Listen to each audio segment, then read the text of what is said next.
У нас вот гости сегодня здесь.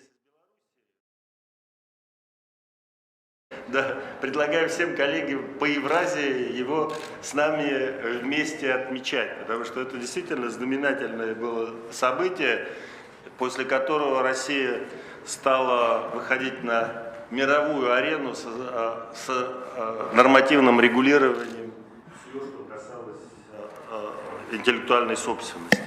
В зале у нас 130 человек, в обычное время он вмещает у нас больше 300 человек.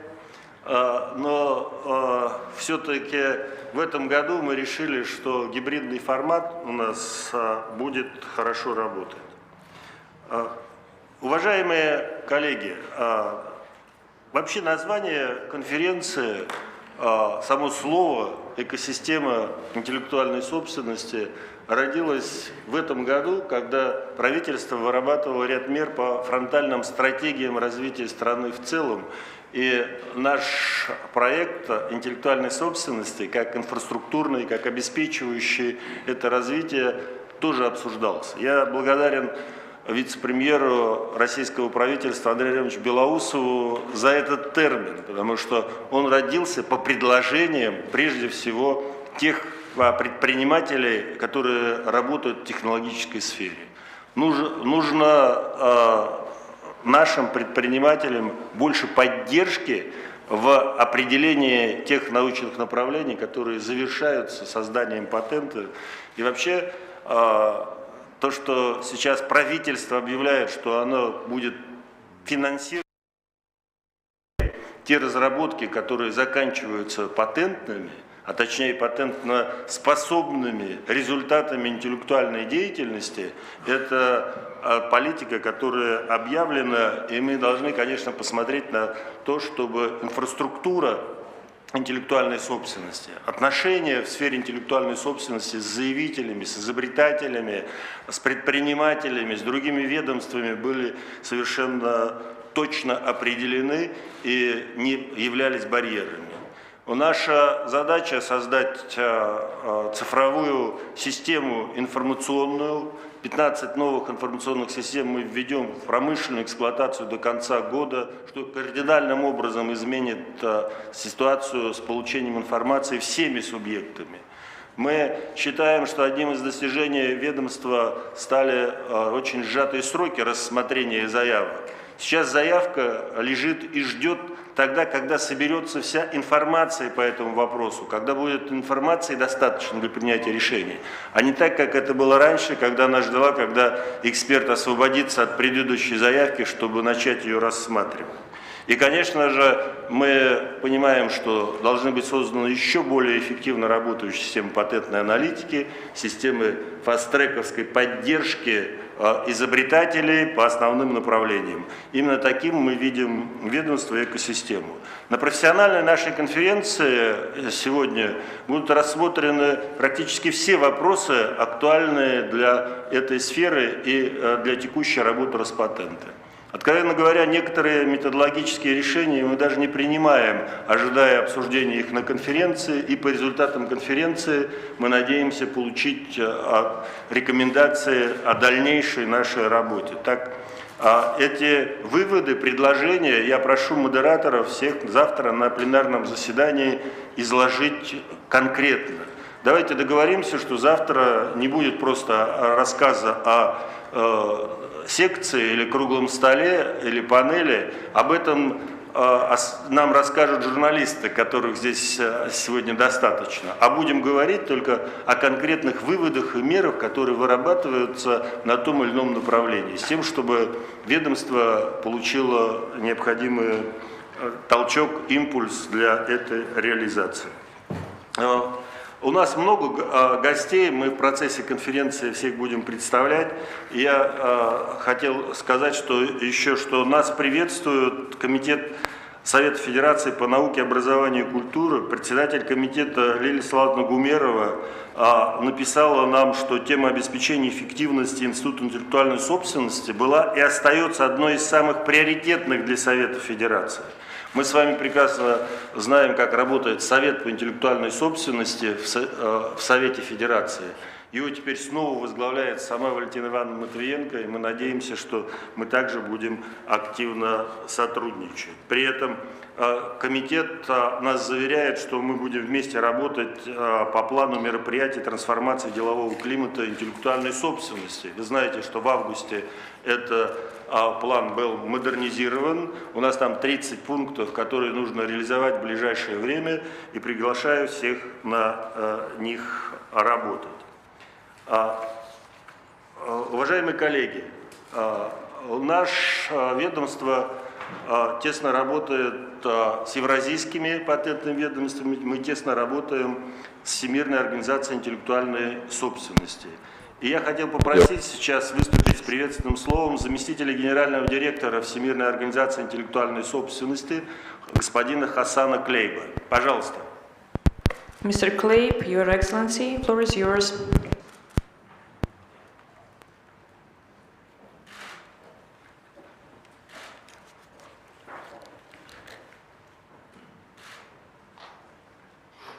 Good morning.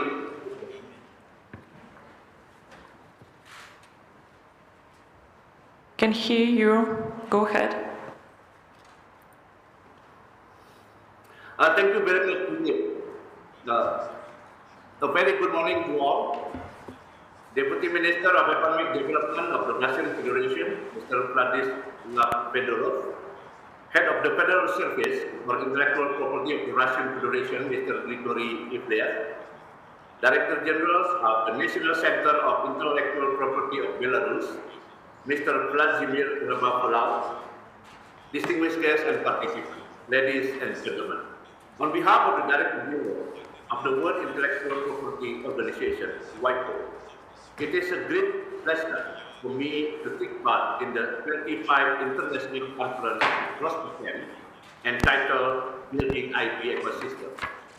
I am grateful for the opportunity to share with you on the vision and activities of WIPO in this important direction. Please allow me first and foremost to congratulate Rospatent on celebrating this event's 25th anniversary. Throughout this century, the conference has become an essential piece of discussion around innovation and technology and an indispensable opportunity to raise new and emerging issues and trends in the field of intellectual property in the Russian Federation and the region more broadly. I also note with appreciation that the conference is held within the year of science and technology in the Russian Federation. Indeed, the IP ecosystem plays a very important role in the development of science and technology, and the way in which this ecosystem evolves will impact of the future of science and technology in the Russian Federation in particular, and of course, more broadly. The importance of IP in the modern economy cannot be underestimated. Today, the total value of global intangible assets stands at more than $65 trillion US, that is much larger than the size of the biggest economy. In the S&P 500, intangible assets make up 90%. This hints at the important role which IP plays in fostering innovation and creativity, which has become cornerstone of competitiveness in the 21st century world of increasing connectivity. At the same time, the relationship of IP to innovation is a complex one. This complexity is easily glimpsed in the Global Innovation Index, GII, which WIPO published annually. Indeed, the 2021 edition was released only last week. The GII is built on a rich database, the collection of 81 indicators from international, public, and private sources. It seeks to capture innovation in a broader sense. As such, it includes data on knowledge and technology which includes IP and tech. At the same time, it looks at market and business sophistication, as well as institution and business, environment, infrastructure, and ecological sustainability, and human capital and education. And this really speaks to the topic of this session, namely ecosystem. It is no longer a case of treating IP in the classical sense, simply filings, registration, and grants of rights. So, this remains a vital and important focus. The contribution of IP to innovation is best captured through looking at the IP ecosystem. That is, the interconnected IP system that connects to other systems in many ways, such as innovation. For example, building awareness of IP among segments in society, including youth, is often about education system. Yet, it is also part of the IP ecosystem and critical to innovation more broadly. This interrelationship between IP and innovation ecosystem could themselves be the subject of lengthy and fascinating discussion. However, I want to use this time that I have to touch on how the WIPO, World Intellectual Property Organization, addresses IP in this broader sense of ecosystem, and how we can provide practical support to our member states to assist them harness IP to promote innovation and to help people, firms, and communities capture value, build wealth, grow companies, and provide jobs. A cornerstone of this effort has been structural reform of the organization introduced by the WIPO Director General Darren Kang on his assumption of his office 1 year ago. A new dedicated sector within the WIPO, the IP and innovation ecosystem sector, was established. It is specifically responsible for helping member states develop an IP and innovation ecosystem. To achieve this, the new sector provides critical support to enterprises and entrepreneurs, researchers, innovators, and governments to bring ideas to market, backed by intellectual property. One specific focus is on how businesses can unlock value from their intellectual property. This encompasses more traditional methods like creating revenue streams, securing patent, and equity investment, as well as emerging approaches like using IP as collateral. Our approach is a practical one, aimed at empowering business from micro entities to multinationals to achieve their goal built by IP. We will soon be launching the redesigning of WIPO IP diagnostic in several languages versions, including in Russian. This is an online IP assessment tool that will help more than 6.2 million micro, small, and medium enterprises in the Russian Federation understand the potential for their companies to use IP to increase business competitiveness. WIPO also supports national technology transfer system. This extends to the development of policies in universities and research institutions, the creation of technology transfer offices, TTO, and building human resources and infrastructure to make this program sustainable. The ultimate goal is to act as a catalyst for innovation promotion by allowing this institution to continuously upgrade their capacity and knowledge. With this long-term objective in mind, we have deployed various toolkits, guides, and specialized resources to support innovators in commercializing their ideas and inventions. In this regard, I would like to acknowledge the great strides by the Russian Federation in creating a wide network of technology and innovation support center. This center, typically located in patent office, universities, research center, or science and technology park, provide on-the-ground information and assistance to innovators, and as such, typify the practical and impact-oriented approach which WIPO prioritizes in a cooperative activities.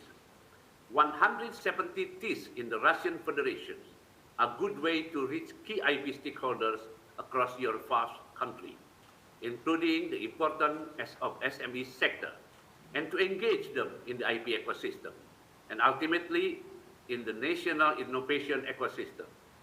Another area of support concerns policy. WIPO works with our member states to help them situate their action, resources, and priorities within policy framework that recognize the many facets of IP ecosystem and the importance of linkage to innovation more broadly. I am pleased to note that through the WIPO office in Russian Federation, WIPO has been working closely with Rospatent and other elements of the government in this area. Distinguished participants, the complexity of IP ecosystem is daunting. This places a priority on policy and structure, which bring everyone to the table around common aims. In this regard, I believe that WIPO office in the Russian Federation has played and will continue to play an important role. The office provides stakeholders in the Russian Federation with an excellent gateway to the many services and products which WIPO offers, some of which I have mentioned above. Through the office, stakeholders are able to receive practical advice and support, as well as access to the many different areas in WIPO which can be of support to the IP and innovation community in Russia. From the global IP services such as Patent Cooperation Treaty, Madrid and Hague System, WIPO Academy, WIPO Judicial Institute, and WIPO Arbitration and Mediation Center. We in WIPO are with you in your endeavors.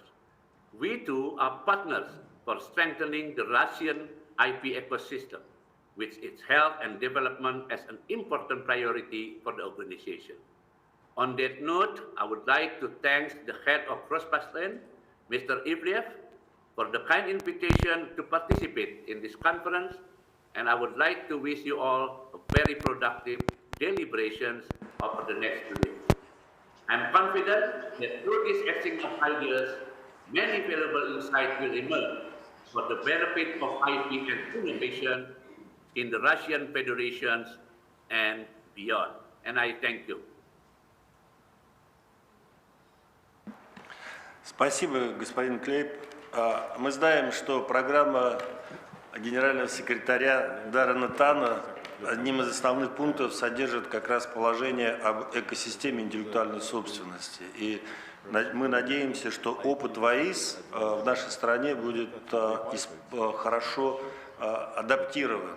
Мы также заверяем вас, что Россия будет поддерживать это направление деятельности ВАИС, и уже на ближайшей ассамблее мы об этом заявим. Уважаемые коллеги, разрешите представить слово губернатору Новосибирской области Андрею Александровичу Травникову. Good morning, good afternoon. Good morning, dear conference participants of Rospatent. I'd like to welcome all of you. I'd like to congratulate you on this anniversary. I think this is an anniversary to many of us. I'm sure that almost any of the conference participants have been involved in the movement of inventors, engineers, researchers that was quite broad in Russia. Or they needed the services of Rospatent in the USSR and then in Russia. So, congratulations to all of you, and I can confirm that the Novosibirsk region thinks this is a landmark event. To our region, work with IP and legal protection of IP has a very special importance, because our region has enormous scientific research and innovative potential. We have about 5% of the entire Russian scientific community, and half of all the Siberian scientists and researchers. They work in dozens of research and scientific institutes or national centers, but they also work in industry institutes and in universities. Furthermore, the region hosts dozens and dozens of companies that work in the area of the innovative business.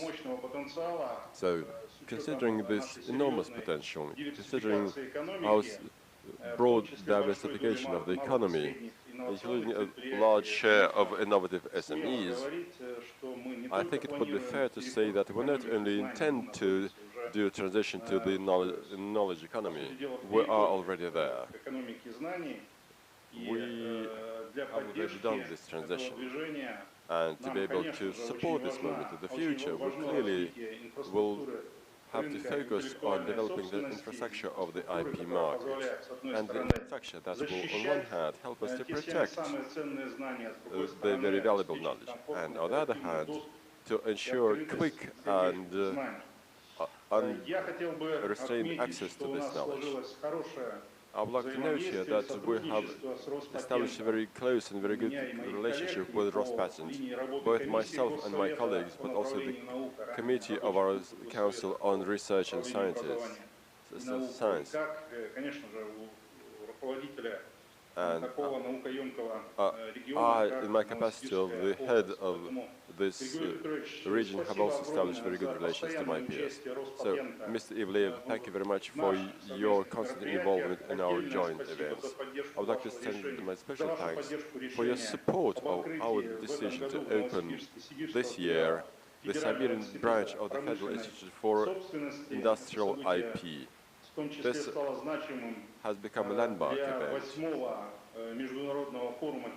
Also, we have held the 8th International Forum Technoprom for Technology Development in August 2021. Today, we're going to make one more joint step together with the conference participants. We're going to sign an agreement that will give us another impetus to develop the infrastructure of the IP market in the region. For my part, I would like to note that this is not a framework agreement. It includes also an action plan for the development of the IP sphere. We have also created a list of benchmarks and target indicators, and we commit to reach them. Furthermore, as part of our collaboration with Rospatent, we're going to adjust the regional program for encouraging the scientific and innovative activities in the region. And we're going to complement this program with activities in the area of IP development in accordance with agreements and the roadmap that are attached to this agreement. We also expect that the educational project will be expanded. Applications for trademarks will be included in this project, because experts in trademark will also be quite in good demand in the region of the Novosibirsk and in the universities. Thank you very much once again for the invitation and for the collaboration. Wish you all the best. Спасибо, Андрей Александрович. Спасибо. Thank you, Andrei. Thank you. Вообще, с открытием нашего сибирского филиала, You know, after we have established our Siberian branch, I think we now stand on two legs, if I may say. We have a leg here in Moscow, and now we have another leg in Siberia. And you know, I would like to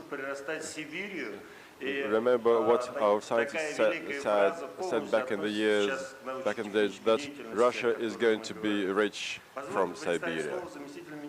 And now I would like to give floor to Deputy Minister for Economic Development, Vyacheslav. Good morning, dear conference participants. Good evening, Mr. Grigory Ivliev.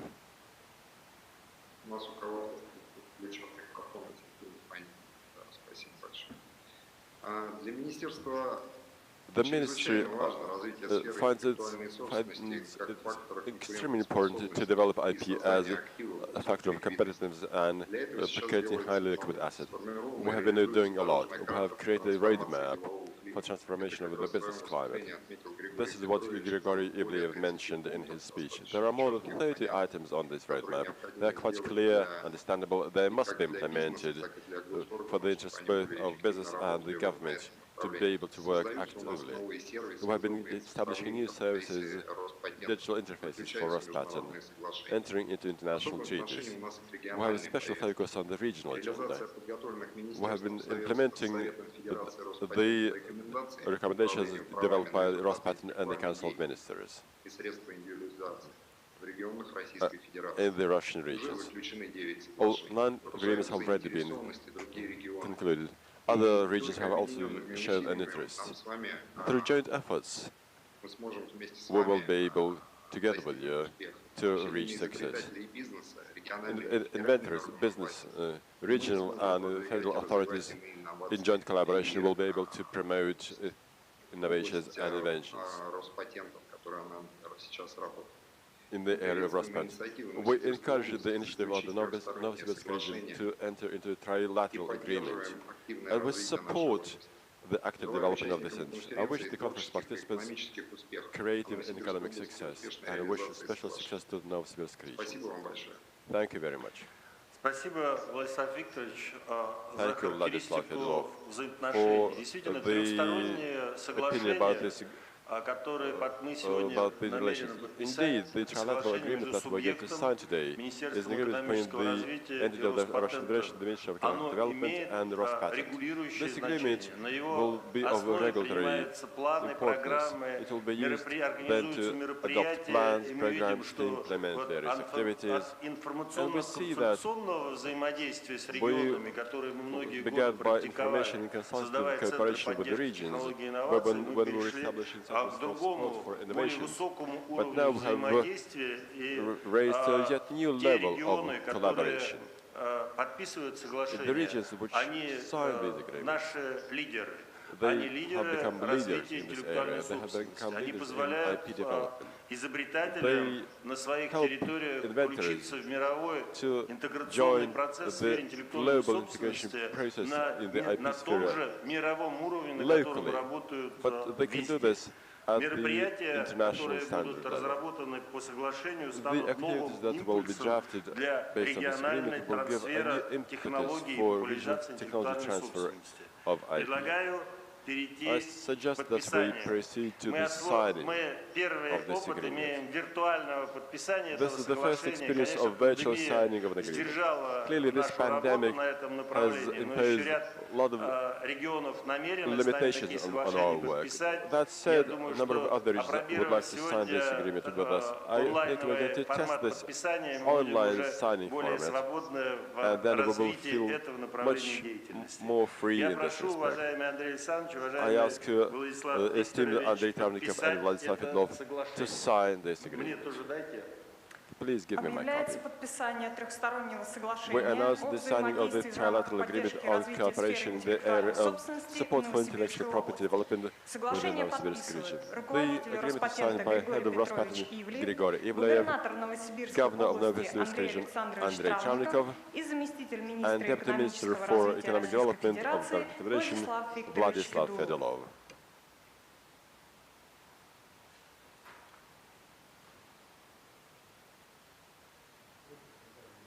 Да, пожалуйста, дайте поаплодируем. Your applause, colleagues.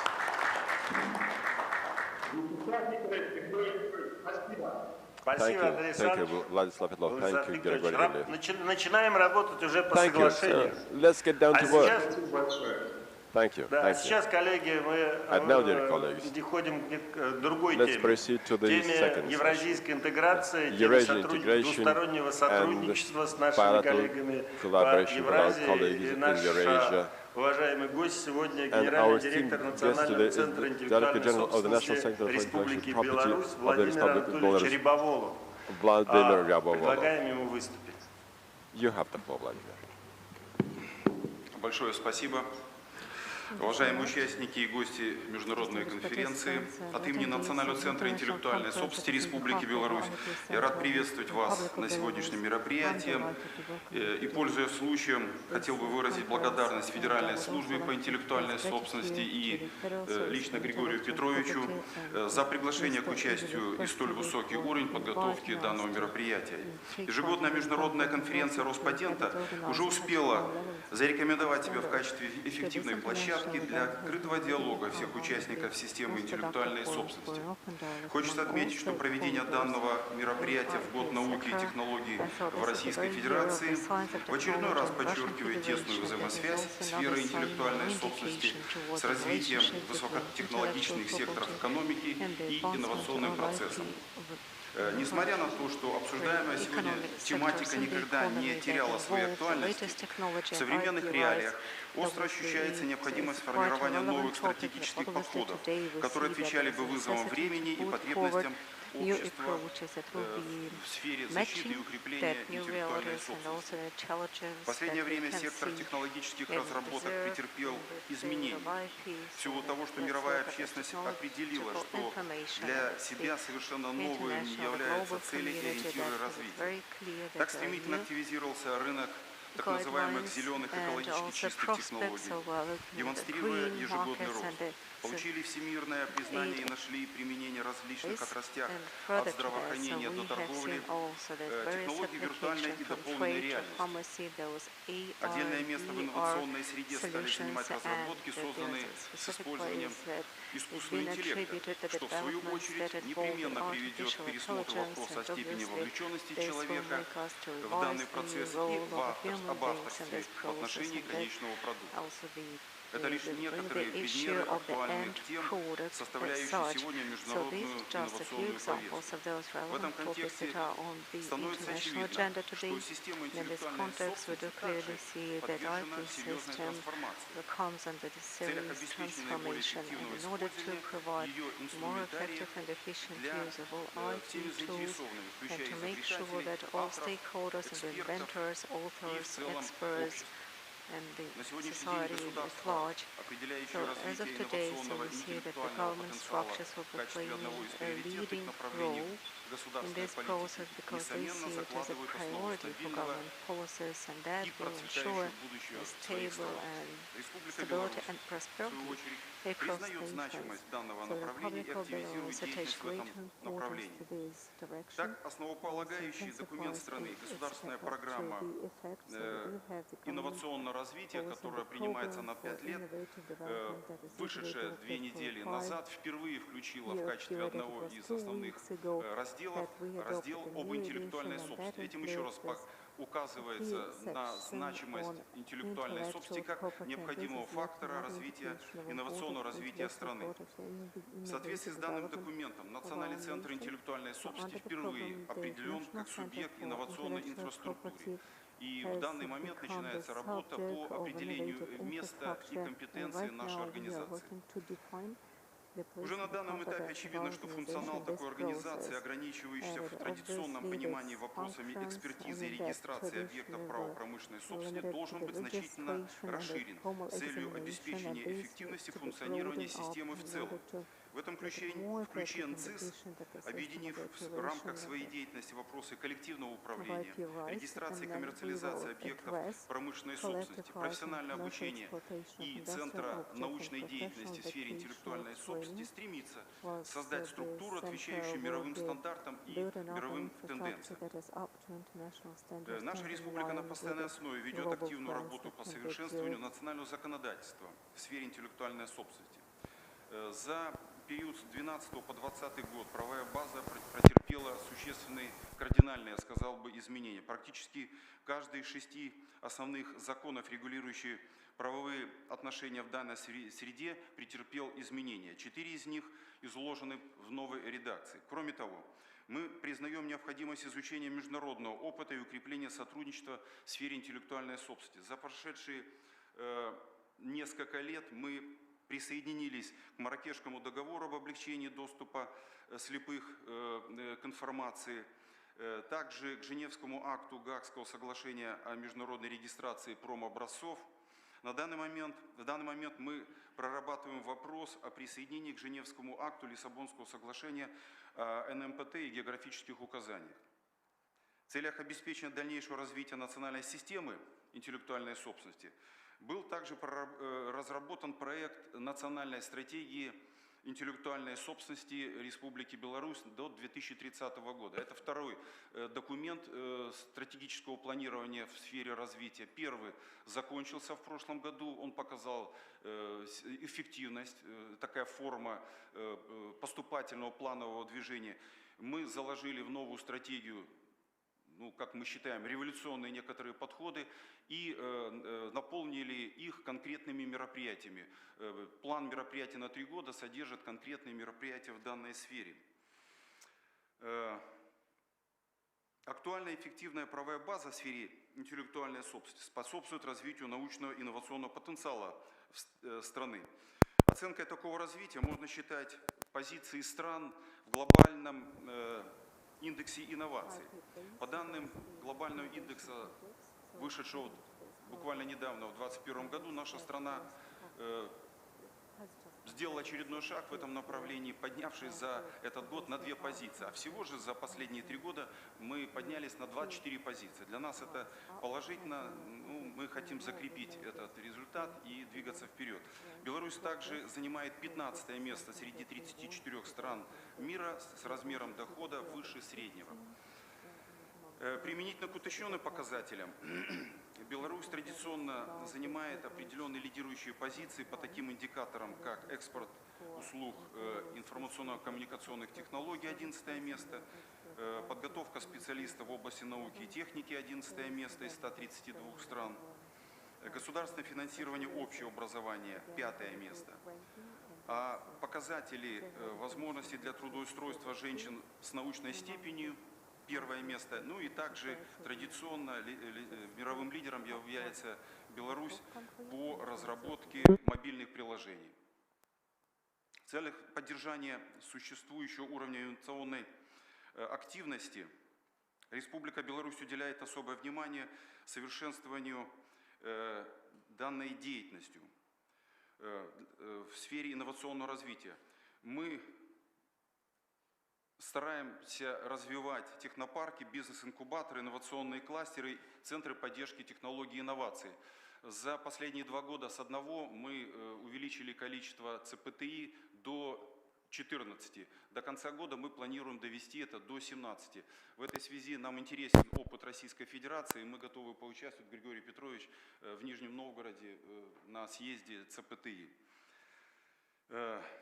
За предыдущие годы также была проведена масштабная работа по созданию структурных подразделений по охране и управлению интеллектуальной собственности на корпоративном уровне. Это базовый уровень без IP rights in the business sector.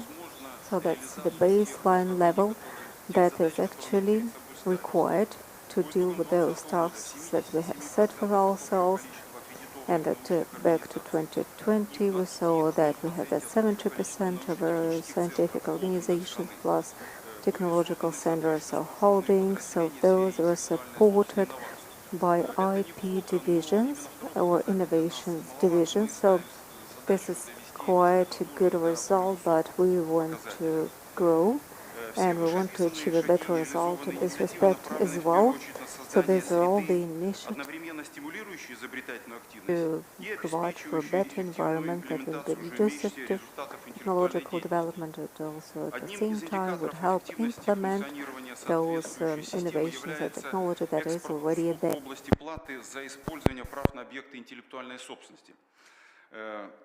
В 2020 году объем экспорта таких услуг в республике составил $125 миллионов США, демонстрируя рост в среднем 25-27%. На фоне роста ВВП ниже это показатель достаточный.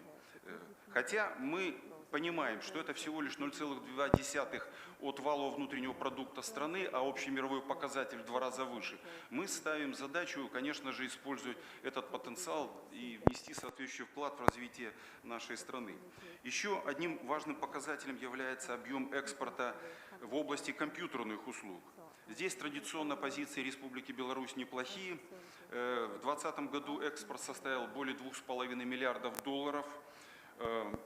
и ежегодно прирастаем мы где-то 20% в этом we see like показателе. При этом 20% year-on-year имеем активное положительное сальдо, CAGR которое rate, and at the превышает same time импорт. we have this Экспорт positive превышает balance, so импорт the услуг примерно в exports are 5,5 over раз. imports, and this the delta is Постепенный 2.5. рост общего числа So зарегистрированных we сделок с probably изобретениями, а также see that увеличение почти в the 7 раз increasing за number последние of 5 лет transactions процента их involving the коммерциализации use of таким способом development and передача also the или percentage предоставления of права commercial пользования также exploitation, meaning this свидетельствует о federalization повышении of качества ownership патентов на rights and also изобретение the и достаточно transfer of the высокий rights. That means изобретательский that уровень. Но is в another целом нас не indication устраивает наш of a уровень better заявительской quality активности, и мы level, будем принимать but at the same кардинальные time we would меры в like этом to see направлении, more в том числе applications and also would like to Национальный центр undertake интеллектуальной serious собственности видит measures, себя в including качестве through the National такого первого Center толчка по for возрождению Intellectual БАИР, Property, Белорусского because общества изобретателей its role и is рационализаторов, anticipated as потенциал being которого this абсолютно first не используется в должной factor мере. in Мы developing the взаимодействуем rational с представителем directions Российской and Федерации. also the Спасибо за innovative. тот опыт, который So мы we want to можем develop our подчеркнуть из potential деятельности further, and would like to Всероссийского thank общества the Russian изобретателей и Federation рационализаторов.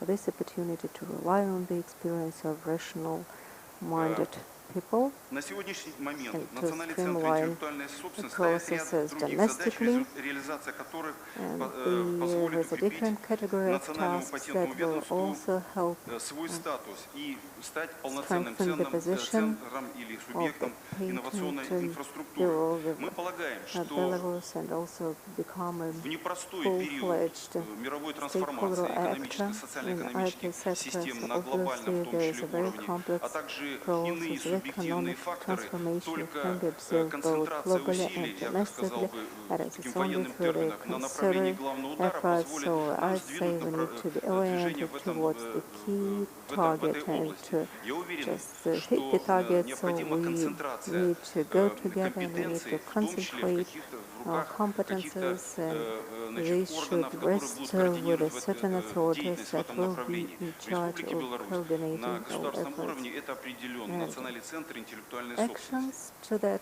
end, Среди and основных I'm направлений referring to the дальнейшего National развития на Center ближайшее for время Intellectual Property, мы that is the рассматриваем primary некоторые такие масштабные center проекты. В responsible for this частности, это kind of расширение work, функционала and we are информационной dealing with ресурса various биржи projects, интеллектуальной including собственности. Мы large-scale готовы перевести ее на электронный формат large-scale ones. полностью So we have и this значит, exchange обеспечить project in его mind, различными so we would сервисами, like to которые have будут востребованы the digital при stock exchange be коммерциализации provided объектов with интеллектуальной собственности.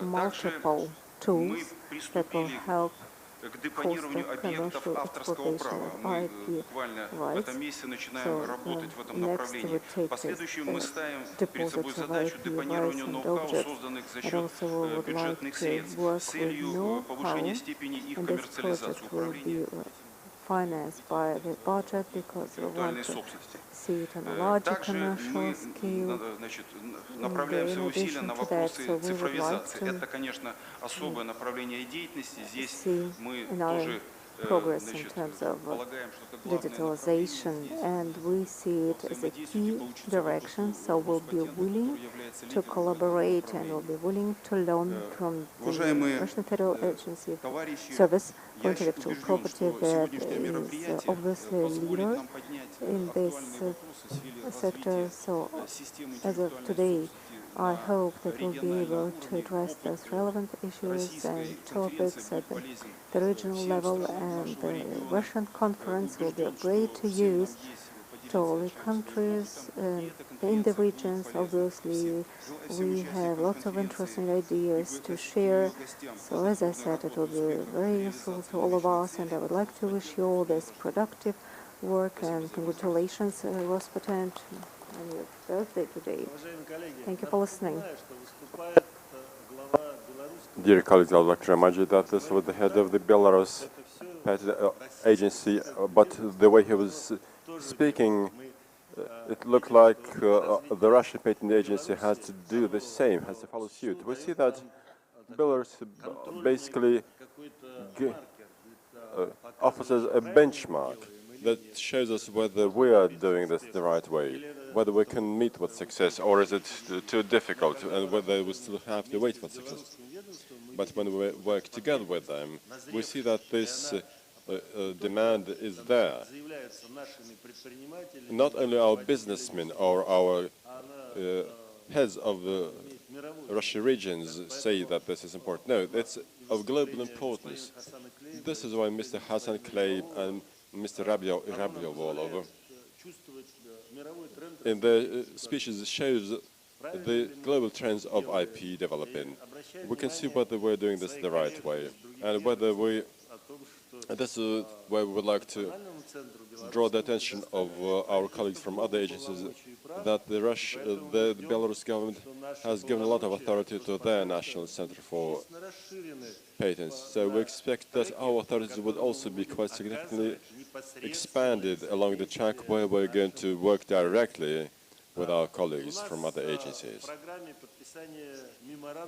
We have the signing of a memorandum on cooperation in the area of the educational development in IP development between the Russian Academy for IP and the National Center for IP of the Republic of Belarus, where we are going to join our efforts too and to offer all the necessary opportunities for development.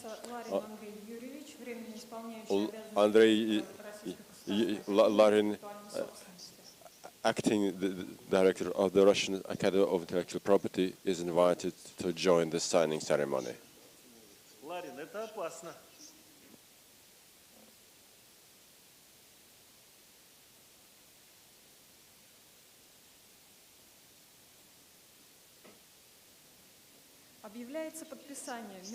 We announced the signing of the memorandum on cooperation of education in the area of IP and innovation development between the Russian Academy for Intellectual Property and the National Center for Intellectual Property of the Republic of Belarus.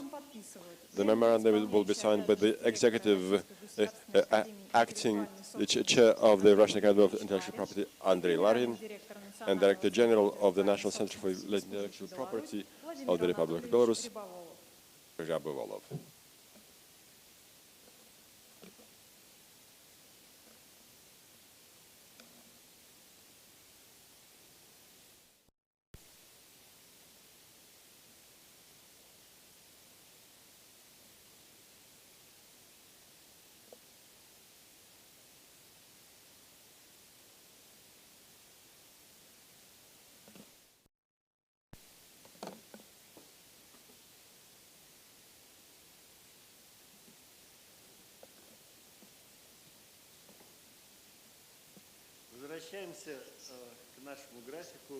Back to our agenda. Today, we're going to listen to the Director General of the Moscow Center for Fundamental Technologies in the area of healthcare, Vyacheslav Shulenin.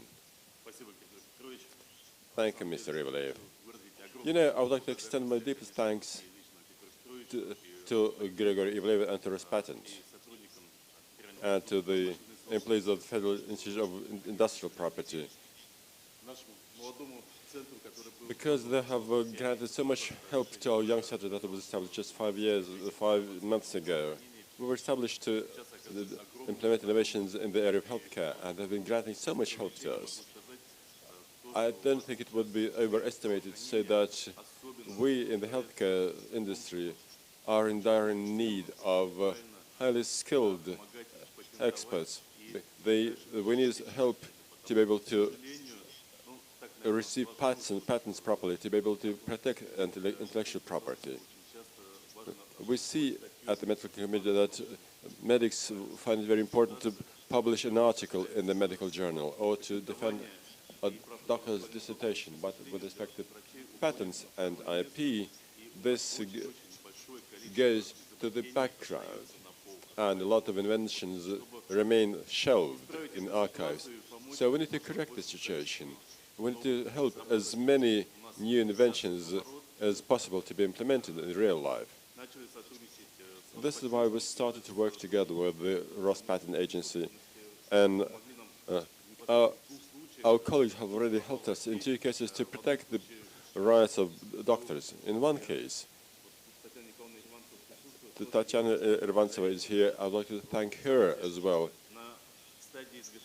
You know, when a prototype was created, the company simply copied the invention by our doctors, they received the patent quite quickly, and then they've been selling it in the Moscow region to the Moscow emergency ambulances. So an absolutely blatant violation of any right, and absolutely outrageous. So people are so shameless to take inventions by the doctors. So this showed that the healthcare sector needs a lot of help so that all the IP rights are properly protected. And we, together with Rospatent and the Territorial Institute of Industrial Property, will focus on this work and will do our best to help as much as possible. Alexei Forsen is also here. He's head of the Department for Business and Innovations in the city of Moscow. And we, in partnership with them, hope to be able to commercialize these inventions so that we don't just patent, but we also find a company that would be able to bring this product to the market and to monetize it. So the doctors, in their turn, could also receive their royalties, would be able to receive money that will help them to continue their innovative activities. So it is an extremely important step for us. We have now formal relations with Rospatent. So, Mr. Ivliev, thank you very much, and again, happy birthday to your institution. Thank you, Vyacheslav Shulenin. Yes, this project is very important to us. This is the project that we will use to test our capacity of granting quick help in identifying and protecting IP, in particular in the healthcare sector. We have done something similar with the Gamaleya Research Institute when they were protecting their inventions. And the fact that Russia was the first worldwide to patent a vaccine against COVID, a vaccine that the whole world knows. You know, patenting is claiming that a technology exists to the whole world. When I see that few countries, few vaccine developers have done this, the Chinese have done so. But we don't see, for instance, any patent for any other vaccines. The technologies are not disclosed. Technologies are not shown to the global medical community. We have chosen a different path. We have worked on this very special project for vaccine against COVID-19. But the process was there under the... And huge investments were made. But we find it important that in Moscow we work with all the institutions that offer various inventions. But there's one difficulty. Moscow has been lodging 43% of all the patent applications. Our task is now to help regions to catch up.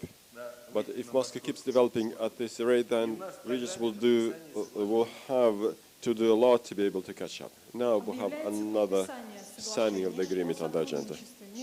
The signing of agreement on cooperation between the Federal Service for Intellectual Property Protection and Moscow Center for Innovative Technologies is announced. The signing parties are Grigory Ivliev and Director General of Innovative Technologies, Vyacheslav Shulenin.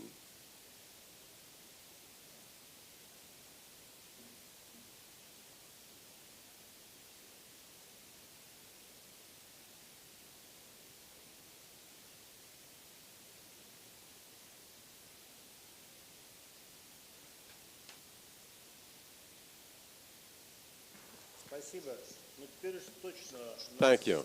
Well, now we're going to have all the necessary authority to provide support to inventors. Dear friends, now the deputy head of Rospatent, Yuri Zubov, is going to make a report on the client-oriented systems for intellectual property. Good morning, dear colleagues. Good morning, Mr. Ivliev.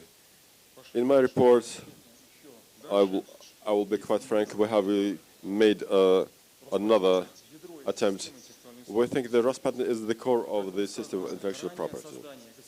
As we said previously, creating an ecosystem for IP as a vector for further development is on the plan for mid-term development of WIPO. And this plan encourages to consider IP plans as a driving factor for national IP ecosystems. Furthermore, this document focuses on the abilities of the country's companies to create and monetize intellectual property, to keep business growing, and to use IP rights as an asset class, and to look at various groups of stakeholders, or in other words, to look at the clients.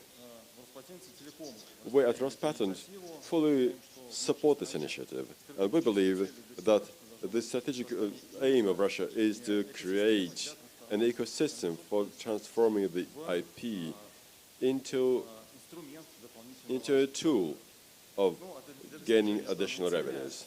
And to be able to reach this goal, we all need to make a number of very important steps, aiming to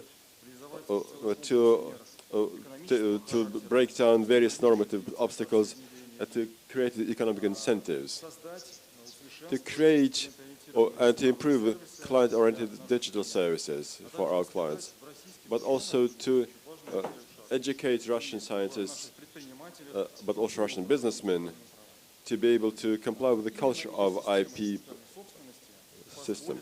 This system of intellectual property will help all the participants a seamless client experience with consistent online communication support to create a comfortable digital environment throughout all the steps of the life cycle. Or in other words, to create conditions for IP, I'm going to repeat myself, for IP to become a full-scale, highly liquid asset.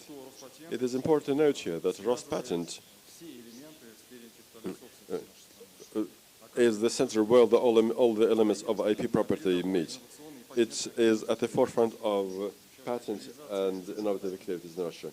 It is involved in legislative initiatives. It's been developing expert support for high-tech projects, has been integrating into international system for intellectual property, and has been providing education training in this respect.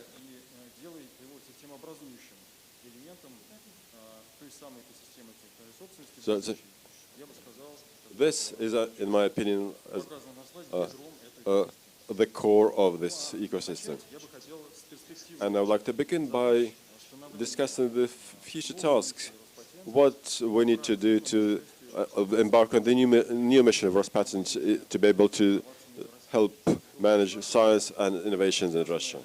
As we said, it is our task in the early stages to be included in scientific developments and to do the so-called packaging of these solutions for the further monetization. And the first tool that we're going to offer in this respect, that we intend to launch it next year already, is the system for uninterrupted patent support. This mechanism will enable to join these initiatives at the early stages and to support projects with a high potential of monetization and to implement them in a seamless manner, all the way from the prototype throughout the steps of the life cycle, all the way to the right marketing packaging and subsequent sales in the market. This mechanism, it is important to note here, is not just a measure. No, it includes creation of a very serious digital platform that will help to use this mechanism in the closed format. All the stakeholders will be able to do this in a very safe manner. Another very important mechanism that we hope will be launched next year too is patent pools. These patent pools will help to gather patents and other forms of intellectual property protection around the key Russian technologies. Creating these patent pools is related to comprehensive expert assessment and assessment of IP rights for complicated technologies. We hope that this is going to be used very broadly in the university environment by university consortiums. And last but not least, mechanism number 3 that we will present next year is a database of anonymous information on terms and conditions of transactions with IP rights. The initiative to aggregate this data on transactions with IP rights is a demand from the business sector. It was raised in meetings of various expert groups. So we have taken this into account, we have been working in this respect, and we hope that implementing this mechanism will help to gather information about the existing IP market in Russia, will help to make assessments and their values more accurately and to improve the practice of this activity in Russia. We're going to focus more on these projects in the next session. We will discuss it in greater detail with the Ministry of Education, Moscow government and other stakeholders. In addition to breakthrough tasks that we have discussed, Rospatent also is intending to create client-oriented services on the basis of the state-of-the-art digital solutions. These services will be used by users of IP rights, SMEs, patent experts, corporate businesses, or the clients in the broad sense of this word. To do these transformations, we, as part of the federal project for digital transformation, have been implementing 15 digital products which will be implemented by the end of this year. In addition, we have done an in-depth upgrading of the data processing center of Rospatent to be able to increase its reliability and to improve the information security. Here, I would like to focus very briefly on a number of systems, because we need to offer a single access point. We have been developing a system which we call online Rospatent. It's a client-oriented solution, which helps to register applications and to offer support to an external user, offering all the services, formal examinations, and online registration of the applications. As regards online application, Rospatent has launched this mechanism. It has been working since last September. And at the moment, we have already registered 1,252 IP assets. And I'm convinced that we will be getting more and more applications of this kind. Since last January, we have also been implementing an opportunity for 3D models to our applicants. Inventors that create very technical solutions in CAD systems will not have to transform these CAD solutions into 2D formats, but rather can add them to the application and to download them into the Rospatent system. This will definitely make the total time for application processing shorter. We have implemented a joint project with Yandex Patent. This project has enabled creating an open and easy-to-use access to the Russian patent database. We believe that it is necessary to continue this pilot project, and by the end of this year, a special search platform will be launched for IP assets. This platform will offer many more services. It will be using mechanisms of artificial intelligence to do the search, and the patent bases in this platform will be global patent bases with more than 150 million of IP assets. Furthermore, it will do search based on words and images of trademarks, geographies, etc., and it will use neural networks to this end. AI use in the search will help even unprepared applicants to do very quick search for any possible IP asset. We have also been implementing a system of distributed right register.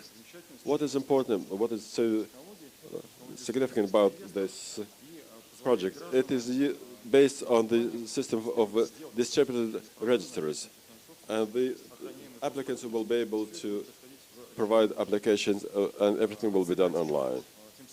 This will reduce the process from 1 month to a number of minutes. or will do this in an instant. We need to make trust into government data greater, and to this end we have offered one shakers this year to this platform. This platform will create information on trademarks and service marks, but in the coming 1 year, 1 year and a half, we will be able to share all the data that are now registered clearly, currently for free access to any federal agency and to any applicant. Sure, we will have to select one of the, or maybe several technologies.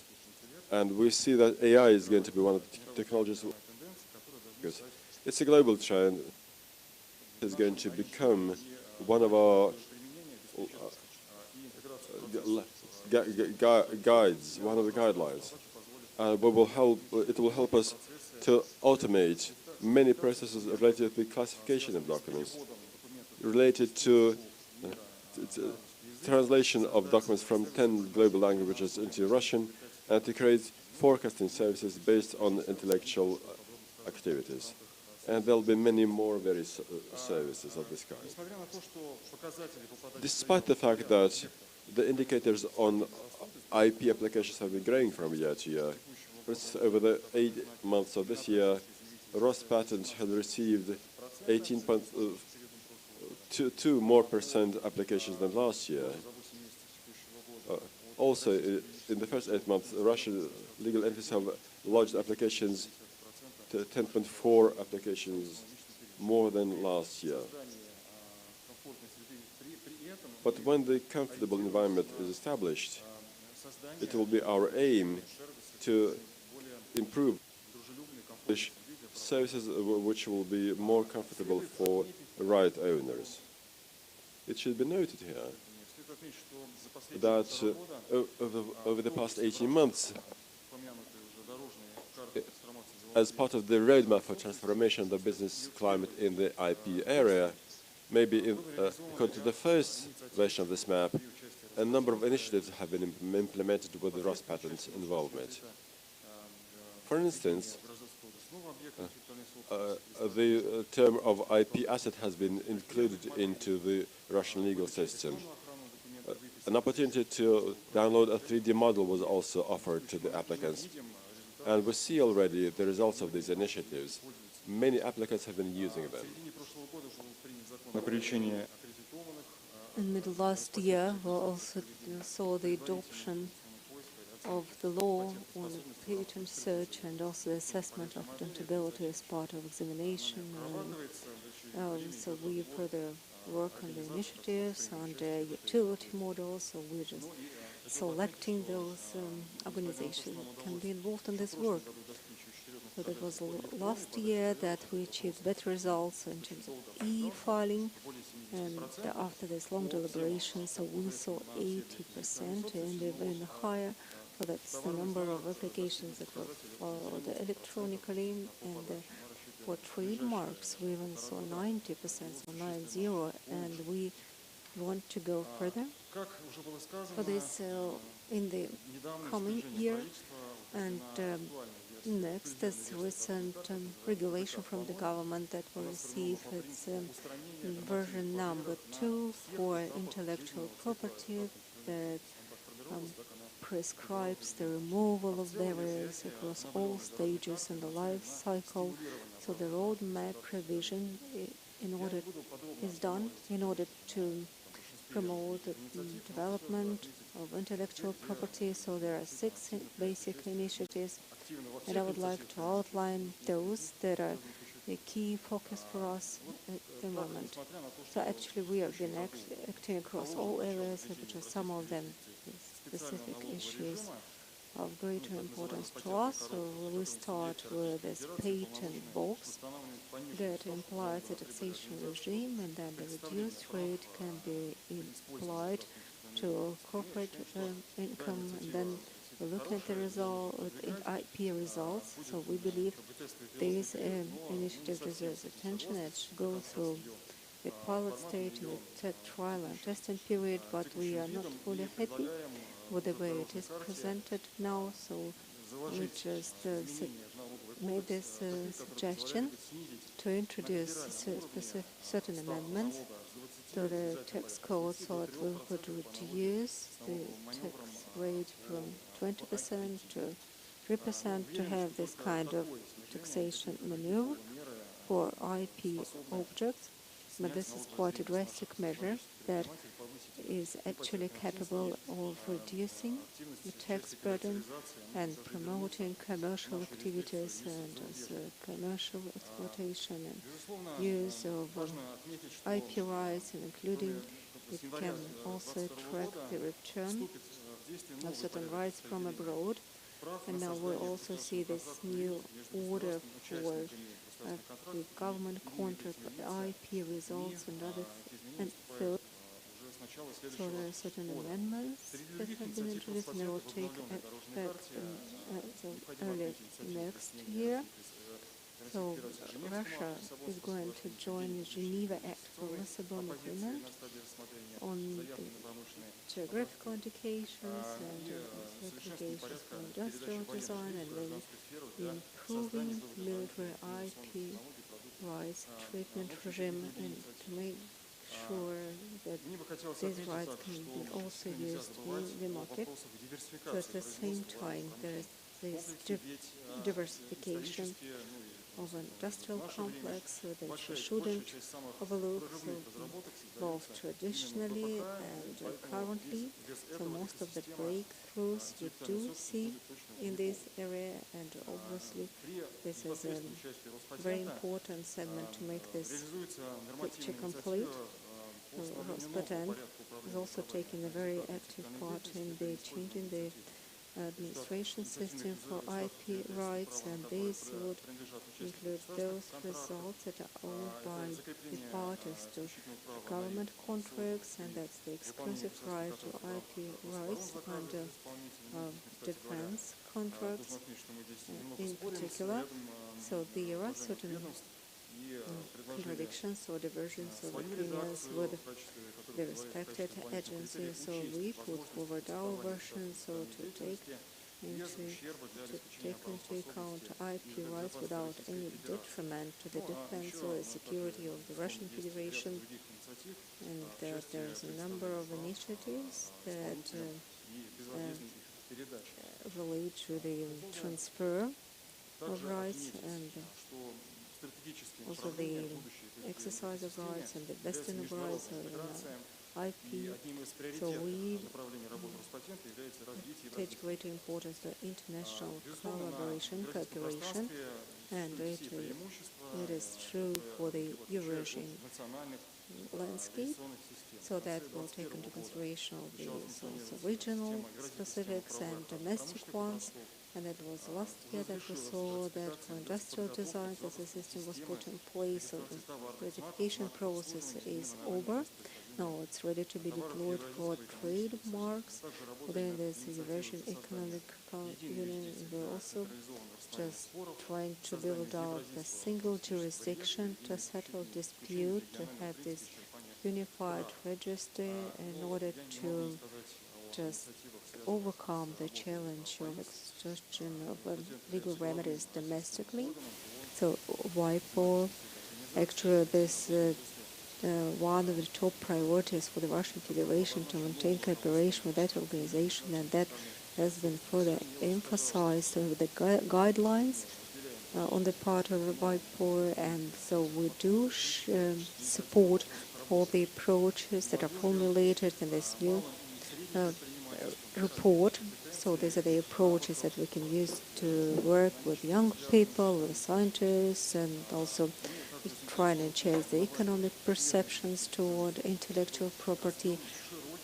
And we would like to see the deployment of a broader expert dialogue at the basis of WIPO to the use of expert analytics and to the streamline of our working process. So it is also another significant development that we saw the language component under Moderator and YGAR system. So we'll just be doing our best to make this closer to the Russian-speaking applicants, to make our system more accessible to them.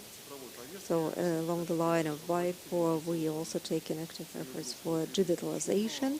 So we have working groups with 3D models and blockchain.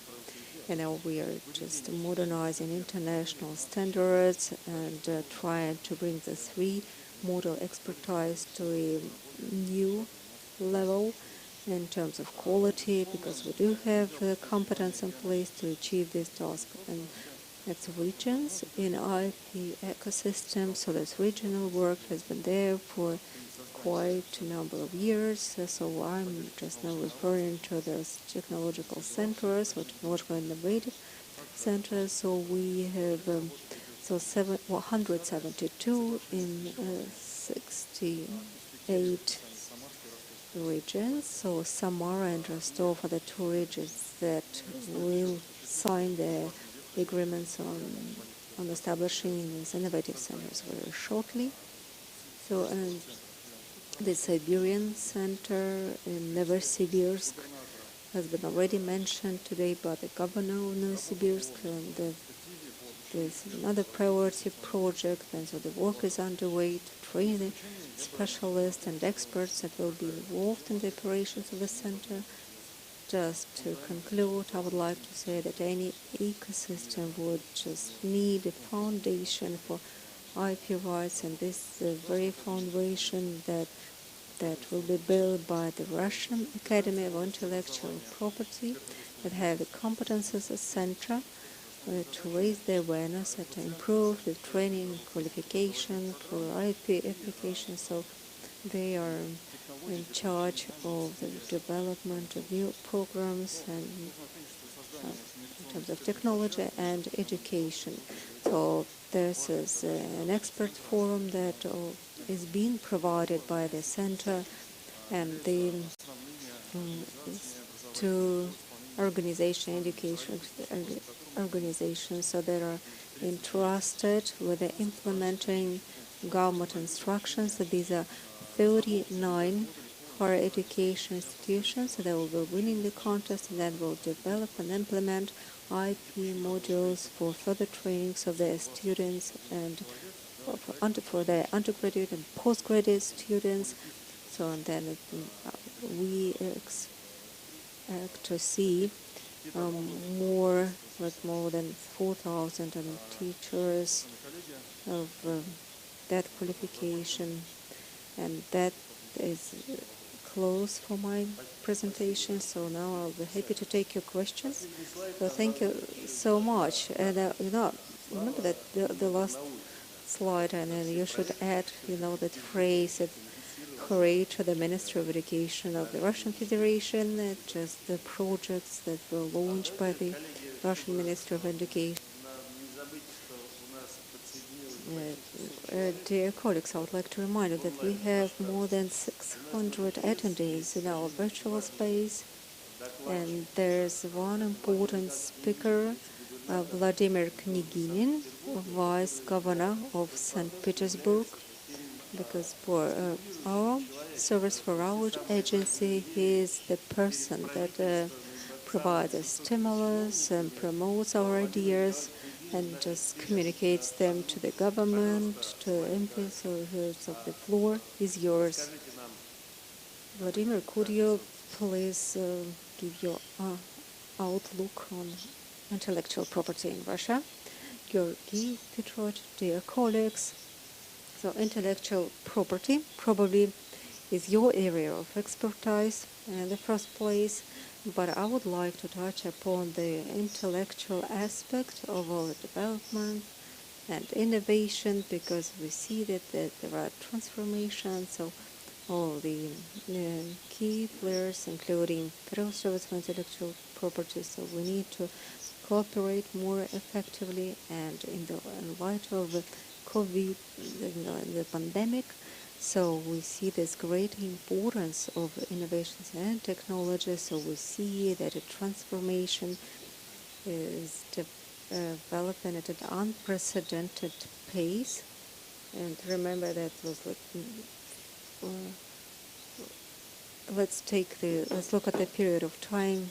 So that let's take a historic retrospective, like hepatitis, and that all these major diseases, they took decades to develop vaccines, and if those past events compared to, if we compare them to COVID-19, so that's only 8 months.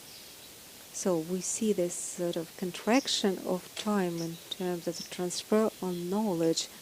So just from the point in time when this hypothesis comes into being, and to the point in time when the useful products come to the market, so we see that it becomes a very short period of time indeed. On the other hand, we do see this increasing complexity, and for our researchers, obviously, they have to narrow down their expertise, so we see that their agenda is being split into very detailed fragments or components, so it's multi-fragmented, and it's not so easy to cope with the level of complexity, because it will take lots of efforts on our part, and we see that these aggregators, so the scientific and research institutions, so are trying their best, and we see this on the engineering side, we see this development of applications, and then they become this all-encompassing and complex systems. But these are the components that we need to work with, because it all comes down to prioritization, and as I said, that the very fact that we have fragmentation, so this is detrimental to the full picture. We just cannot make it complete in the presence of multiple fragments. And another consideration would be that just we cannot act openly as researchers or experts just because this power is being held by the giants in the market. So it's take assembly that can be done through the engineering. So this will be just held by those that are collecting IP objects across the globe. So let's take synthetic biology. So this area, we see the material has been built similar to engineering structure. So there is a pool of vendors or suppliers of specific modules, and also there is the engineering center, so the developments that then can be used. That you can take the original and then you can add some materials, and you will produce this new products. Obviously, this is a task from major companies, and a single patent will not help. Say, if you have developed a product, then you need to find a way to commercialize it in the market. So before your competitors find information about your invention, so as I said, so we need to be very swift. So that's like we need to be quick if we want to get to the end product. That the next fragmentation and complexity, as I said, the two are on the rise and they extend further. And finally, so the dominance of giants, so there's some major companies, global companies in the market. So today we've already heard that there are several to this challenge. So first, building up patent pools, just as patent on its own doesn't help a lot, but pooling the patents may help. So moreover, this can be done using government budgets, and this can also enable us to build up those larger patent platforms, though there are some elements that need to be considered more thoroughly. And the Minister of Education, so its role has been also mentioned already. So, and if we look, say, at 10 research institutes and universities, so if we assess their efficiency and operations in terms of patented work and even IP results, so we see that there is a surge of patents, and this kind of a problem that facing the Chinese. So just so many patents. I need to think about how to put them together, how to just collect them in a well-structured way. So next, and I'm referring to the FastTrack program, the FastTrack patenting of IP results. So in this respect, we have the regulator and the actor, the authority that is responsible for the rights to the products. They are being engaged in the process at the very early stage in the capacity of consultants and assistants that help sort out how to protect an intellectual or IP rights. So given the fact that the production should be started very quickly. So if we look at fast-track solutions, these varies from common law to continental law systems, and obviously we'll see new formats of fast-track programs just as the pandemic develops. And this is more about the presentation of IP results of the genome in the US market. What they did is just that they stated that all these elements need to be presented as a part of digital model. So this material can be included in a research or economic turnover. So once it can be put together as a legal model, but for digital projects. So they face practical difficulties, and I hope the specialists are trying to sort out how to do it, and they will reach a solution. But back to Russia, so we do have a surge of patents, and this is patent biologists, and this situation can be compared to the one that we had back in the 60s. So just going back to the present time, so we see that this process is just covering the traditional industries, such as processing, machine building, mechanics, and next. So let's look at the role of the architect, of the one who will be assembling this patent pool, and there should be some mechanical filtration. Otherwise, so just going back to China, so what they did is they introduced this examination system for universities, and now they're overwhelmed with empty patents, and then they just we need to think how to avoid the experience, because how to just collect patents in a proper way. And obviously those giants or major corporations, they have a very clear understanding of how patents can be built, so they can now control the entire market segments. So it is so hard to bring together a patent pool unless you have this influence of a specific segment in the market. Just to conclude, I would like to emphasize several aspects. So first, the National Program for Technological Development is being drafted at the moment, and Rospatent contributes greatly to the drafting exercise, and also to the definition of the structure and identification of those corrections that are important. And the same is true for FastTrack, that the end product at a very early stage that needs to see the participation and engagement of Rospatent. And second, so there's a super giants, as I said, that rule the world, and obviously we don't see that many in the market. But so once the assembly line is on, then we need to see to how to bring together both users and interested parties. So as far as I understand, so this model is open to the utilization. And as I said, we need to learn the lessons from other countries, and without any replication or borrowings from the other jurisdictions, I believe we can develop our own formats to engage domestic producers in this kind of activity.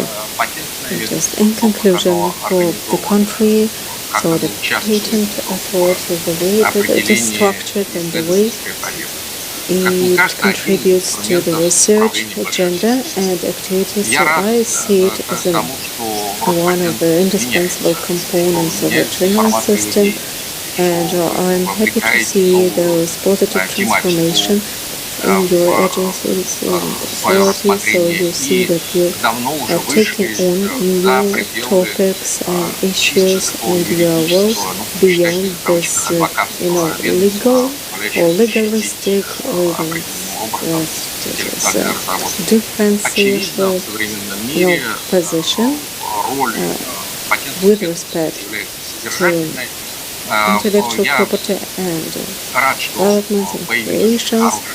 So, and I'm also delighted with the fact that we now have some centers that can train and break the codifications of people interested in this process, and I believe that we'll also see the evolvement of the regulatory infrastructure, and also the search mechanism should be there, and this search mechanism should be employed on a large scale, so because this will help the reform. So thank you so much, and I'm honored to take part in this conference, and I would like to wish you a very fruitful discussion.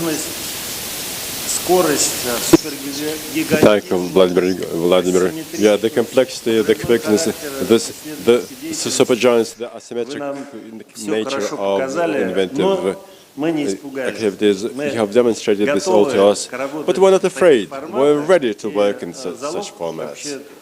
And clearly, we can solve this problem using our expert potential, the potential of the Rospatent and the Siberian branch.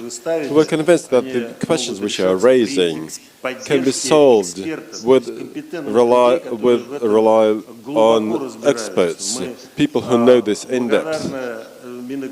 And we would like to thank the Ministry of Economic Development for reformatting our activities, making it more economic oriented. We're going to discuss today all the registration problems that we are facing, but we're going to focus on it in greater. Mr. Knagin has been able to discuss these challenges very well in a dialogue with the government. The director of the Department for Innovative Research, Vladimir Medvedev. The topic is speech, the network of technology transfer. Dear Mr. Ivliev, dear colleagues and friends, I've heard a number of excellent presentations, so I find it easier to make my speech. I will make it quite brief, based on what we have already heard. The Russian system for intellectual property is clearly a part of the greater international IP ecosystem. And just like this greater global ecosystem, but so has the Russian ecosystem has been getting more and more complicated at an ever greater speed. And we see this solve. Basic approaches still remain, and so do basic values. We protect the author, we support the author, we bring the idea closer to implementation, we need to make this implementation effective, and we need to protect the interests of the producers who are producing these goods. And we need to support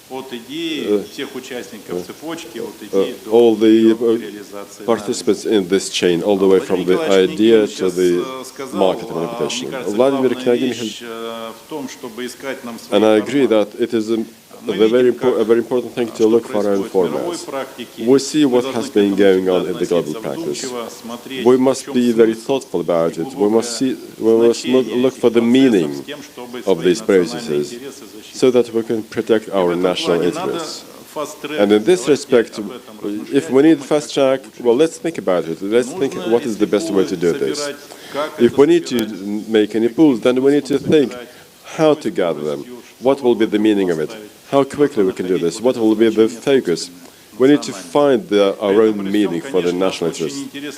That said, it would be quite. It has been quite interesting to listen to the report from our Belarusian colleagues, because we basically work along the same lines, as Mr. Ivliev has said.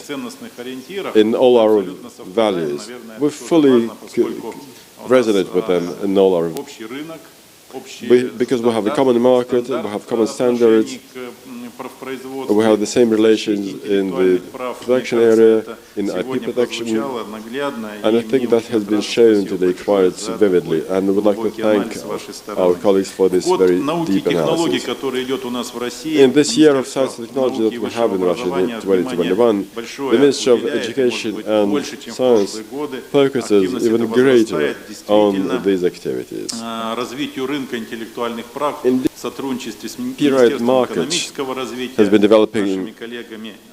We have been involved in it together with our colleagues at Rospatent, and we have very many new steps in this respect. Dear colleagues, I would like to tell you that we have adopted more decisions. We are now implementing them jointly together with your agency. This year we were discussing our tasks, and now we're discussing these tasks are already being implemented. On September the 17th, just the other day, the Ministry of Education and Science has summarized the results of the first competitive selection of universities and research institutions in order to identify the winners that will be awarded our financial, organizational, and technical, methodological, and other support to develop this area, where they will expand their employee system at universities. Special centers will be established that will be dealing with implementation of these solutions into the business practices and to bring these solutions to the market. Contest: 18 universities and research institutions have been awarded the winner status. Last time I said that about 9 be nominated, but now 18 have been selected as winners. Well, this means that the rate of these winners include Innopolis, various government and state universities, and also research institutions that implement their solutions into real life. Or Vyam Center and other research centers, universities, it's more. Moscow University for Steel and Alloys, the Siberian University, and other major universities and educational institutions that are located in various regions of Russia, from the western areas to the easternmost areas. This shows that we have been creating a network for technology transfer that will cover all the regions of the country and will help to get access to competent support in various locations of the Russian Federation. So, these decisions have been made. What do we expect to receive as a result of these decisions?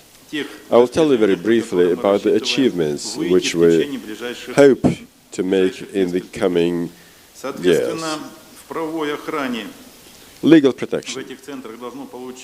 These centers will grant support to more as a result of IP operation, IP development. We expect the centers to conclude more than 2,000 license agreements or other types of agreements for dispose over results of intellectual activities. Universities and research institutions, as a result, have been able to involve more than 10 billion rubles of investments into this sphere as a result. We have quite ambitious goals with respect to the indicators, but I'm sure that we will be So I would like to use this opportunity and address my colleagues from the government of Moscow. I think that the experience of the Moscow Innovation Cluster is quite significant in this respect. Alexei, we have been discussing with their colleagues the digital services and the platform that your center has been implementing quite successfully in Moscow, so that colleagues from other regions could also reach the service. Will have this opportunity to get methodological support and to exchange opinions, to exchange views, to exchange information, Mr. Grigory Ivliev, I would like to thank you and the team of Rospatent, but also our scientific colleagues for their active involvement in implementing our initiatives and projects. And me to extend the words of thanks from our Minister Vyacheslav. Thank you, Vladimir. Over the past 8 months of this year, we received 26% from educational institutions than last year. Yes, we will, by the end of this year, we will see how it works. But actually, October and November were quite fruitful, always. So if this is the case this year too, then this will be a very good news for us. We will see that the growth is there, and it will be our and where this growth comes from. What has worked? For instance, quite clearly that 40% of the growth of applications comes from the tax incentive initiatives that were adopted. The 3% profit tax, and it's the supervisory authority. The activity carried out by the presidential administration, including Rospatent. And it is just the first steps in untapping the potential. But the explosive growth in these research activities will rely more on the creative initiatives and on the free research by researchers themselves. The Director General of Nanotechnology Center at Technopark, Denis Kovalevich. Good morning, dear colleagues.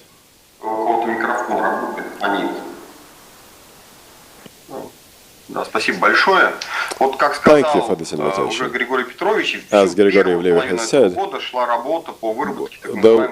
we have been working on developing the so-called front strategies during the first half of this year. One of the steps was to involve us at the business of the technology entrepreneurship and technology investments into these discussions, the discussions of the plans for development of IP system, the IP ecosystem. So I would like to focus very briefly on 3 points. These points are so far more of a problematic nature. They are not so much results. They still call for significant decisions. One, as we all understand, the cost and the length of research has been growing longer rather than shorter over the past years and decades. But because find it simply unaffordable to do their own research. We see this in electronics, in pharmaceuticals and other areas. Entrepreneurs and corporations have been trying to join their efforts to share their costs on development. This means that a totally new appears that wasn't as popular in the past. Well, it wasn't in the core of the IP development, which means non-exclusive rights on IP. We need to draw a very clear line between exclusive and non-exclusive assets. When 10 companies have been funding the same development jointly, believing that this is a basis for all of them, but they also have been involved in their own development of exclusive rights. So managing this line between exclusive and non-exclusive is the key question for IP property now. Non-exclusive rights are simply non-existent in Russia so far. You cannot even book them on your balance sheet. Many entrepreneurs or references have been bringing a lot of IP from abroad, non-exclusive rights. We cannot book them. We cannot make them into our asset on our books. That's one. The second point I'd like to focus on. It's like this. Grigory Ivliev has already discussed this. Monetizing IP management. Relying on economy as the framework. Because the initial idea of formalizing IP rights to us, to investors, to entrepreneurs, is to get the right to to profit rather than to protect. We don't want to protect ourselves from fraud or self-net. We want to understand who will earn the most from these IPs. And we keep forgetting this. For instance, when there's a legal initiative that does not help you to identify the shares of property within one patent. At the moment, it is simply impossible, which is a major obstacle for an investor. Last but not least, point number 3, this shift of frameworks towards protection, from economy to protection. We see this very often when we talk about the structure about entities funded from the government budget, from taxes. Many people tend to think that if a corporation issues a license, or issues a license from a research institute or from a university, then the university must receive the revenue or the research institute. But I would like to say that the global practice is totally different, and we will have to go in that area. Yuri Zubov mentioned in his report already that the structure of IP rights should encourage developers. The University of Leuven in Belgium introduced the structure 20 years ago, where 87% out of 100 from researchers to laboratories, not to universities, not to the administration, but to researchers personally. This motivates them to offer commercializable, monetizable developments. So, these committees believe that the number of professors at the university, professors who are millionaires, is a real indicator of their efficiency. There are more than 100 million professors at the university, this is an indicator to which we should really look up to. This is the number of scientists that have been able to earn from their developments. If we encourage the number of such people growing, this means that we're growing in the right direction. Thank you. Conference, I think that the framework which we're going to set today are very important, and do hope that all these questions will be taken into account by Rospatent in the future. Mr. Ivliev, thank you very much. I would like to remind that Ray Cork had 1.5% from McDonald's when they began their franchise activities, and then he was able to take over the entire corporation. The structure of ownership, including the structure of property to IP, is the key question in the economy. Natalia Zolotyk, Vice President of Organization of Business of Russia, is going to be the next speaker. Thank you, esteemed Grigory, Ivliev. Thank you, dear colleagues. Yes, indeed, this is a very important question. But first of all, I would like to congratulate Rospatent on this achievement. This age is an indicator of the high quality and of the high level of the services which Rospatent has been granting. Its activities indeed are in line with the highest global standards. You know, it is a special pleasure for me to note that, as far as Rospatent is concerned, it has always been able to preserve the legacy, the best traditions that have existed throughout the decades of the activities of this organization in the USSR and in Russia. I'm so glad that the widest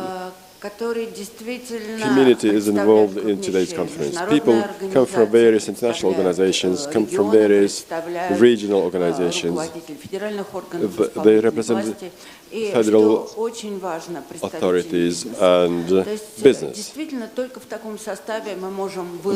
I think that only in this way we will be able to develop and implement conditions for developing the IP ecosystem in Russia.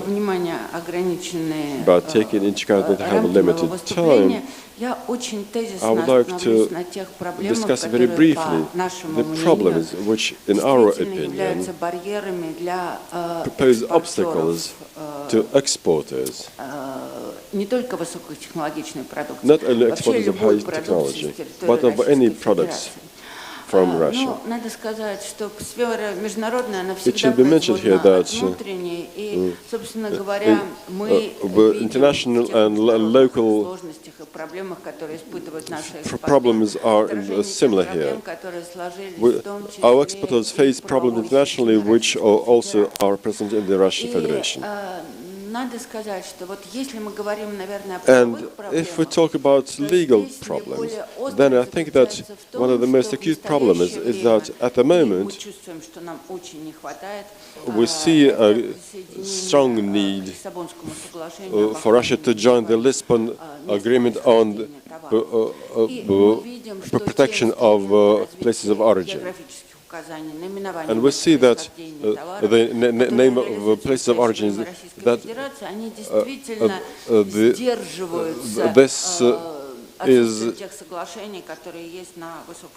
this is complicated by the lack of international treaties in this respect.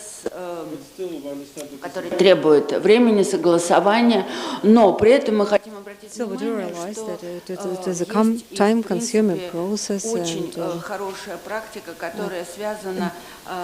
we do have a very sound practice of mutual recognition between the states as regards geographical indications, or we see that it has been used very widely by the Chinese that entered the bilateral agreements with the EU for geographical indications.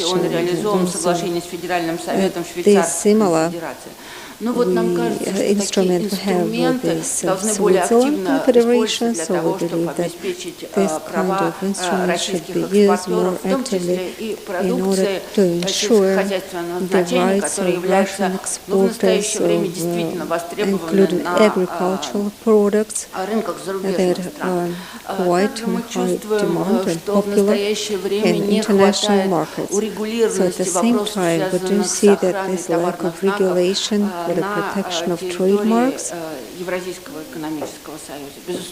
within the Eurasian Economic Union, and we believe that this process needs to be stepped up, and we need to do our best to make sure that our exporters are well protected. So at the same time, so we do see that Russian organizations, when entering into export agreements, so they overlook those issues that include jurisdiction and applicable law. So they would make this clause a reference to the arbitration in Stockholm, but still there are ways to settle disputes using arbitration courts in the Russian Federation and a poorer of Russia, so Rospatent, they are heavily involved in this process, and we believe that it should be open to other organizations, so to help promote this courts of arbitration that can effectively and efficiently deal with those issues that face Russian exporters. And we also see that there is another problem, that is the low quality of international applications, and it creates a whole set of practical difficulties, and it makes the entire patenting more costly and also more complex patents, and it does not affect the positions of Russian exporters as such, but at the same time I would like to note the lack of that comprehensive approach to ensure the protection of intellectual property. And because whenever we see that a Russian company enters international markets, certain actions will be undertaken to ensure that patents are obtained for their inventions, but in order just to be overlooking that aspect, such as the visual representation or the trademark, and as a result, this organization may face some catastrophic. I mean, given this 10 or 15 years of operations in international markets, so they can still have that it will be facing its claims of legal nature as regards the lawful use of documents, of the name of the apparatus that has been recorded in various documents and certificates. And globally, this is a problem, so we do realize that we need to strengthen our knowledge base and further develop the mechanisms of public or governmental support for the patenting of utility models and trademarks and abroad as well. So, and most importantly, we need to receive more funds for patent research and also building up patent landscapes, so to make sure that IP rights are properly observed and protected in foreign markets, so that the IP rights that can be used as a collateral for this. In particular, we need the kind of structure that would provide a proper assessment of IP rights. So these are the mechanisms that need to be developed, that need to be set in motion. Every mechanism, I clearly can see that there is a nucleus that is a Rospatent, and also with a heavy involvement of business sector and relevant organizations. So thank you for listening. Igor Sobolev, Head of Legal Assistance Center with the Gazprom Bank. Thank you so much for giving me this opportunity, and I would like to congratulate the team of Rospatent and the Federal Agency for Intellectual Property. We are on the user side, and we would like to note that over the past years, as this agency has become more important, more transparent, more savvy technologically, and we would like to wish you every success going forward in achieving those tasks that you have set and announced. Now I would like to describe this experience for developing ecosystems, and I'll be brief. But this is one of the main topics, or that's like the main theme of our conference. So, IP ecosystems are commonplace around in the globe. Take Finland, for example. So they set up the IP ecosystem, bringing together more than 26 organizations or participants that are well into the smart cities and communication centers. So this 5G component that is an element of the name that looks through on 5G. So as I said, the ecosystem is quite comprehensive and includes higher educational institutions as well. So at the same time, we can have a look at another ecosystem that rights in the health sector. So there are 14 partners. So they decided to come together. These are pharmaceutical companies. Now they work together in order to undertake and monetize the research and that can be developed in the pharmaceutical sector. So this ecosystem helps those companies, participating companies, to undertake development. And in addition to that, it provides an analytical tool, like analysis of data relating to those pharmacies on the market, and also the trends that can be observed, and looking into the efficiency of medical solutions, and because these all helps to commercialize and patent their products. And there is another feature that I would like to present, and I'm referring to Oleg and University of Munich. This can be also considered as an ecosystem built by Oleg. So many universities and technological institutions, and were involved in the development of technology of such joint corporations. Затрагивающим территорию Германии и территорию Великобритании, является тоже такая синергия, коллаборация между известной компанией Siemens, университетом Линкольн, английский, компания Siemens имеет немецкое происхождение, задача, которую ставит в своем сотрудничестве. Эта экосистема, это в первую очередь подготовка кадров и создание новых технологий для тех продуктов, которые развивает и реализует компания Siemens. В Соединенных Штатах Америки есть такая коллаборация экосистему. This kind of collaboration it's called Plenary. The company that would have this integrated profile with many companies offering consulting services and just providing this display for further commercialization of IP results. And in general, it would help and enable companies to find the investors, potential investors and buyers.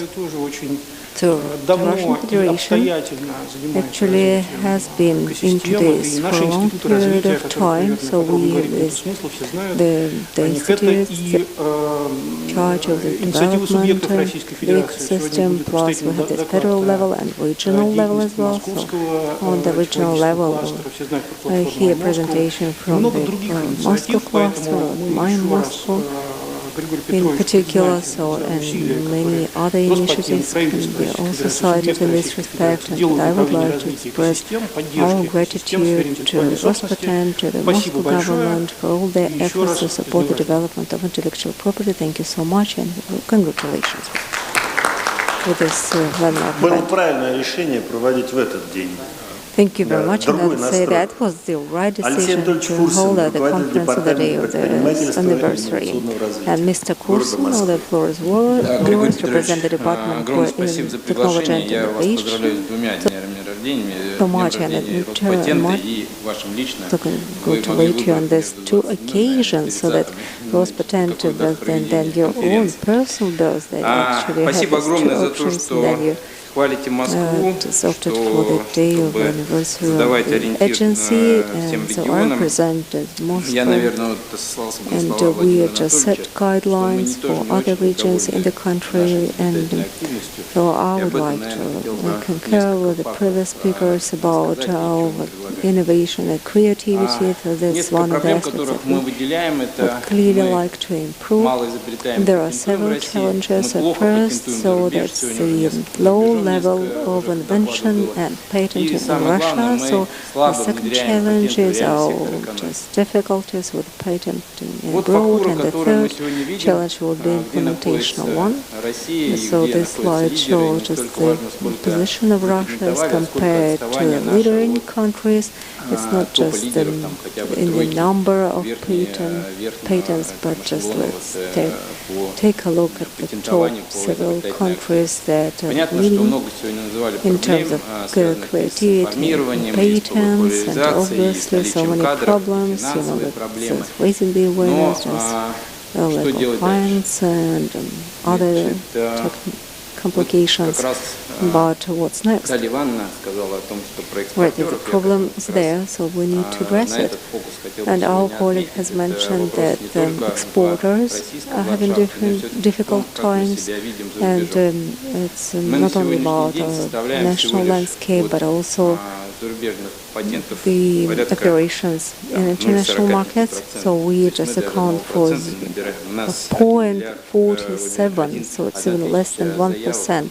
That's 1,100 applications, and from Russia. And given that the share of Moscow, that is 40%, so for Europe for 2020, but the Russian applications, that is 4,500, which is only 10%. In fact, China over these decades, so they have seen this four growth, and we are being stable in terms of our development trajectory for the number of patents received. So these are the inventions that are referring to draw the line under the key aspect. Okay, let's look at the applicants. Like the Huawei, 4,000 compared to Sberbank, that is 40. That Mitsubishi, okay, more than 2,000, and then only 26 for Cebu. So exports, and the volume of technological exports, I suggest we take another look at statistics, which is shown on this slide. So those are exporters, seeking patents in our jurisdiction. So more than 28,000 were received in terms of applications, and 40 0% would be non-residents. And so we need to look at the consequences of applications for the market. So these are the top rating the countries that obtain their patents in our jurisdiction, so which compare with the major importers to Russia, and we see that there was a very clear correlation between the two groups. The next commercialization, so we look at it, it is $1 billion US, and it's 128 times, so the order of magnitude that will lag behind the leaders. And it's only $10 billion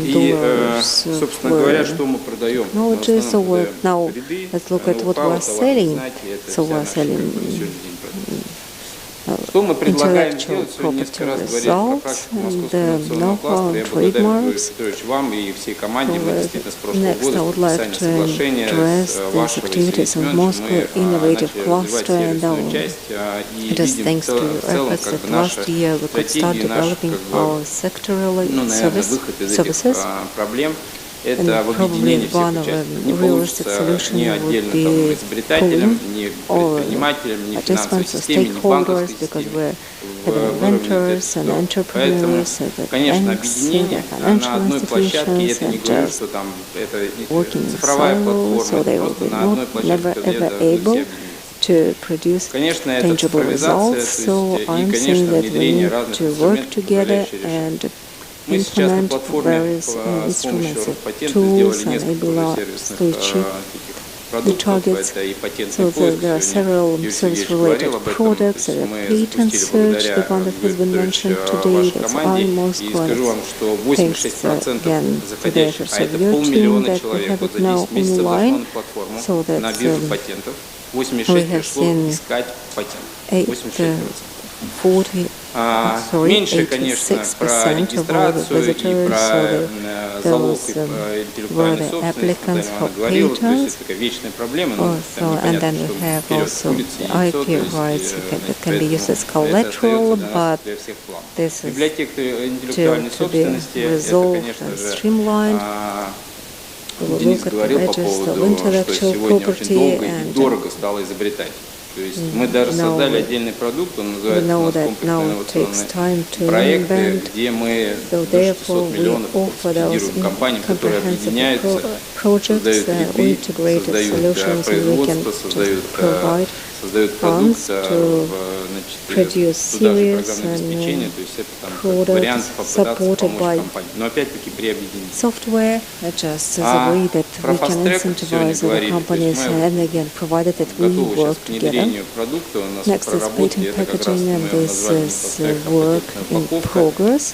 So we call it a patent purchase, and then just going from the very idea to the market stage for a given product. So now let me elaborate on the first line, because this will be further just clarified for your team. So back to the first line, is assessing this commercial potential or the market potential. So whenever you make big businesses or entrepreneurs, so that you ask them whether they are willing to invest, they are willing to invest. No, they are not, unless they have this clear picture of the market, be it domestic market or global one, because global one is even more important. That's step number one, and it is essential. So we need to select representatives of the business and also corporate structures, entrepreneurs that will be involved in this process.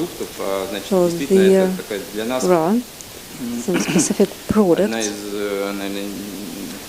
that have been already mentioned, and this is some sort of inconsistency, so that we'll see, just if you compare Moscow experience with the best practices, it would be 50% for entrepreneurs, 46% for individuals, and that's just 4% for the science and academia. And just it's only 4% of international applications for patents, because the patents are not part of their KPIs, as put one of our colleagues put it, so they don't see commercialization as their final target, so at least they will be happy with receiving legalization in Russia. So there's something that we can improve and work together, so probably to offer another product that will provide funds to cover all stages. Just for those results, those projects that have a commercial value in them. So that it was last year that we started another initiative for intellectual property rights that can be used as a collateral. That's a 95% like a guaranteed product, and we received 35 applications for 400 million rubles. That's stage number one. So what comes next? We don't know, because that's it. What currently they have that number of applications, then we see how these go, whether this goes well with the market. So unless we get that response, we'll not be able to identify steps for the future. So, and I believe so this is the expert audience that we have today that can help to develop this area as well. Thank you so much for listening. So congratulations once again. So using copyright collateral, so that was raised as a separate issue yesterday for agenda. And by the way, we have a working group that will work on the accessibility of financial instruments. По рынку очень важно ориентироваться по рынку, коллеги. Мы должны учитывать, что не только PCT есть еще прямые подачи в национальные ведомства. И вот мы посмотрели 2019 год, в США подали напрямую в наш заявитель 787 заявок, тогда как по PCT в 2019 году было только 454 заявки. Я еще цифры ввожу в оборот, чтобы мы все понимали, что мы в основном патентуем в Соединенных Штатах Америки. Почти половина всех заявок, которые мы за рубежом выходим. Я прошу коллег ввести эти цифры в оборот. Мы никак не закончим исследование, которое бы полностью представило вот это зарубежное патентование во всех сложностях. А кроме всего прочего, нам хотелось бы понять, а почему в сети, казалось бы, удобно. Здесь все в Москве, подаются заявки напрямую. Нам важно понять, в чем здесь ценность, как говорят в таких случаях. Это зарубежное патентование, конечно, тот оселок, на котором проверяется все, и мы должны еще уделить больше внимания. Коллеги, выступает руководитель кафедры ЮНЕСКО по авторскому праву, смежным культурным и информационным правам НИУ Высшей школы экономики Михаил Александрович Федотов. Спасибо, Григорий Петрович. Thank you, Mr. Ivliev. I would prefer to speak from this podium. Yes, a professor will always stay professor. We worked with you, professor, at the long-distance education institute back in the USSR. He was a professor then, he's a professor now. Nothing you can do about it.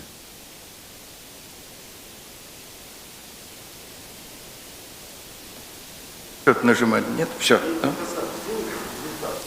Да, сейчас. Уважаемые коллеги, презентация выведена на экран. So, dear colleagues, you can see the presentation on the screen.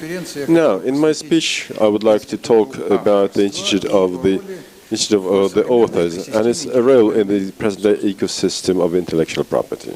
In April 2021, in this hall, I had the opportunity to share with you some of my views.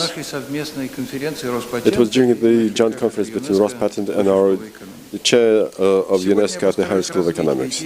Today I would like to expand on these ideas and to show how insufficient attention to the interests of an author, not an investor, but an author, results in degradation of Russia in this respect. As regards the proceedings of the April volume of our magazine on intellectual property activities. They will also be published in volume number 38 that will be published in 2 weeks. So you can see a number of several copies of volume 37 here in this conference in this hall. Now, the concept of an author, it covers not only intellectual property or patent right, it also covers the individualization means, and it is the core of the entire IP ecosystem. I will give an example from the collection of the State Hermitage Museum. Ancient Greeks, in this section of the State Hermitage, there is this vase which combines red figures and black figures. It dates back to the year 520 before Christ. This vase has 2 interesting inscriptions. In the middle of this, in the cameo around the running man, it says, Gishill made it. And at the outside, beside the picture of the mule, it says, Epictet drew this. This was to show everybody that this was made through the talent of 2 authors, the potmaker and the drawer, the painter. And it can be assumed that it was also in a proprietary way. Who needed it and what for needed they needed this in the 6th century before CE? What was the meaning? If you consider that there's about 100 of similar vases in the global museum that Epictet was assumed to have made, and he signed half of them. So there's no ground that we can doubt that he was the author. It wasn't something unusual in the ancient Greece 6 centuries before Christ. Others, vase maker, used to sign them too. We can assume that these inscriptions were to mean that the people had the right to these, the right of ownership to these items. You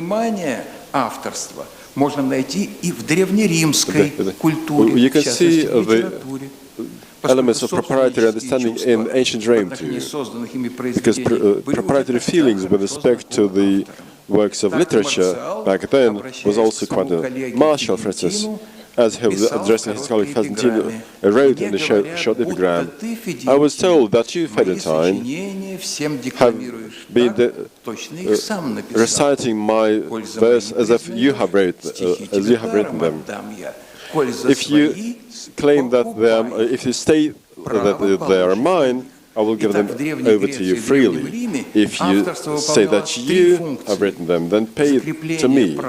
So, we see that there were 3 factors. The fixation of the ownership right as a moral right, which is similar to copyright, droit d'auteur. or droit d'auteur. Индивидуализация производителя Individualization товара, of the maker of a product. That was function number 2. This is the functionality of the trademark. And 3, the fixation of property right to the original of the result of intellectual property. Function 1, in my opinion, is the most important for the ancient Greek author, because it was more in line with the ancient Greek ethics of striving, built on the concept of decent and perfect behavior of a man. This hypothesis is confirmed by the inscription which we see on one of the ancient Greek vases. It says, Euphemide, son of Poliasis, drew this. As Euphronia has never been able to draw. In any case, over the past 2,500 years, the connection between the author of a vase and the result of their intellectual property activity have stayed, but only in the form of the right of authorship. That is precisely the right which, in accordance with the law, exists forever. In ancient Rome, authors' inscriptions appeared not only on vases or sculptures, but also on items of everyday use. We can judge this by the clay lantern that was inscribed by the potters. What meaning do these inscriptions have? They not only inform about the author, but also there is as a means of individualization of the author and the maker, who are in the same person in this case. I dare to say that many tools of individualization have also their own way. The legislator doesn't see this, but in practice, each brand, which is made from means of individualization, has an author. In other words, a person who invented this by creating first in their imagination and then putting this to paper or showing this on the screen of the laptop. Let us bear in mind that the brand is a mental construct, which means that it is always the result of intellectual activities. Let us not be surprised that our legislator doesn't see any authors in the means of individualization, because they don't see the author in such a result of intellectual activity as a know-how. It doesn't exist in the Russian law, in the clause which refers to know-how in Part 4 of the Civil Code. I understand how difficult it is to include the concept of an author into the legal framework chosen by the legislator. Имеющие коммерческую ценность в результате их неизвестности третьим лицам. Действительно, трудно найти элемент авторства, например, в списке адресов постоянных клиентов химчистки. Но ведь не менее трудно разглядеть результаты интеллектуальной деятельности, скажем, в фонограмме морского прибоя. При этом и фонограмма морского прибоя, и содержащийся в тайне список адресов постоянных клиентов химчистки являются результатами интеллектуальной деятельности. Об этом это ясно написано в статье 14. Статью 14.70 я упоминал в связи с ноу-хау. Юридическая логика требует, чтобы и здесь, в институте ноу-хау, законодатель закрепил роль автора, то есть гражданина, чьим результатом интеллектуальной деятельности стал секрет производства. Итак, предлагается следующая схематическая классификация объектов интеллектуальной собственности в зависимости от значения фактора авторства. В максимальной степени фактор авторства наличествует в авторском и патентном праве, в смежных правах, в правовой охране единой технологии и так далее. В меньшей степени в товарных знаках, коммерческих обозначениях, фирменных наименованиях. В минимальной, практически в нулевой степени в географических указаниях и наименованиях мест происхождения товара. Впрочем, в некоторых случаях у географического указания тоже можно найти автора или как минимум представить его произведением нематериального культурного наследия, то есть фольклора. Предлагаемый подход ставит авторство в центр всей экосистемы интеллектуальной собственности.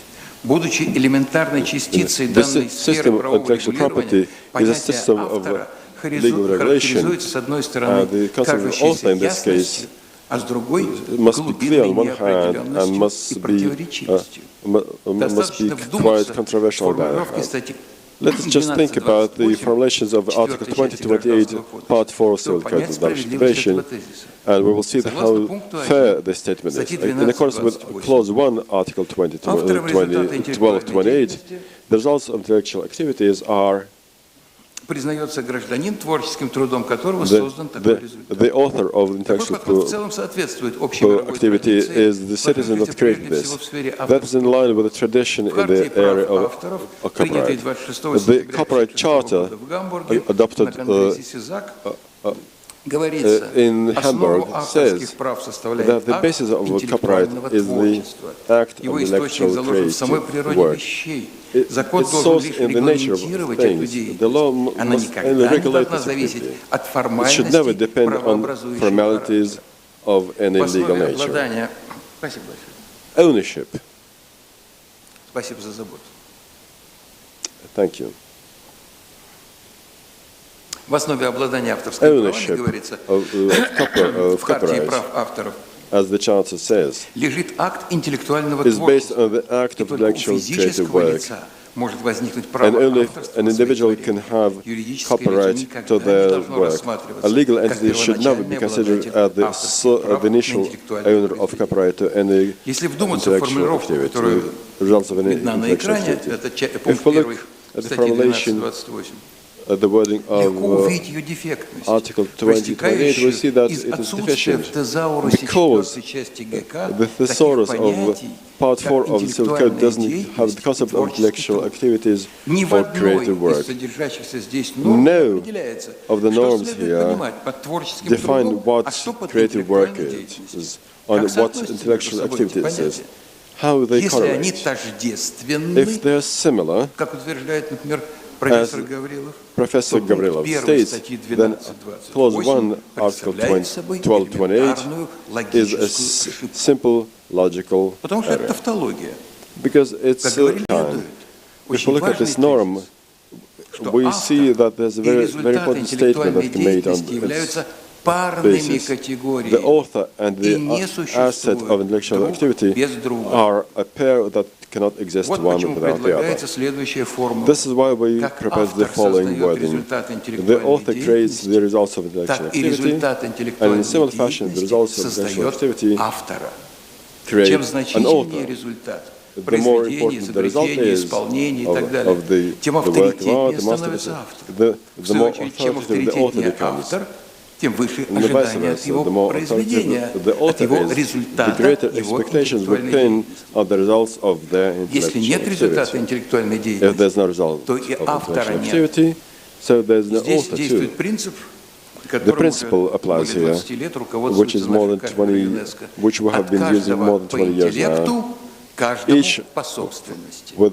Each give their intellectual capacity, and we receive from each of them intellectual property assets.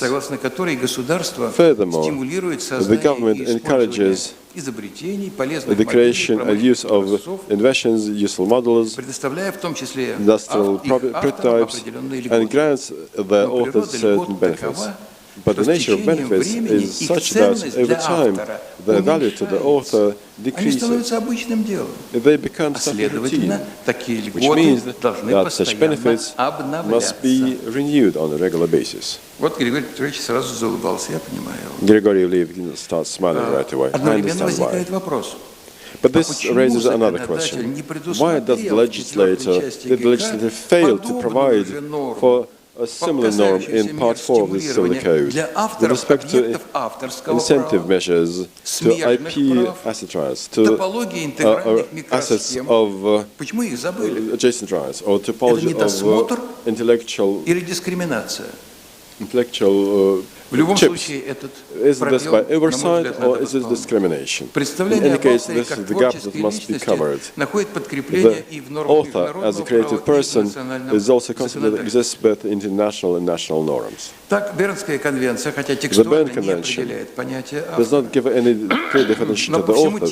Still, throughout the text we see that the author is an individual, a human, and the personality criteria, including the citizenship of an author and a similar criteria, or local usual residence applies to the author.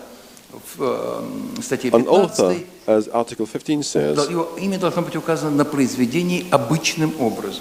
the author's name should be stated in a regular way on the IP asset, which shows that the author has various rights. The author's rights have to be admitted. Furthermore, any activities that can damage the reputation of an author should be prevented. This is a direct quote from the Berne Convention. Unfortunately, the Russian legislators are sometimes quite careless about the concept of the author.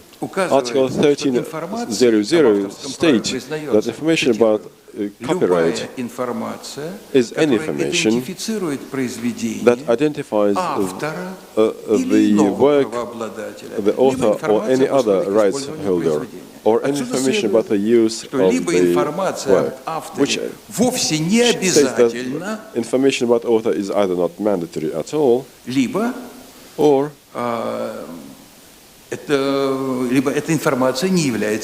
this information is not information about copyright, or it's either or. We believe that clause 1 of Article 13.00 must be simply made more clear. As regards the Paris Convention, it goes without the Субъектом правоотношений выступает некий заявитель. Конвенция абстрагируется от того, каким образом в руки заявителя попало изобретение, промышленное производство, товарный знак и так далее. И никак не стимулирует автора.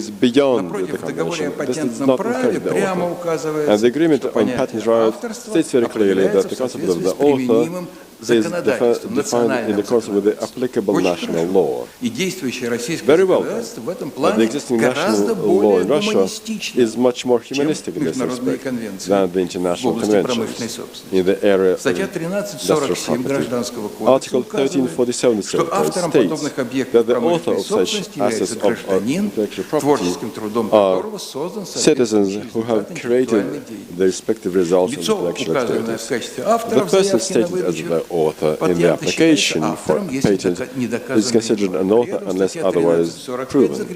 Article 13.45 fixes that not only exclusive right, but also the copyright.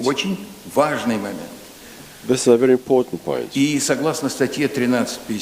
according to Article 1356 of the Civil Code, the copyright, the right to be considered the author of the invention, this copyright cannot be transferred. It cannot be taken from a person. And in this case, it is not clear why the author has the right to waive the right to be mentioned in information about the application for a patent or information about the patent issue, which is stated in Article 1345.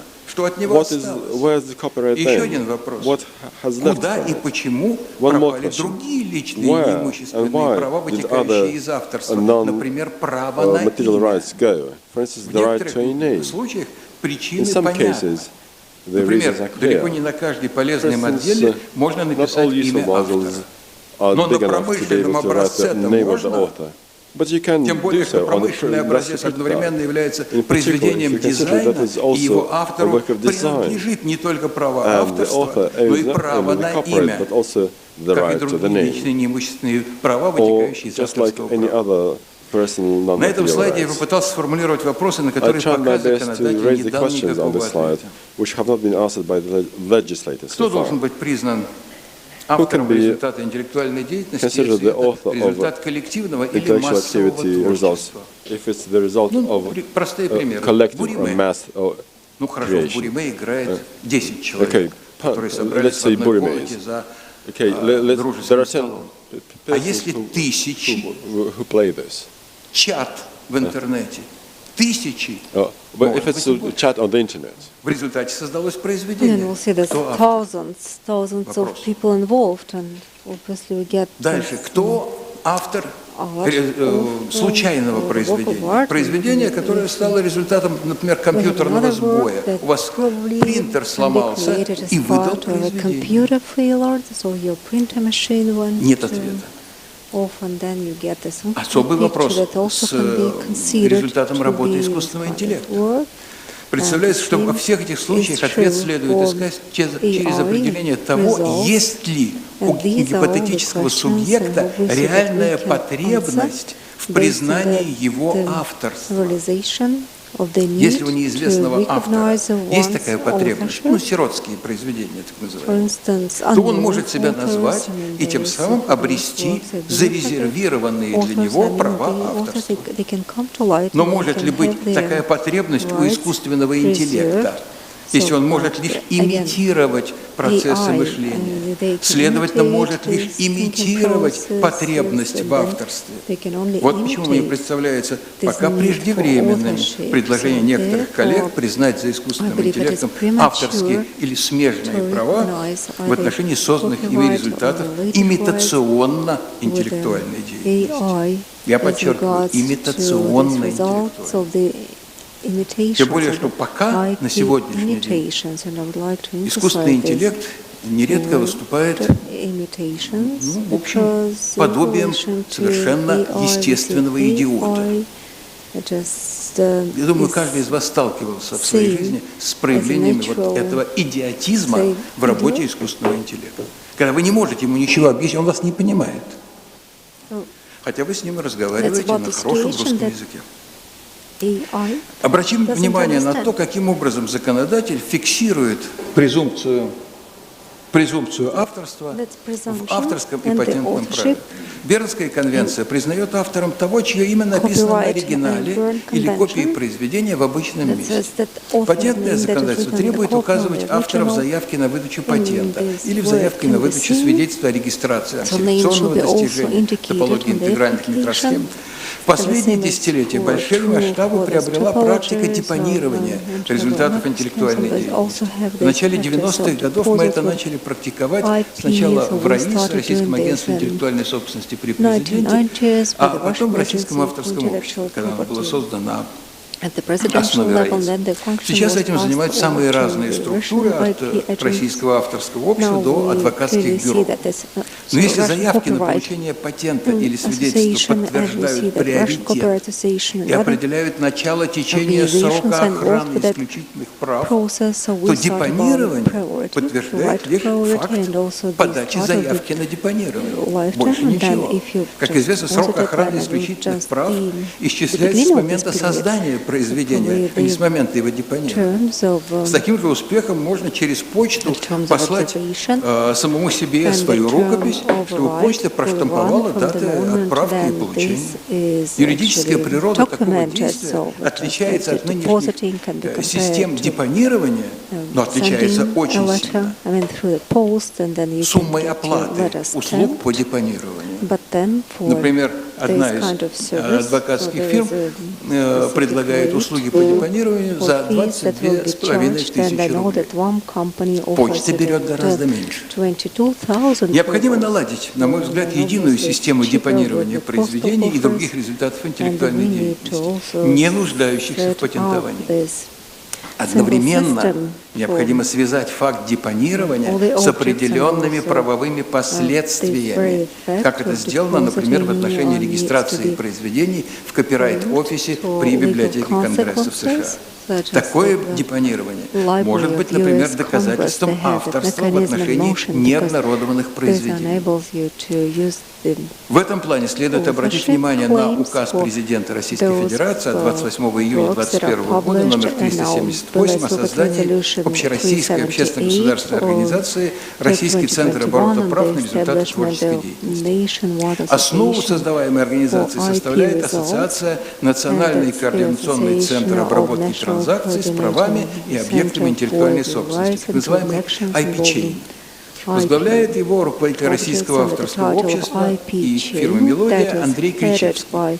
По сути дела... Михаил Александрович, можно уже завершать? Да, уже завершаю. С фамилией Кричевского уже прозвучало. Да, уже завершаю. По сути дела, авторам и иным правообладателям предлагается новая система коллективного управления исключительными правами на базе технологии блокчейн. Причем, поскольку в указе говорится, что создаваемый центр призван обеспечить инфраструктуру управления правами на результаты творческой деятельности, в том числе в научно-технической сфере, поскольку речь может идти о коллективном управлении патентными правами. Такого еще в мире не было. Но это только одно направление развития оборота интеллектуальных прав. Коммерциализация через новые цифровые технологии. Другое направление – некоммерческое использование интеллектуальной собственности при уважении права авторства. На этом слайде вы видите множество мелких значков, которые входят в систему идентификации авторских прав по системе Creative Commons. Созданная профессором Лоуренсом Лейсингом из Принстонского университета, эта система имеет уже многие миллионы адептов по всему миру. Наша страна не исключение. Использование этой системы в нашей стране регулируется статьей 1286.1. В то же время у нас есть и собственный механизм свободной лицензии, причем существует с того момента, как вошла в силу 4-я часть Гражданского кодекса. Этот механизм прописан в статье 1233 Гражданского кодекса, часть 5, и дает право автору или иному правообладателю сделать публичное заявление о предоставлении любым лицам возможности безвозмездно использовать принадлежащее ему произведение на определенных автором условиях и в пределах установленного им срока. Через 10 лет после вступления в силу 4-й части ГК появилось постановление правительства от 8 июня 2019 года об утверждении правил размещения таких заявлений, в котором органом исполнительной власти, ведущим реестр таких заявлений, был назван Министерство культуры Российской Федерации. А теперь, пожалуйста, вам задание на дом. Найдите, пожалуйста, на сайте Министерства культуры Российской Федерации этот реестр. Пока это никому не удавалось. А вот система Лоуренса Лейсинга, Creative Commons, работает безотказно, работает успешно, но и создает благоприятные возможности для накопления и обмена потенциала общества знаний. Спасибо. Михаил Александрович, спасибо, что напомнили нам о главной фигуре интеллектуальной деятельности, авторе, его права, статусе и проблемах, которые здесь есть. Уважаемые коллеги, мы впервые провели общественное голосование, в котором приняли участие более 17 тысяч человек. Причем опрашивали мы представителей науки, высокотехнологичных предприятий, патентоведов, общественных, студентов опросили. А вопрос, который мы поставили для них, номинацию, которую мы обсуждали, мы назвали «Лучшие изобретения России 21 века». Могу сказать, что впервые в России проводится такое широкое голосование, широкое признание тех изобретений, которые действительно лучше. И я с радостью готов вручить диплом Роспатента за лучшее российское изобретение 21 века по итогам общественного голосования. Награждается Федеральное государственное бюджетное учреждение Национальный медицинский исследовательский центр сердечно-сосудистой хирургии имени Бакулева за изобретение протез митрального клапана сердца. Диплом вручается Бакере Лео Антоновичу, президенту научно-исследовательского центра.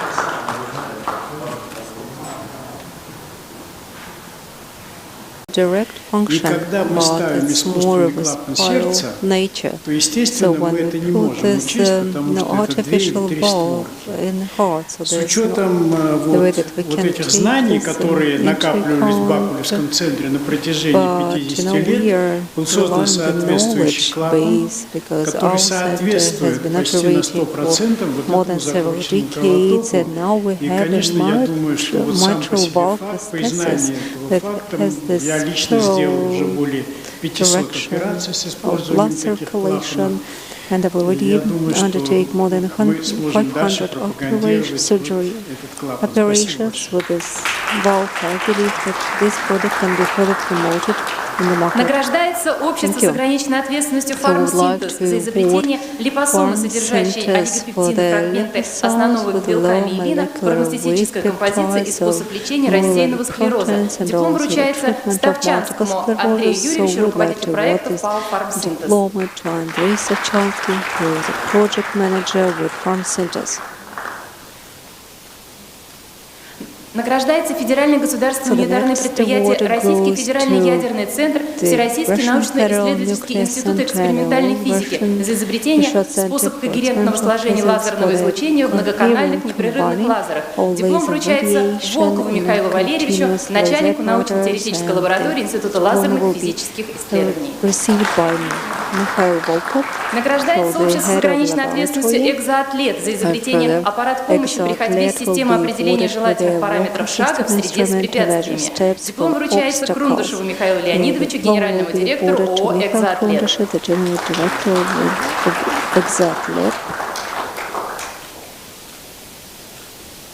Награждается автономная некоммерческая организация Международный научно-исследовательский центр инновационных технологий, Федеральное государственное бюджетное учреждение науки Институт ядерной физики имени Буткера Сибирского отделения РАН и Государственное бюджетное учреждение науки Институт синтетических полимерных материалов имени Гинеколога РАН за изобретение способ получения композиции для бор-нейронно-захватной терапии злокачественных опухолей. Диплом вручается Успенскому Сергею Алексеевичу, директору Международного научно-исследовательского центра инновационных технологий, и Максимовской Виктории Владимировне, патентоведу и старшему инженеру Института ядерной физики имени Буткера Сибирского отделения РАН.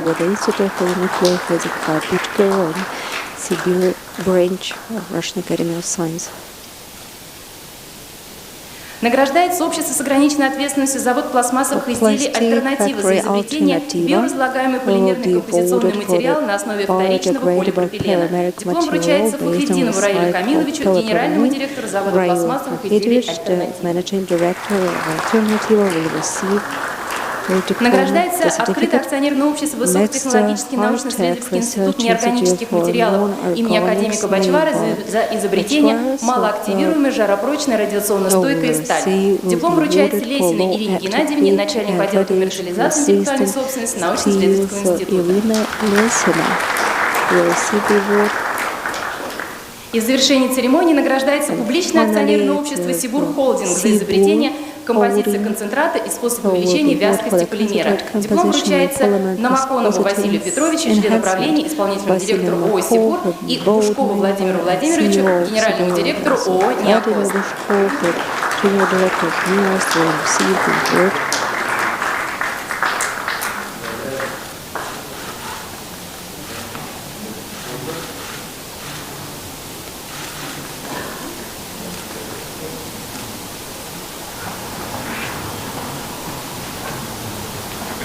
Добрый день, уважаемые коллеги. Буквально два слова. Хотел бы Григория Петровича поблагодарить за сегодняшний день, поздравить с днем рождения и поблагодарить за организацию такого конкурса. Нам очень приятно, что мы стали одним из победителей. Очень приятно, что здесь с нами присутствует Ирина Геннадьевна Рыжикова, которая является непосредственным изобретателем.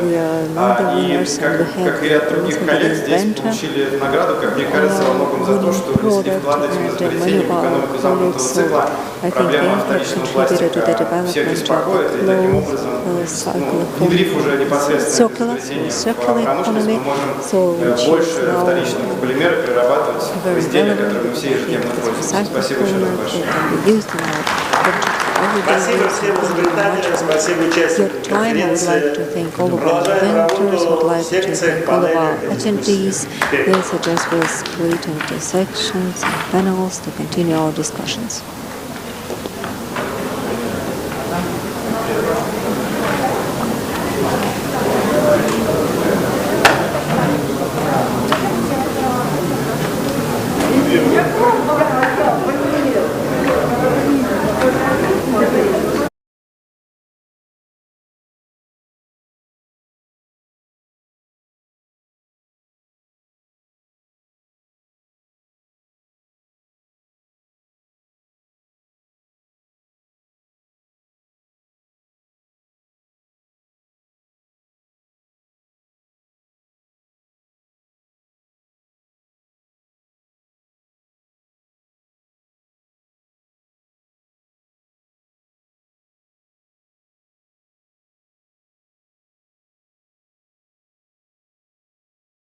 для всех секций. И секция с таким названием, в начале которой стоит слово FastTrack, мы это все и будем обсуждать. Я хочу представить своих коллег-модераторов. Это Erivantseva Tatyana Николаевна и Shulenin Вячеслав Вячеславович. Вот мы троем постараемся уложиться в оставшееся время, так смодерировать, чтобы все успели выступить, сказать свое мнение и внести в нашу работу вклад.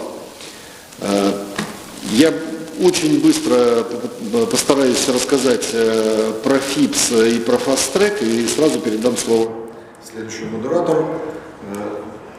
Там у меня один слайд есть.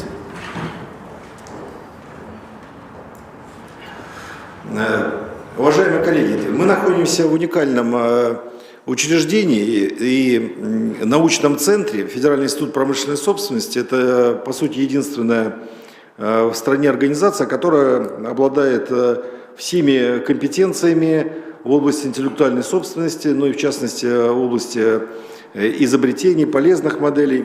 Вы видите на слайде несколько цифр, которые, собственно, отражают вот эту нашу научную составляющую, научный наш фундамент. У нас 9 отраслевых отделов по всем отраслям науки и техники и пожалуйста, потише там, да, науки и техники, в которых работает 411 экспертов по интеллектуальной собственности. Это самая большая концентрация экспертов на одной площади, не только в стране, но, мне кажется, и в мире, чтобы так были сконцентрированы эксперты в одном здании. У нас работают выпускники более 150 вузов России, которые прошли разные научные школы по разным, опять же, отраслям. Каждый эксперт в год рассматривает примерно 150 заявок, в зависимости от своей квалификации. И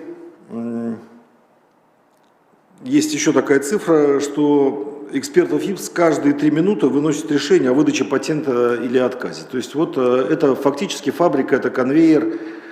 Все то, что нарабатывается во всей стране разными изобретателями, патентоведами, патентными поверенными, это все концентрируется здесь, и мы делаем встречную, обратную, скажем так, работу по экспертизе того, что по всей стране вот искалось и писалось в каждой заявке. То есть дальше мы все это анализируем, то есть делаем такую экспертизу.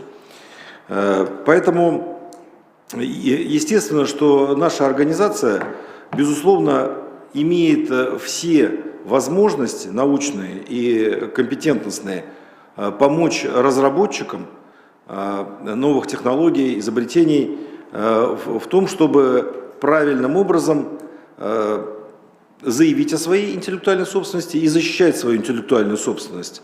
Что, собственно, и предполагает вот это вот загадочное слово FastTrack, но в данном случае привязано именно к интеллектуальной собственности. Это нельзя сказать, что это новая технология. Некоторые патентные ведомства работают в той или иной степени по такой интеграции с заявителями. Так работает австрийское ведомство, делая выездные патентные офисы на площадках стартапа. Работает так японское патентное ведомство по поддержке малого и среднего предпринимательства, когда также делаются вот такие ускоренные, но в данном случае даже не по... Я бы не говорил, что это быстрая регистрация, потому что мы и так быстрее уже некуда регистрировать, чем 4 месяца. Это скорее быстрое заявление о своей, выявление и заявление о своей идее. Поэтому действительно мы запускаем такую технологию работы, и не зря мы, особенно в условиях вот того, что происходит в мире с пандемией и так далее, конечно, в первую очередь обращаемся к вопросу медицины, здравоохранения, и в первую очередь в этом направлении было бы не только интересно нам работать, но и, мне кажется, отражает потребность в стране именно в этой отрасли начать вот такой пилотный проект. Вы знаете, так устроена вообще вся работа с изобретениями и патентами, что я бы даже, хотя это, наверное, не принято на секциях, конференциях брать эпиграфы, но я бы взял в нашей секции эпиграф, это слова Иосифа Бродского, которые достаточно, мне кажется, отражают то, что делается в патентах, и в изобретательстве, и в регистрации. В одном из своих стихотворений он говорил: настоящему, чтобы обернуться будущим требуется вчера. Вот так и устроено все патентное право и все изобретательство. Так и связано вчера, настоящее и будущее. На этом я передаю слово своему коллеге-модератору Татьяне Николаевне Ереванцевой. Пожалуйста, Татьяна Николаевна. Может быть, мы иначе поступим, Вячеславовичу, в связи с тем, что... Вячеславович, давайте, да. Спасибо большое. На самом деле, мне очень приятно, что сейчас, когда Григорий награждал и получал дипломы за лучшее изобретение года, там было большое количество медицинских изобретений. Это тоже говорит о том, что в этой сфере мы достаточно на хорошем счету, и у нас есть разработки, которые могут быть достаточно прорывными, и мы видим по той же нашей вакцине, по спутнику ВИ, которая сейчас уже во всем мире где-то с трудом, где-то не с трудом, но все равно признается, и все равно заслуга нашей научной школы здесь отражается.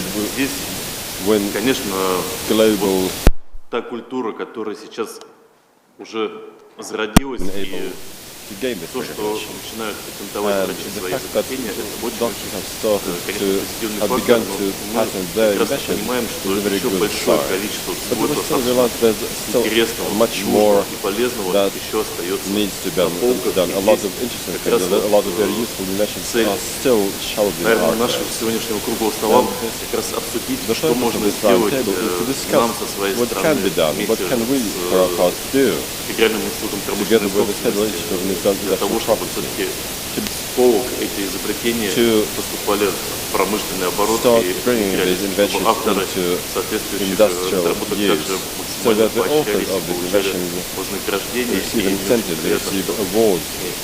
Андрей Шкода, Альберт Николаевич, здесь присутствует, как раз мы можем в живом диалоге с непосредственно с людьми, которые сами и лечат, и сами участвуют в изобретениях, поговорить, что бы нужно было там, как раз от всех нас для того, чтобы больше стимулировать врачей на разном уровне именно такой деятельности и, соответственно, дальше максимально готовы партнерские грамотно все это properly to protect all the inventions, to structure applications properly, to applications worldwide to be able to protect inventions that were made in Russia. And I think that Tatyana will then be able to brief us on this. Следующий.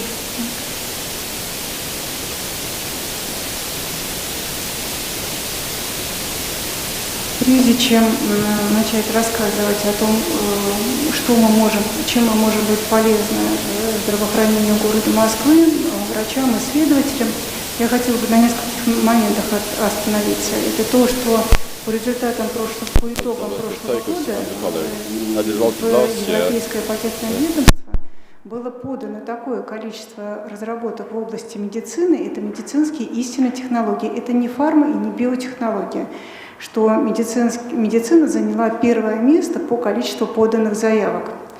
Дальше я, прежде чем рассказать о том, какие мы замечательные и компетентные, чем мы можем быть полезны, хотела бы остановиться на нескольких цифрах. Вот посмотрите, на этом слайде, что представлена, какая информация. В 70-90% технической информации содержится только в патентных документах и больше нигде. Она не будет больше нигде опубликована. Когда исследователи рассказывают, что я все знаю, что выпускается на рынке, это ошибочное заблуждение, и это не соответствует действительности. Смотрите на график. Вот красная линия – это патентные документы, синяя линия – это статьи. Начиная с 2010 года идет резкий скачок патентной активности. Публикуемых документов становится очень много. Посмотрите цифры, которые рядом с графиком представлены. На начало 2021 года было опубликовано 70 миллионов единиц информации исследовательских работ. Это исследование. И почти что в 2 раза опубликовано, в 2 раза больше опубликовано патентных документов, более 120 миллионов. Представляете, какой пласт информации, который опубликован, который может быть противопоставлен, который может осложнить жизнь изобретателям, и который обязательно надо учитывать при разработке своих технологий.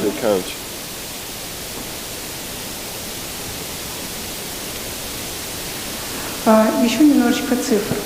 Почему же вот эта информация важна и почему же нам надо научиться изобретать так, чтобы можно было идеи коммерциализировать, и это были не только картинки на наших стенах, ваших кабинетах и так далее, лежали на полках ученых-секретарей. Это цифры, опубликованные в отчете Европейского патентного ведомства в феврале этого года. Фирмы, владеющие интеллектуальной собственностью, крупнее фирм, которые не владеют интеллектуальной собственностью. Имеется в виду зарегистрированные фирмы. Фирмы, которые имеют интеллектуальную собственность, в среднем на 20% имеют больше доход на одного работника, чем в случае отсутствия вот этой зарегистрированной интеллектуальной собственности. Ну и третий момент — это то, что моя компетенция — это изобретение полезной модели, поэтому я делаю изобретение, что фирма, которая владеет интеллектуальной собственностью, получает доход, которые относятся к изобретениям, то они на 36% доход имеют больше, чем фирмы, которые имеют патенты на изобретение. То есть о чем это говорит? Это говорит о том, что массив информации огромный, в нем надо разбираться, этим надо уметь пользоваться грамотно. Это первый момент. И второй момент, что патенты работают. На патентах можно повысить уровень своего дохода, своей компании и продвинуться и занять свою достойную нишу. А теперь кратко остановлюсь на том, что же мы можем предложить в рамках сотрудничества между патентным ведомством и Московским центром. Что мы можем делать, в чем мы компетентны? Мы можем проводить патентные исследования, мы можем проводить патентный поиск, причем на любом этапе создания жизненного цикла продукции. Почему это хорошо? Да, и мы можем делать это в максимально короткие сроки. С началом пандемии патентное ведомство объявило организовало и запустило пилотный проект по ускоренному рассмотрению заявок, связанных с коронавирусной инфекцией. К чему это привело? Вот вы в тех книжечках, которые у вас на столах лежат, вы увидите вот такую брошюру. Тут наши достижения. Вот то, что опубликовано, мы в приоритетном режиме рассматриваем, вот результатом этого является то количество патентов, которые тут изложены. Более того, наша гордость. Безусловно, это произошло только в коллаборации с учеными. Это то, что вот эта шкала, с одной стороны этой шкалы представлены события, связанные с пандемией, а с другой стороны перечень патентов, которые связаны с борьбой с коронавирусной инфекцией. Это и тест-системы, это вакцины, это препараты и так далее. То есть это демонстрирует огромный, во-первых, потенциал отечественных ученых в области здравоохранения. Это демонстрирует то, что мы научились за полтора года, что делать. Так организовать нашу работу, что мы можем выявлять оперативные заявки, applications related to this topic quite quickly. We can organize our work so that we can carry out expert assessment quite quickly. And expert assessment takes on average 26 days on COVID-related applications. We make the first step after 26 days only. This is a super quick time. So experts are capable of understanding whether a particular invention is patentable or not. In what way could we be useful to the Moscow Center? We could do preliminary topical search, we could do preliminary assessment. This will help both the inventor and the center, the investors, То, что разрабатывается, не является ли это изобретением велосипеда? Может быть, это уже опубликовано. Вспомните первый слайд с огромным количеством информации, которая публикуется. Already can find this. Let us remember the first slide about the huge layer of information already available. This will help the center to save funds on unjustified inventions, on something which has already been invented, which the market does not need. Связанные с финансовым аспектом. So this is Еще один аспект заключается в том, что the second aspect is that when we carry out this fast-track assessment, this helps the developer on one hand, and some where this is patentable or not. I mean, this work of the developer. And two, it can be monetized. The question of foreign patents can also be solved, because if we come to the conclusion that this is patentable or not patentable, then if it is patentable, then there are more chances that foreign patent agencies will also accept this application for registration. As my colleagues have said, there are 9 industry sectors at the Federal Institute for Industrial Property. All of them work in a narrow area, and they deal with patents with their respective areas. We can take a patent convention, we can use the special criteria to assess the scientific potential of a particular мы можем посмотреть на то, что запатентовано, и сказать, это незначительное усовершенствование, какое-то незначительное или же это выявлен новый решение какой-то проблемы. То есть мы, по сути, можем оценить не в денежном эквиваленте, а в научном эквиваленте потенциал созданного изобретения. Potential of a particular invention. So in our view, this interaction between the Moscow Center, which is definitely interested in promoting and identifying promising innovations, and between us with our competence in the area of search and assessment of particular development, I think this would be mutually beneficial. Furthermore, we can also say that we can do this in a very short period of time. We have learned over the past 18 months of pandemic to do this. So I'm convinced that this collaboration would be mutually beneficial to both parties. So in the context of what I've been saying, I think that it would be quite reasonable to give the floor to experts that в вопросах тех рисков, которые создаются в том случае, если инвестор, разработчик не уделяет должного внимания охране своих интересов, охране своих разработок. И в том случае, если не устанавливаются правильные взаимоотношения между инвестором и разработчиком. Все это может приводить к возникновению тех рисков, которые осложнят жизнь организации и не позволят эффективно коммерциализировать и запустить производство современных технологий, потому что они просто будут балластом, по сути. У нас одним из участников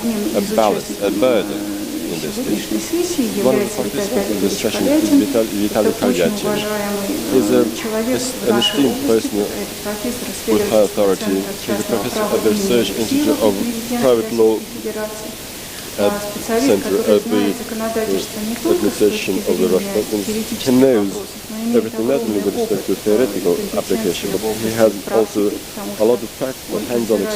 вопросах, связанных уже he is competent in how to solve a problem that can occur. So this is what I'd like to ask Vitaly Kalyatin to make his report on this. Good afternoon, dear colleagues. Before we begin discussing this topic,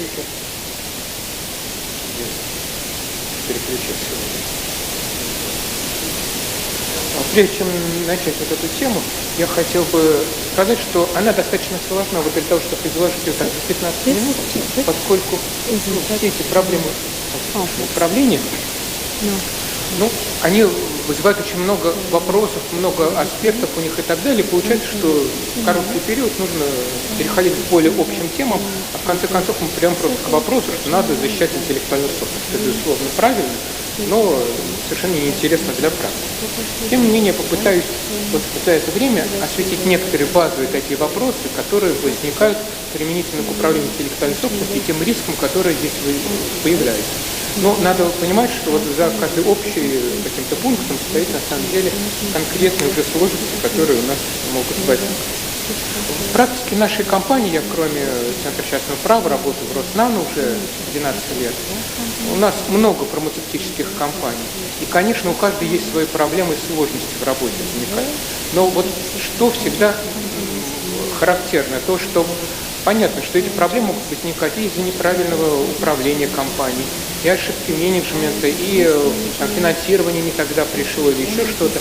Но все равно в каждой компании, так или иначе, вот какие-то недостатки в оформлении или управлении интеллектуальной собственностью, они оказывают влияние на вот эти итоговые проблемы, которые возникают. То есть так или иначе, проблемы, которые возникли в компании, они все равно так или иначе затрагивают и интеллектуальную собственность. Прежде всего, вот такое общее замечание. Почему вообще надо управлять интеллектуальной собственностью? В большей степени, чем обычной собственностью. Вот такие у нее особенности есть. То, что она нематериальна, то, что она жестко формализована. То есть мы должны всегда определить, в отношении чего мы получаем право, на что претендуем и так далее. У нее множество ограничений по сроку, по территории и так далее. То есть, соответственно, мы не можем вот просто ограничиться приобретением права, как на обычный материальный объект. Мы должны четко понимать, где, когда, в какой момент мы патентуем или иным образом охраняем результат. И то, что охрана требует здесь существенных затрат материальных. То есть, если мы начали этот процесс, то затраты потребуются сегодня, через год и дальше. И поэтому, соответственно, общий вывод, вот, который я хотел бы на этом слайде сделать, это то, что самая главная проблема, которая возникает в управлении, это отсутствие стратегии. Лучше, как когда-то, когда я играл в шахматы, говорил мой тренер, лучше играть по плохому плану, чем играть вообще без плана. Потому что, соответственно, именно стратегия определяет ваше развитие, ваше вложение и то, как вы направляете охрану своей интеллектуальной собственности. Ну, вот уже переходя к таким практическим вопросам, начнем с конца. Какие риски у нас здесь возникают? Первый риск очевиден – это недостаточность интеллектуальной собственности для успешной реализации проекта. Мы не сможем его запустить, если у нас там нет охраны достаточной проекта. И вот эта недостаточность, она многоаспектна. То есть она может заключаться в том, что мы не можем прийти в определенную страну и начать свое там производство, продажу продукции и так далее. Вот в одном из наших проектов, достаточно успешных, ну я не буду его называть, наверное, компания не очень хочет, чтобы я рассказывал там вот про проблемы, но обезлично. Вот у них одна очень крупная компания в области электроники. Она вышла на мировой рынок, стала продавать свою продукцию, и ее клиент, который хотел закупить эту продукцию, получил вдруг запрос от ее американского конкурента. Такой гигант, который, соответственно, вообще просто не сопоставим с нашей компанией по там, размерам и так далее. Но он ее заметил. Он сказал, типа, потенциальному заказчику: вы в курсе, что у них тут в США вообще никаких патентов нет, а у нас много. Если вы закупите эту продукцию, то вы получите от нас иск о нарушении наших патентов. Потому что, соответственно, технология-то, естественно, схожа в чем-то. И для того, чтобы защитить себя и получить вот этот заказ, нашей компании пришлось тут же, собственно, разрабатывать план патентной защиты, подавать заявки и так далее, то, что должно было быть сделано на несколько лет раньше, конечно, чем вот тот момент, когда она уже заключает вот эти договоры. Но не менее плохо, когда у вас недостаточность интеллектуальной собственности и избыточность интеллектуальной собственности, потому что это расходы. Расходы на поддержание патента в силе, расходы на управление, на то, что у вас люди этим занимаются и так далее. Другой риск – это то, что у вас просто интеллектуальная собственность не будет использоваться в проекте, если вы ее, соответственно, просто не будете за ней следить. И у нас тоже есть такие компании, вот одна наша крупная фармацевтическая компания, у нее огромное количество патентов, которые получены по всему миру. Вот одна из немногих у нас в нашем портфеле, которые очень-очень активно по всему миру патентуют. Ну вот я их там спрашиваю, там, в курсе, вам вот этот конкретный там какой-то патент нужен в этой стране или нет, или что происходит с этой заявкой, почему она вас так долго рассматривает. И они говорят, это нам надо выяснять, мы так сходу не знаем. То есть компания несет необоснованные расходы на сохранение вот этой интеллектуальной собственности, которая, может быть, ей не нужна, потому что просто технология развивается, может быть, она уже ушла от того или иного какого-то технического решения. Вывод интеллектуальной собственности из компании тоже риск возможен, при недобросовестном менеджменте. Утрата из-за отсутствия внимания к возникающим угрозам по аннулированию патента, по оспариванию, в том числе со стороны авторов, атаки конкурентов, патентный троллинг, ущерб репутации компании в результате того, что просто обвиняют, что у вас нет интеллектуальной собственности, вы нарушаете права конкурентов и так далее. Вот это риски. Но как же их устранить? Самое главное, что должно быть, чтобы вот этих рисков у нас минимум был, это составить свой план развития технологий. Это не обязательно должен быть документ, в котором вот так называется вот этот план. Но это документ, просто понимание ваше, это совокупность документов или еще что-то, ваш план, в котором должно быть отражено вот 4 момента. Во-первых, что у вас есть? So first, just the current state and what is there. If you can check what are the things, then next you need to be very clear about what is needed today and what will be needed tomorrow. So the planning exercise should involve lawyers, patent attorneys, businesses as well.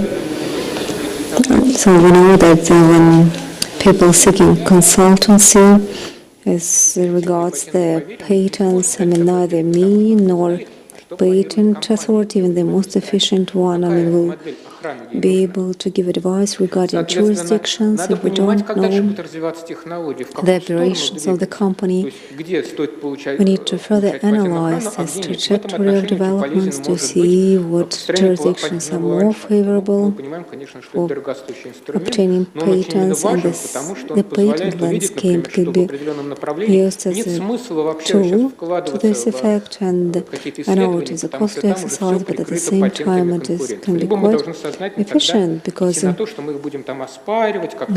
will analyze that we can dispute our patents, and once it is there, then we need to also identify the model of trademarks, whether there's industrial designs, and going among various objects of intellectual property. So once we're clear about our plan, then we can proceed to the next stage, that is examination or checking stage, that's the existence of rights, the patentability, adequacy, meaning that intellectual property is adequate and there is no infringement of third parties' rights in terms of territorial scope and need for periodic review. There's also some limitations on the scope of application. And obviously this kind of examinations is vital at the very beginning, because it will enable you to make conclusions as regard entering the markets, and probably if you see that there is a potential conflict of interest with some of the competitors, so this will help you to navigate through these options. When you are clear about the trajectory of development of your technology, and you see that you can see the scope of it more clearly, so you then can plan your entry to the markets. And for the risks, so we see that these are additional costs and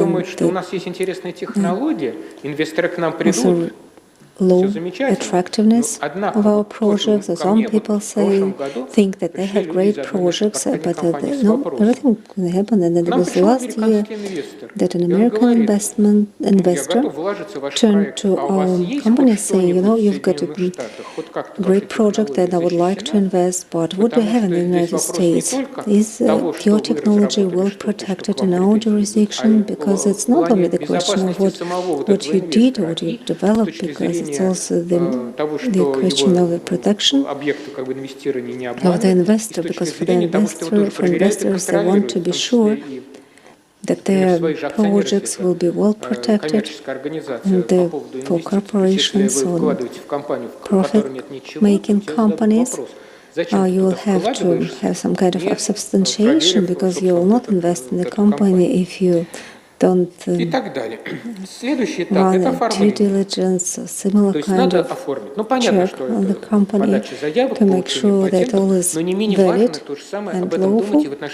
For next, we now will be considering how to document the transaction, so we do need evidence for all the objects, and this would include technical documents and regulations. So then to the developers, and where you can find this kind of documents, and authors, if we know the authors and we can identify them, we'll be able to get exclusive rights from them. And once this highlights and clean, because I used to work with freshwater by Grigory, and once we had a customer, so the customer, major manufacturer, was a beer manufacturer, and then he found out that vodka drink was produced in South Ossetia under his trademark, and it was in 1990s.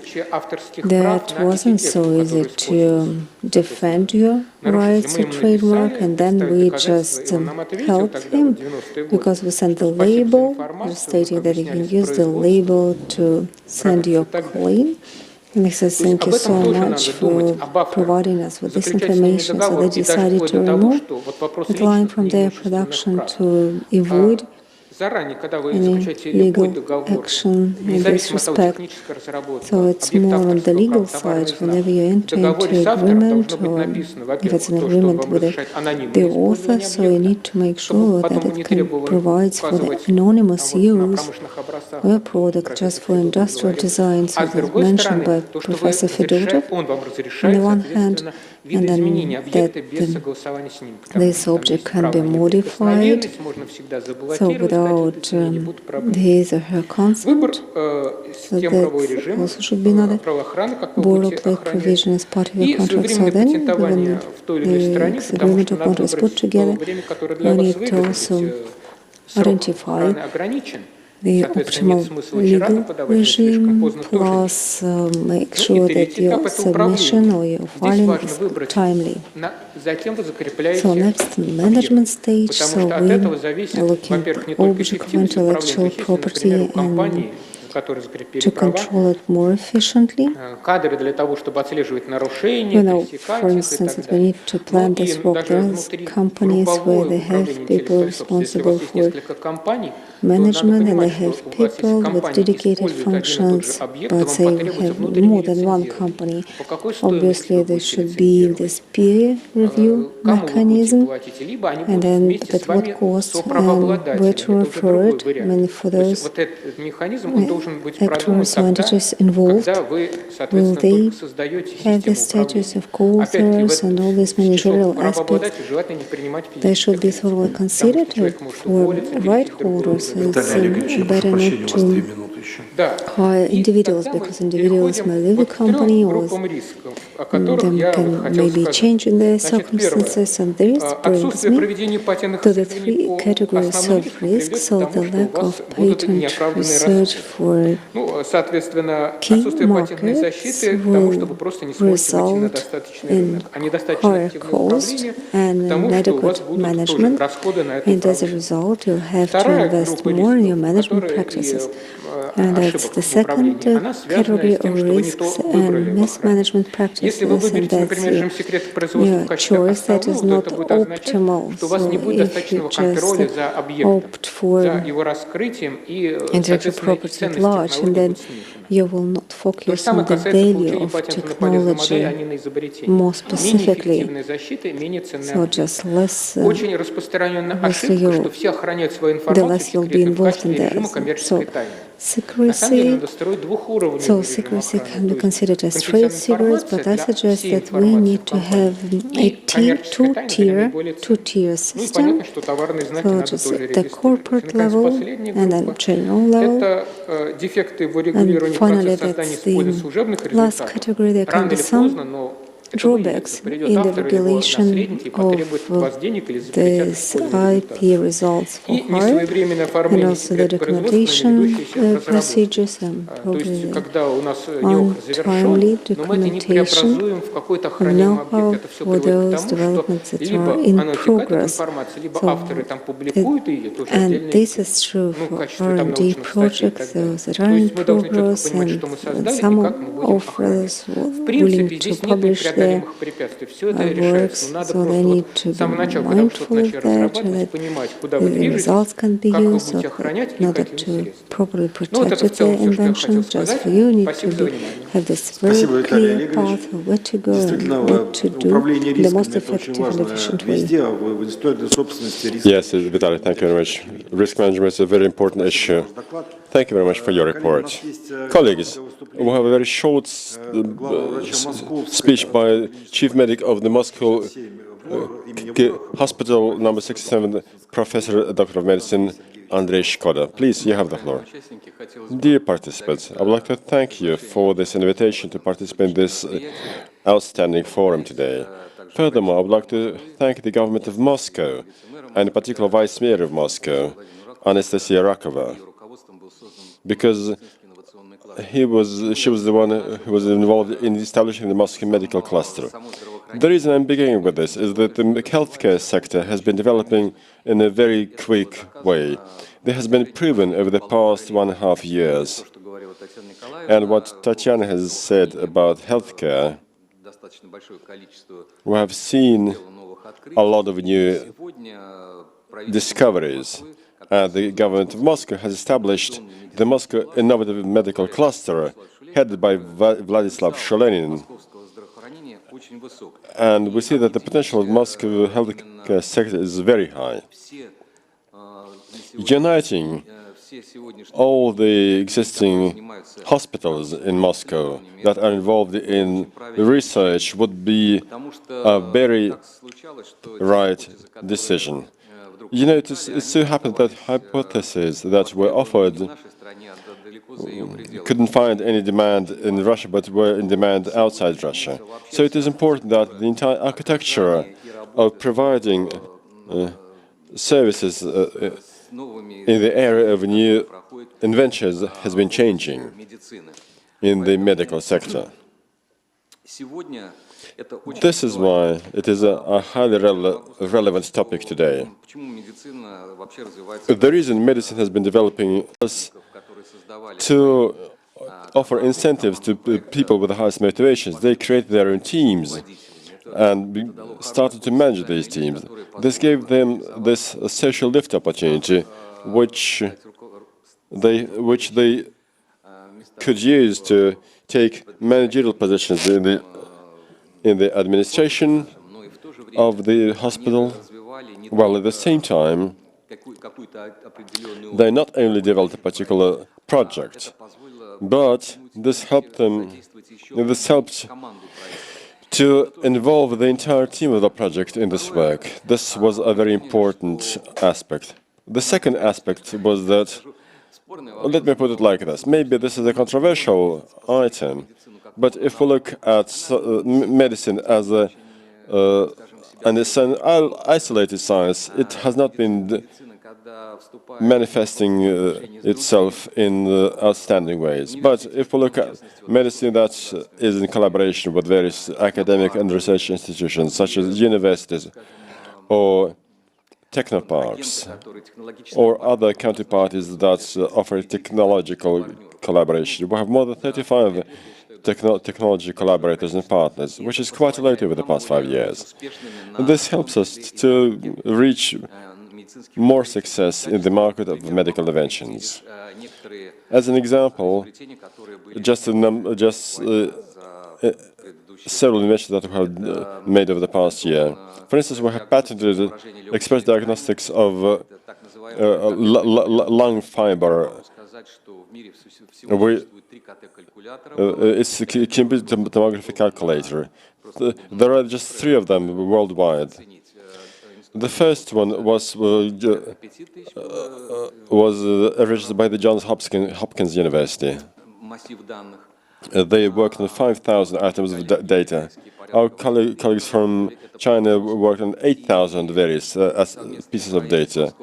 And the joint project between our hospital and the Department of Information Technology of the Moscow government and the healthcare department of the Moscow government at the Moscow University, we have processed more than 500,000 pieces of information.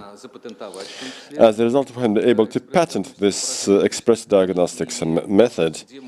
And now the question is where it can be used. Well, anywhere.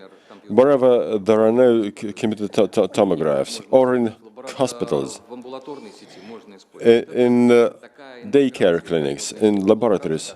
So this collaboration between these institutions and universities has helped to use this as a positive example. Another positive example, and we also reached this over the past month, over the past year, I think we have created the world's best laboratory cadaver center. This was another major project that we launched together with the Moscow government and the healthcare department of the Moscow government. The third largest project, and this we have done over the past 3 years, an outstanding project of huge impact. The spinal center that has become known not only in Russia but far beyond Russian borders. We have received the status of the International Reference Center. We have already carried out all the necessary steps to invite international experts to come to Russia and to offer training. And then our students received international certificates which will help them to work outside Russia, in Germany, France, in Italy, and worldwide. So these are examples of just 3 successful projects in our portfolio. We have many more. They are now in different life cycle stages. There's a project with the Moscow State Universities, with Vyacheslav, Shulenin. We have been working very closely to promote these projects. So I would not name any projects, but I can say that we have more than 10 projects in our portfolio currently. Thank you. For my part, I would like to ask Oleg Dyachenko, Head of Department for Special Project Development at the Moscow Innovation Cluster, to tell about their experience in patenting developments in Russia and abroad. I, for my part, would like to ask for your apologies. I have to leave you, and my colleague is going to fill in for me. Thank you very much for this excellent event. Good afternoon, dear colleagues. Yes, indeed, innovative activities in many aspects determine the efficiency of intellectual property use in the real economy. This is why practically all the countries place a special focus on many measures for encouraging innovative activities. This slide shows the current state of affairs and the issues that exist in the development and in metro activities. Low activities result in low economic efficiency in foreign markets. At the plenary session this morning, the head of Department for Entrepreneurship and Innovative Development has already raised this issue. We're now in the range between 20 and 30 with respect to high-tech products. And since we have been patenting foreign applicants quite actively, so foreign companies have been quite active in patenting their developments, which means that we start to depend in technology terms. We are forced to import technologies in amounts which are greater than we sell our technologies abroad. and the results of the intellectual activities in particular. So with respect to intellectual inventive activity ratio, we're now at the end of we're slightly under 30. There's a number of aspects that prevent us from patenting the results of these results. There are three main aspects to it: information, personnel, and financial aspects. Let's look at the tools that our foreign peers have been using to overcome these problems. Clearly, funding is the main problem. In particular, when we enter foreign markets, we see that patenting your invention abroad, in particular in more than one country, when more than one invention, and this is the case with medical technologies. So this is an exercise which can cost a lot, and it will definitely cost quite a pretty penny, not only to small business, but even to large corporation. So there are measures which would compensate for companies' outlays on patenting outside. There are various measures, various vouchers, one-off compensations. They target SMEs, educational institutions in the first place. But not only. Another important aspect of this funding is support for individual inventors through various bonuses and grants. And development of the infrastructure of technology transfer, which is designed to transfer new developments from universities to companies. And it is so good that we have now a new program for support of this technology transfer center. And owing to this support, we will be able to get the things going. We see when the universities are not patenting and not implementing their inventions in the real life. Well, clearly, developing inventive activity would not be possible without proper funding of research. Funding not only on the part of the government, but also on the part of the private sector.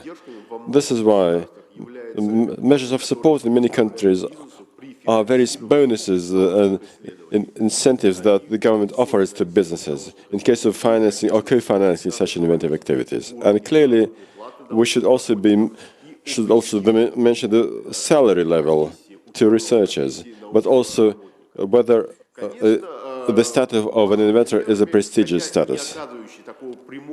Other measures which are important, although they may not have direct impact on inventive activities, is promoting science and inventive activities, not only in material terms, but also moral encouraging of the best inventors.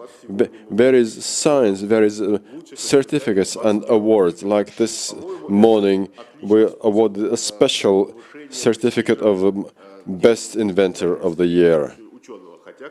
So this makes the overall research activity very, very popular, although material encouraging does not rule out any. Material encouragement should go hand in hand with moral encouragement. And furthermore, we need to train people, to educate people. We need to train people who commercialize technologies. We need to train inventors. We need to offer training courses on the basics of inventive activities at technical universities, so that our researchers and scientists know how to protect their inventions properly. And furthermore, measures of support aiming not only to encourage inventive activities, but also to bring these inventions to market in the agriculture, in industry, etc. So measures of this kind do encourage inventive activities, but only indirectly. If I know how my invention is going to be used in real life, if I know that my invention is going to bring me revenues from its practical application, then I will definitely be thinking more actively, inventing, proposing new things.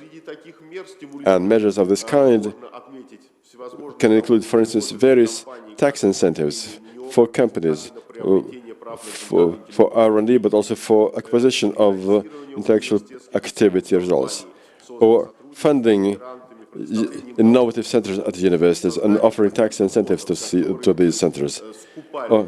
establishing various funds that would buy up results of intellectual activity from private inventors, and would make these patent pools, which we have discussed today, and would implement them by selling them to large corporations that will then, in their turn, use these patents to make new products.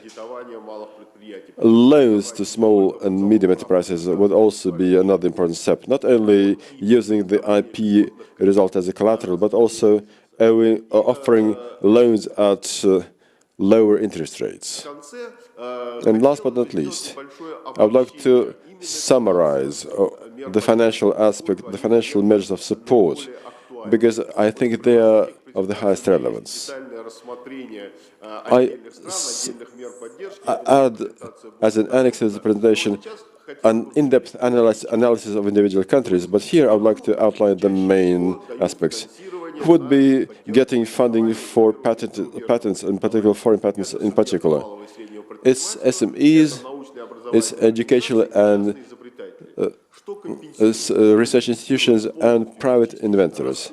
They would be compensated for the outlays on paying duties in full or in part, and for paying for the services of patent attorneys who lodge these applications and help to prepare the documentation.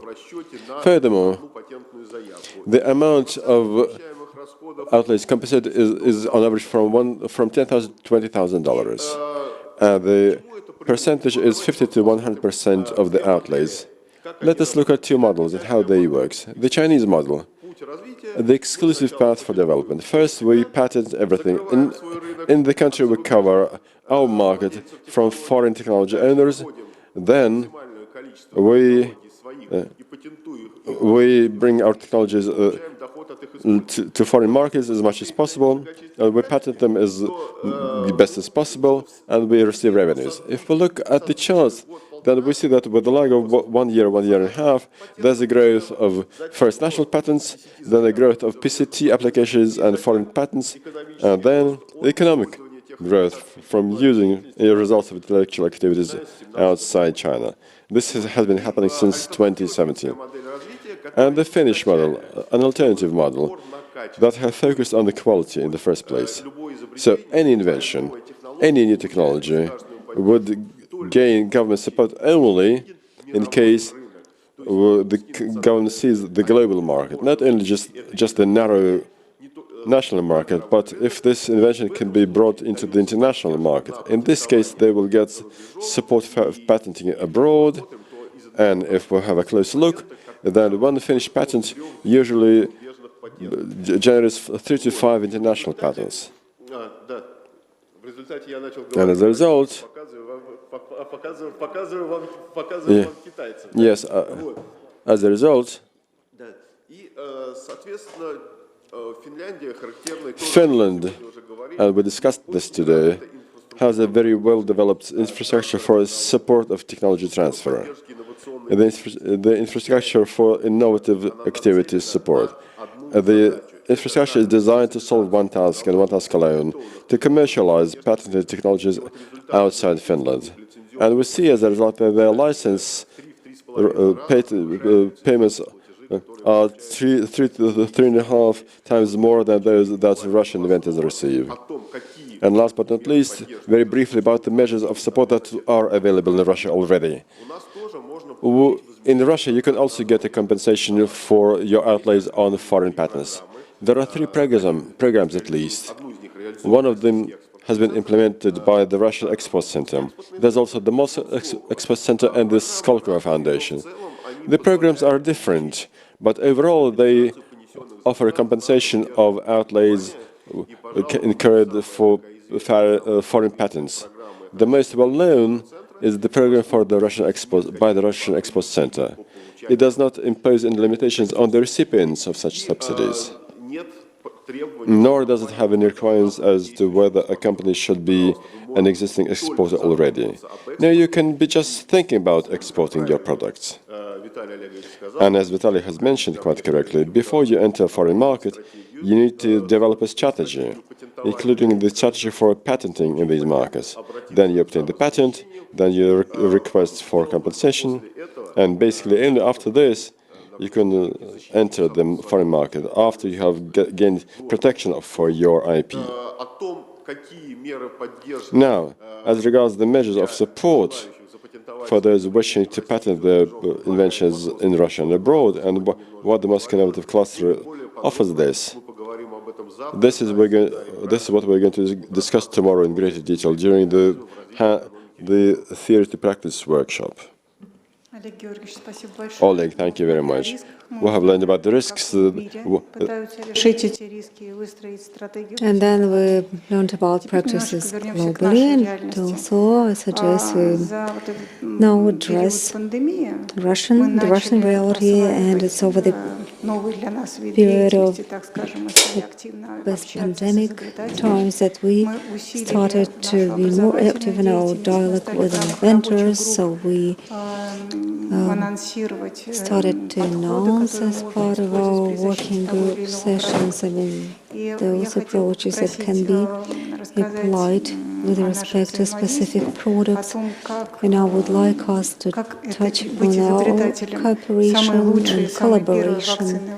So between the inventors, and so on the side of investors, Boris Radeysky, who is the deputy director of Research Institute and the inventor of the first in the world vaccine. Thank you so much for giving me this opportunity to share our experience and interaction with the stakeholders, and I would like to also express my gratitude for this interaction. So when the pandemic started, the root cause was in the virus that was unknown to the humanity, and we had no vaccines in place to counteract the spread. And just the whole world, all the countries embarked on this search for most effective vaccines. That was a kind of competition,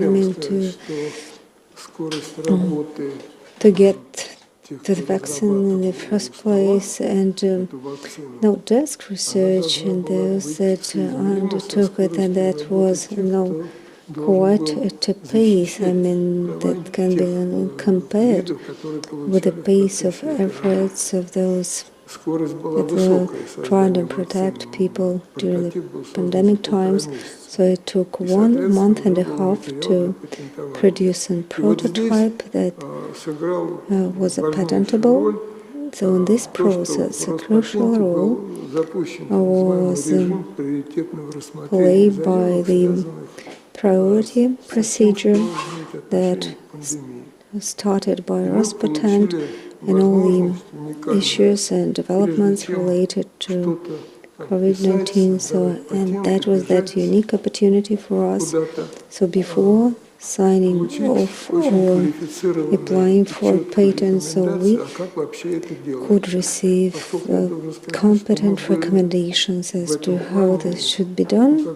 And we were naive in that sense, like, in biology we have this kind of cells, so they can naive cells, but they can learn, and the ones that learn enough, they then can protect your body. So we started from that naive stage, and then we went through the 2 or 3 week course, like a freshman course, and then we received lots of information, so including very clear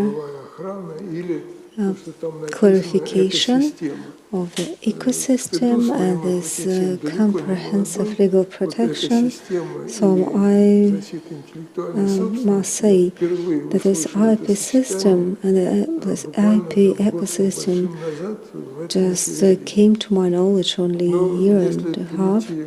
So at this agency, I became familiar with this, and going into specifics, I would like to explain that it took us 6 months actually to to get expertise and also fast-track procedures for the registration of 7 patents, and at the same time we produced 2 in-house know-how, so these are not published, and then for us it was very important because know-how helped protect technological features. So in that sense, we created some sort of a dome covering all of our developments in 2020, and that was a reasonable step in the light of all the competition.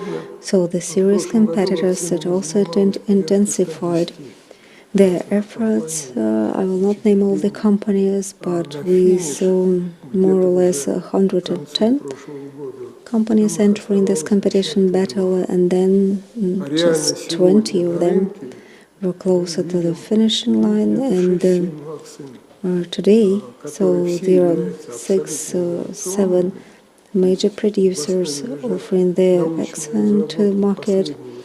These are high developments based on only recent advances, and they are also proven as a method of prevention of the spread of disease. So among those concrete example of interaction that can be started at the inception phase.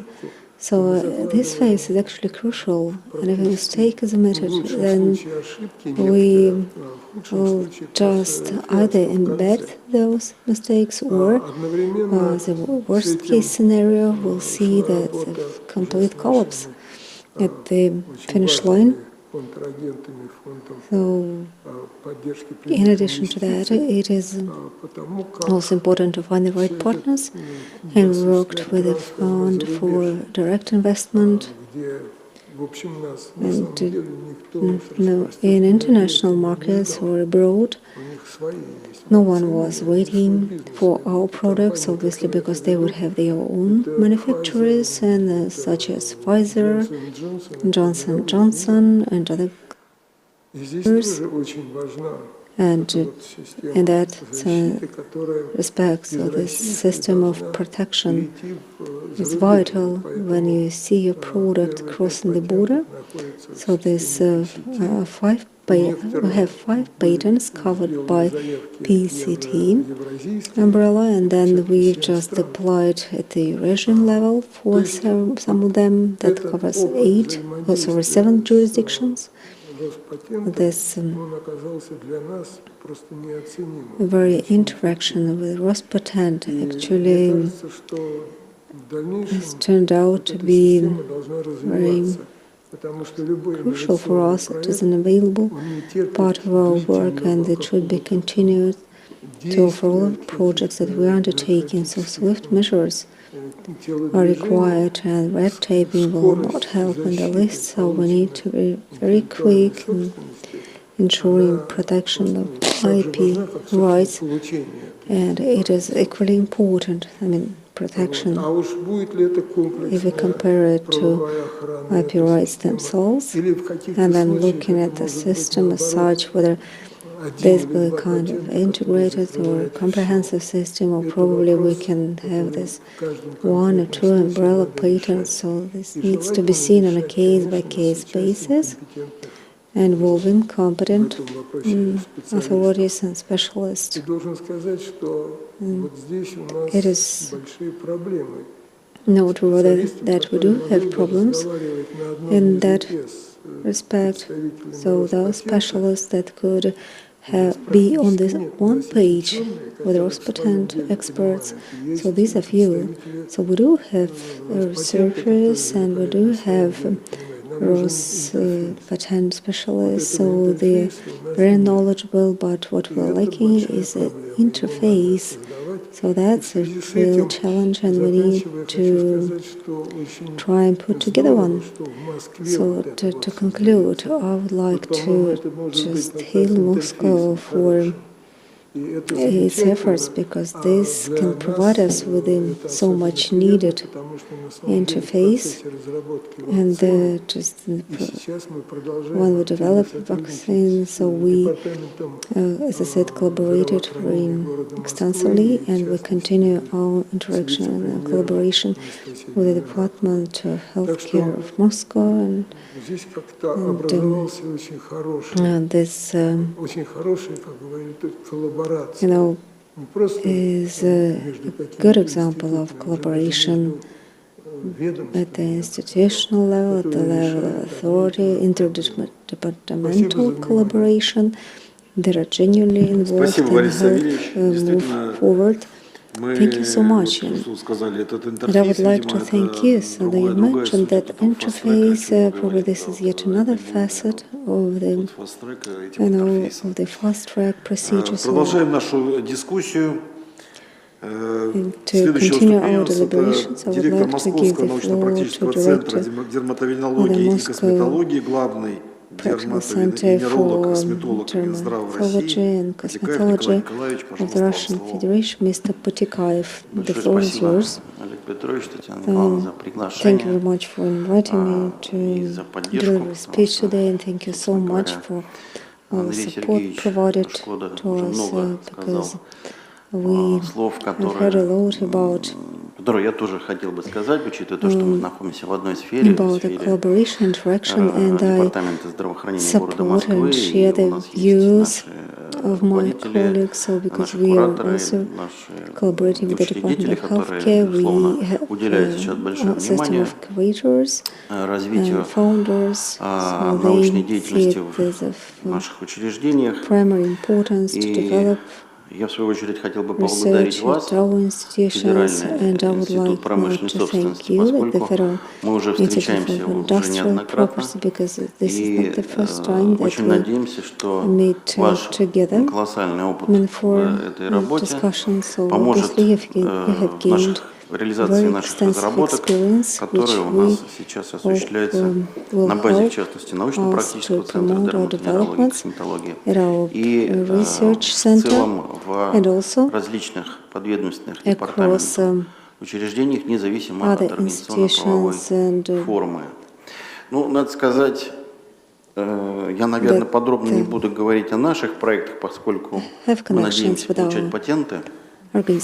И поэтому я хотел бы сказать в целом о формате этой работы и о формате работы московских медицинских организаций в этом направлении. Безусловно, получение патента – это работа интеллектуальная, работа научно-исследовательская. И если вы заметили, что Сергей Жалков опять же ушел, я хотел привести пример его клинику в начале, хотя я скажу, конечно же, и о наших работах в целом. Дело в том, что раньше Департамент здравоохранения научные исследования проводились сугубо в учреждениях, которые имели соответствующий статус, научные исследования Склифосовского или научно-практический центр Practical Center, Research Center by Sklifosovsky, Свержевского лор-центра. То есть там, где есть определенный штат научных сотрудников, которые финансируются за счет там, статьи по научным, по науке, статья наука, да, имеется фонд оплаты труда и на расходные материалы. Но сейчас, как вы обратили внимание, научными работами занимается многопрофильный стационар. Почему так происходит? Ну, во-первых, это воля руководителей, а во-вторых, все-таки кадры не зря решают все. Обратите внимание, все-таки Андрей Сергеевич, он профессор, доктор медицинских наук. И это во многом определяет, почему в его клинике, в других клиниках, где руководитель имеет свою какую-то базу уже научную, который понимает, как проводить научные исследования, какими силами делать, тогда это становится возможным. Даже если не доктор наук, даже если не профессор, но руководитель понимает, что кадры решают все, тогда он привлекает людей, которые знают, как проводить научные исследования, знают, как их защищать или прибегают к соответствующим организациям, которые помогают защитить интеллектуальную собственность. Вот тогда это работает. Более того, руководитель, конечно же, обязан, руководитель, я говорю просто про прикладную сейчас историю, поскольку департамент здравоохранения в основном это же больницы, клиники, это практическая сфера сугубо.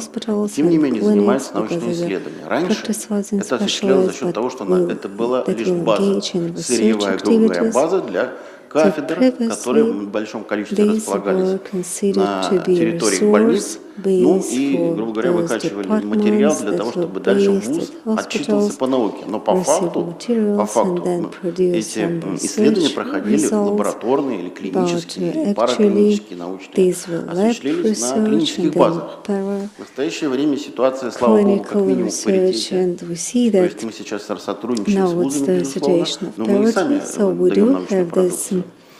Для того, чтобы это происходило, нужно создать просто условия для тех людей, которые работают у нас. И вот уже перехожу к нашему научно-практическому центру. Да, у нас это бывший кожевенный диспансер. Какая могла быть наука в КВД? Сейчас это крупнейшая организация, которая поменяла организационно-правовую форму. Теперь это Московский научно-практический центр. Это и наука, и практика, и плюс лицензия на образование. И, конечно же, есть штат наука, но штат небольшой, но в науку привлекаются, в научную деятельность привлекаются все сотрудники, которые имеют желание. Более того, это колоссальная лабораторная база. Она просто действительно очень большая. Одна из самых больших лабораторий. Мы вчера ездили, смотрели новый корпус. Это несколько, наверное, 1200 квадратных метров. Это может больше, наверное. И осуществляет, ну, как минимум 12 миллионов исследований в год различных. Причем иммунологических, серологических и так далее. Референсные центры по сифилису, по гепатиту и так далее. То есть это на самом деле очень большой материал для исследований. Мы встречались с главным внештатным специалистом по инфекционным болезням. Я ему сказал, вот сейчас вакцины у нас, сейчас вакцинация происходит. Мы имеем огромное количество проб, результатов исследований этих пациентов. Какие там антитела, в каком титре, как зависит уровень антител на заболеваемость или на возможность заболеть. Николай Николаевич, рождаются куча изобретений, между прочим. Николай, вы понимаете, да.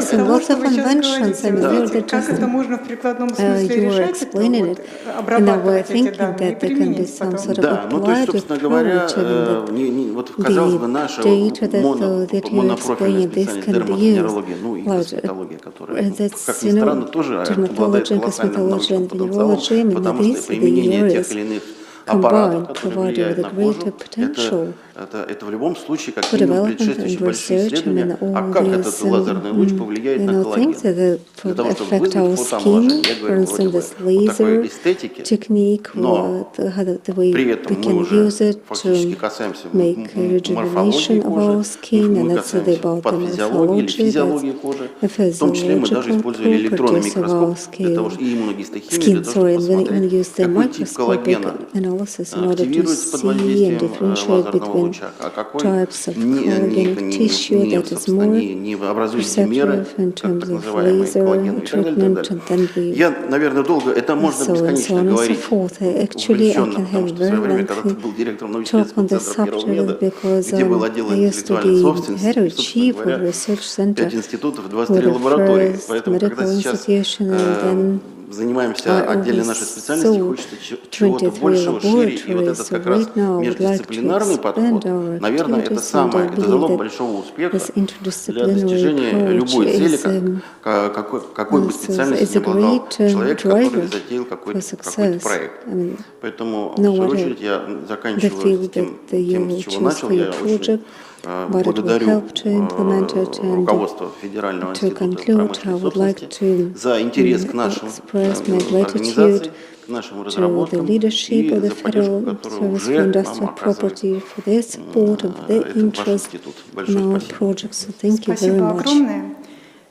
Вот мы сейчас обсуждали. Thank you very much. You know, we have been discussing these questions, sharing experience between those who already have patents or who have been trying the first steps in developing a patent strategy.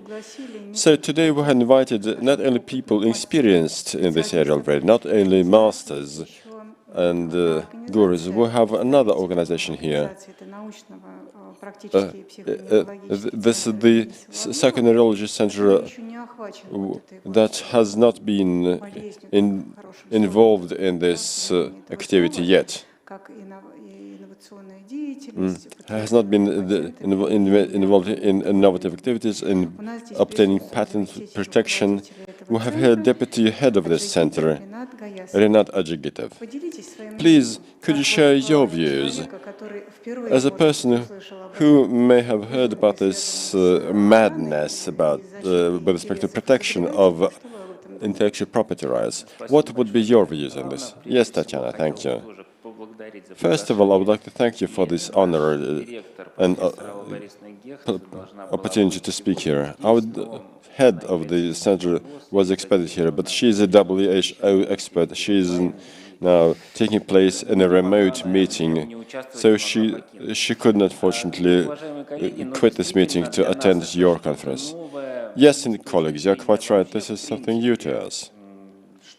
And as regards the fact that our intellectual activity, our intellectual work in the area of protecting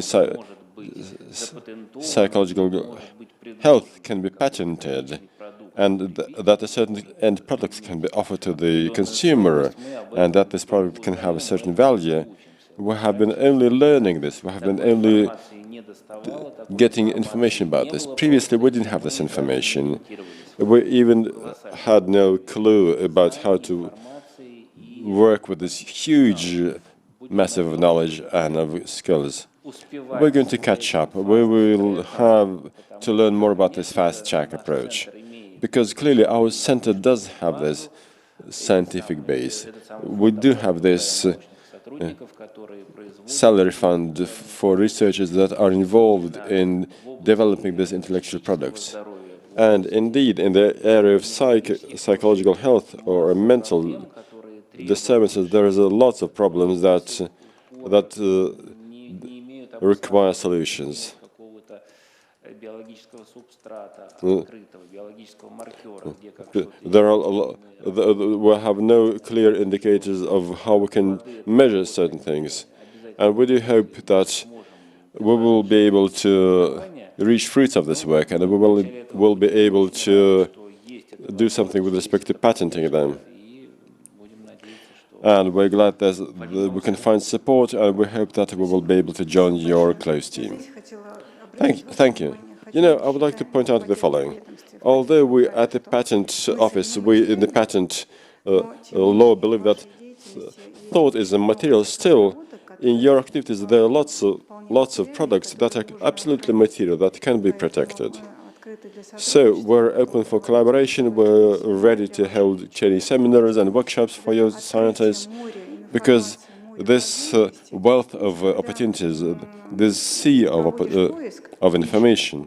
You know, when you carry out a search, when you dive deeply into a new area, when you find out that this is something which has never appeared before in publications, you know, sometimes it occurs to you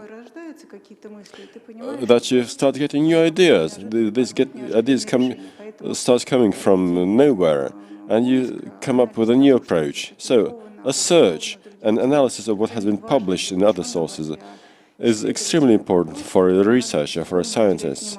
And you definitely need to bear this in mind. You definitely need to focus on this. And as regards the amount of patent information which is published, there's no reason to believe that it is going to get any smaller in the future. Clearly, this wealth of information has to be taken into account in our activities.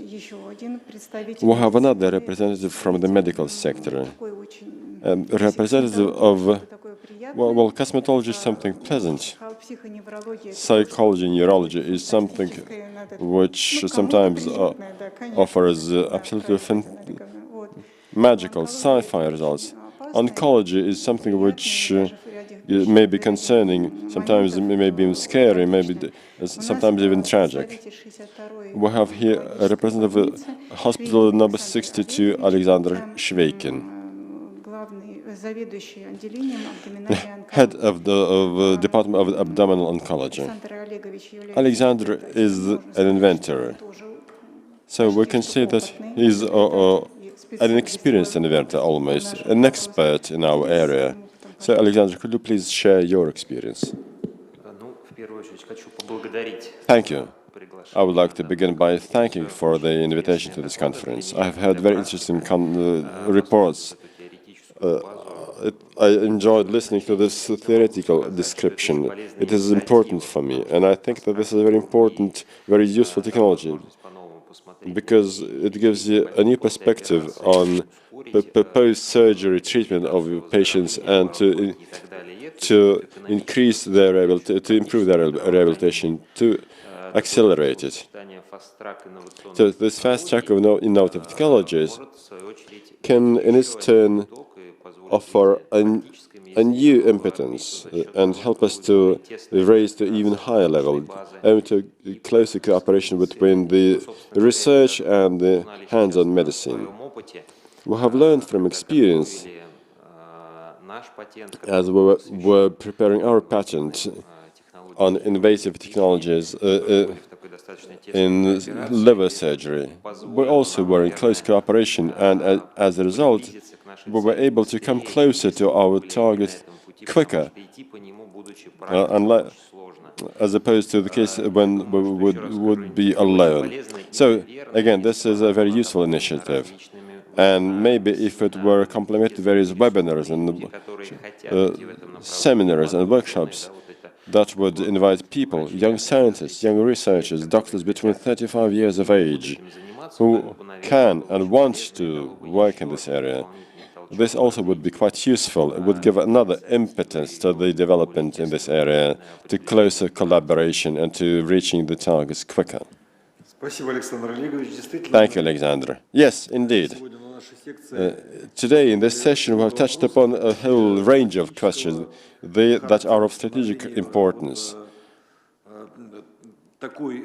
So, the development of this technology, this fast-track approach, is very important. I hope it will work out. This is the first time in my life, I believe, that I'm sitting at the same table with so many doctors and candidates of medicine. I see that almost all areas of medicine have been covered here. We have already listened to colleagues from various sectors of medicine, and we have received support from all of them. They have supported our project and our initiative. And clearly, we hope that this will manifest itself in the results. And the results will come in the very near future. Today we have heard the Chinese patent agency several times. You know, this reminds me that there's this Chinese wisdom. The best day to plant a tree was 20 years ago, the next best day is today. So I hope we have planted this tree today, and the tree will bring its fruit in due time. Thank you very much for this session.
Нашей стратегической сессии – это трансфер технологий.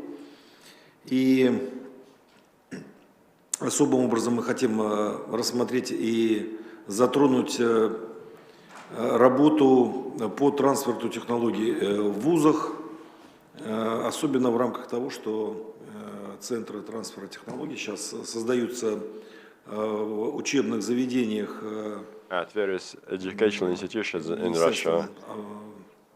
Науки и высшего образования. Поэтому вот эта тема и будет нашей... So this is why we're going to discuss this topic at this session.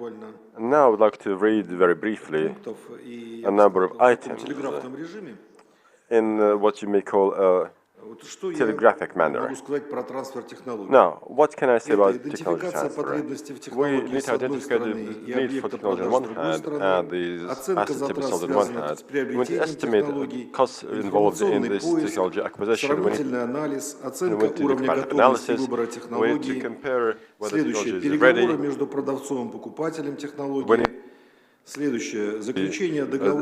the buyer and the seller. Technologies have to be transferred and technologies have to be used. Everything which I'm reading now, I'm not inventing this, no. Although I would like to be an inventor of this whole topic.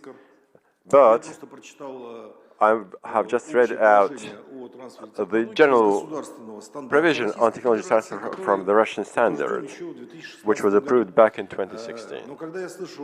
But when I hear all the discussions about technology transfer, you know, it seems to me that not all people refer to the standard before discussing things, because we see a broad range of interpretations of what technology transfer is. Although there's a strictly formalized document, this national standard, which regulates everything, tells what to do and how to do this. And if you do this in the proper sequence, you can get the results which you can expect.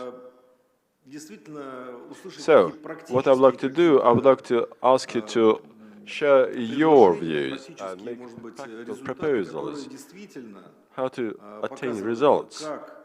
We would like to hear how we can get from an idea to a good, economically viable outcome, to implementation and to sales, and to launching production of this idea.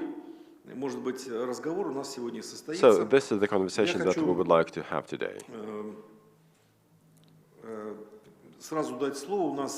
I would like to give floor without further ado to our colleagues. We have. Do you have Vadim Viktorovich Medvedev, директор департамента инноваций, инноваций и перспективных исследований Министерства науки и высшего образования Российской Федерации, выступал на пленарном заседании, а на нашей секции будет выступать его заместитель Калинин Виктор Валерьевич. Victor Kalinin is going to speak during our session. Виктор Валерьевич, включайтесь. Я вас пока на экране не вижу. Да. Если можно, для yes, dear colleagues. Без картинки. With your permission, I will... Пожалуйста, Виктор Валерьевич. Да, мы вас хорошо слышим. Yes, we can hear you very well. Да, спасибо большое, Олег Петрович, за то, что вы представили нашу инициативу и дали возможность министерству сегодня обсуждение экосистемы интеллектуальной собственности, как заглавной темы конференции, остановиться более подробно на мероприятии национального проекта в рамках on the project for universities and initiatives. Трансфер технологий на базе университетов и научных организаций. We have been involved in technology transfer. This year, we have held the first open selection of participants. До конца года получат гранты. By the end of the year, they will receive grants to implement центров трансфера технологий. Programs offered by the Technology Center. We have selected 18 entities. Most of them are universities. Then there are three research institutes. The institute, the Kutateladze Thermal Physics Institute from the Siberian branch of the Academy of Science, the State Research Center for Aviation Materials, located in the city, and the Tiger Institute located in the city of Science City of Zhukovsky. What is the main purpose and the main result that we would like to attain? We would like to be able to find a way to solve the task of improving the commercial outlooks for research and inventive activities of academic and research institutions. The President has instructed to finance the work on updating the government program for inventive and research activities. There's already a line item in the national budget for years 22 to 24. A common program for scientific and research development will be funded in an amount exceeding 1 billion rubles. There will be overall more than 90 structural elements in this program, which will be distributed among the federal and particular industrial aspects. Everything which was previously distributed between 34 various state programs will now united in one program. The authorities will still have the supervisory function, but it will be under one control of the Ministry of Science. So the scale of this project is impressive.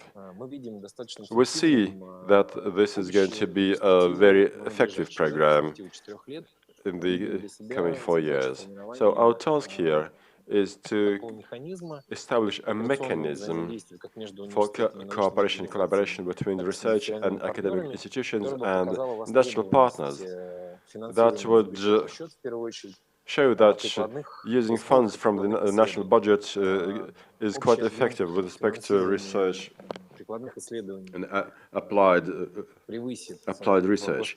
The total funding will exceed one quarter of the trillion rubles, which is quite a significant amount. So we would like to find a way to influence the results of the economy in general in a positive way. We would like to see a growth in the GDP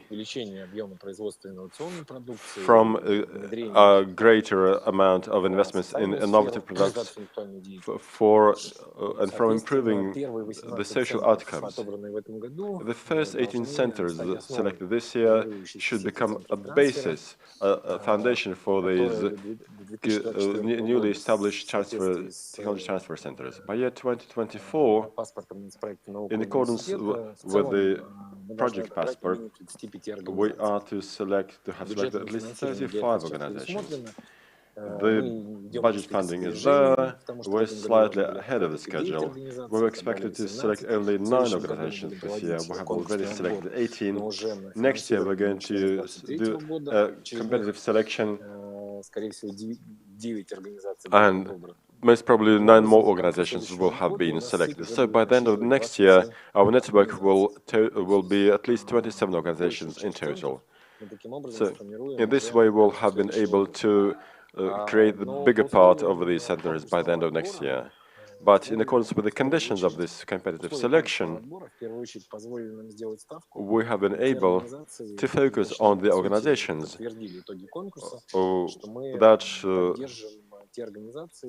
that would be able to receive budget funding, organizations that already have had a consistent experience of technology transfer and of successful collaboration with other research and educational institutions.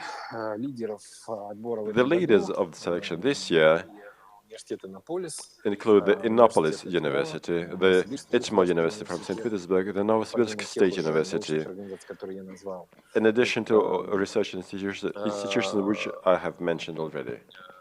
The list also includes the Ural Federal University, the Tomsk National University.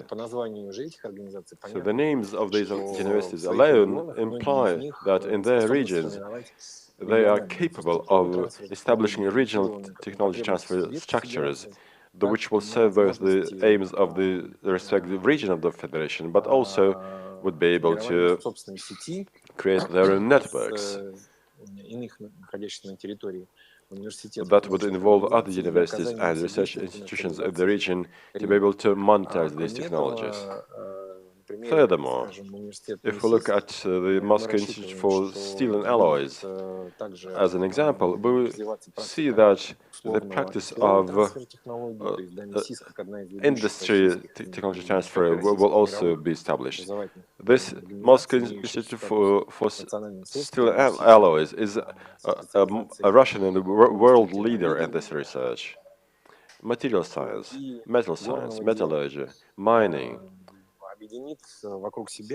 So this university will be able to unite industry partners, Metal Invest, Rusal, and other partners with whom the university has been working for a long time, not only training personnel for these industries, but also developing and implementing various research projects. Well, at the end of the day, we can say that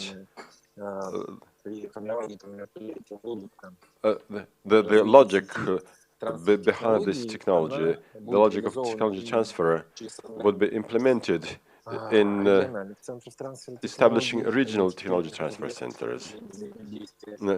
And the respective region will be doing this alone or in collaboration with other federation entities, together with leading institutions and organizations in this area. And the organizations of the technology transfer centers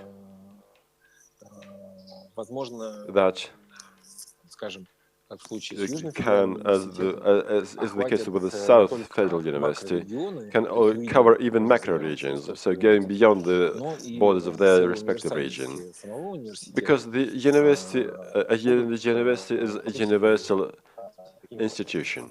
Basically, they will become cross-industry institutions and will be involved in technology transfer without focusing on a particular technology.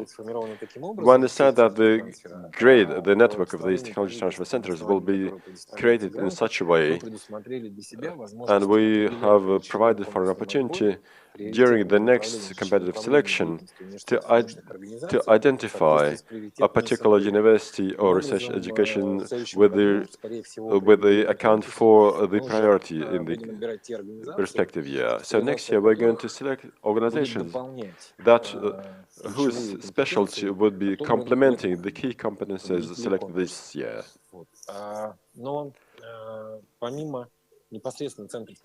But in addition to technology transfer centers proper, we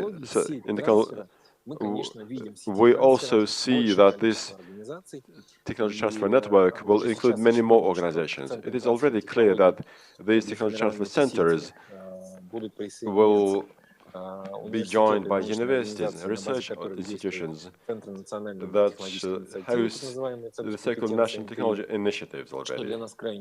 We find it also very important. And when we offer funding to such centers, we at the ministry, among other things, tell them that they need to be involved in technology transfer. This also includes universities that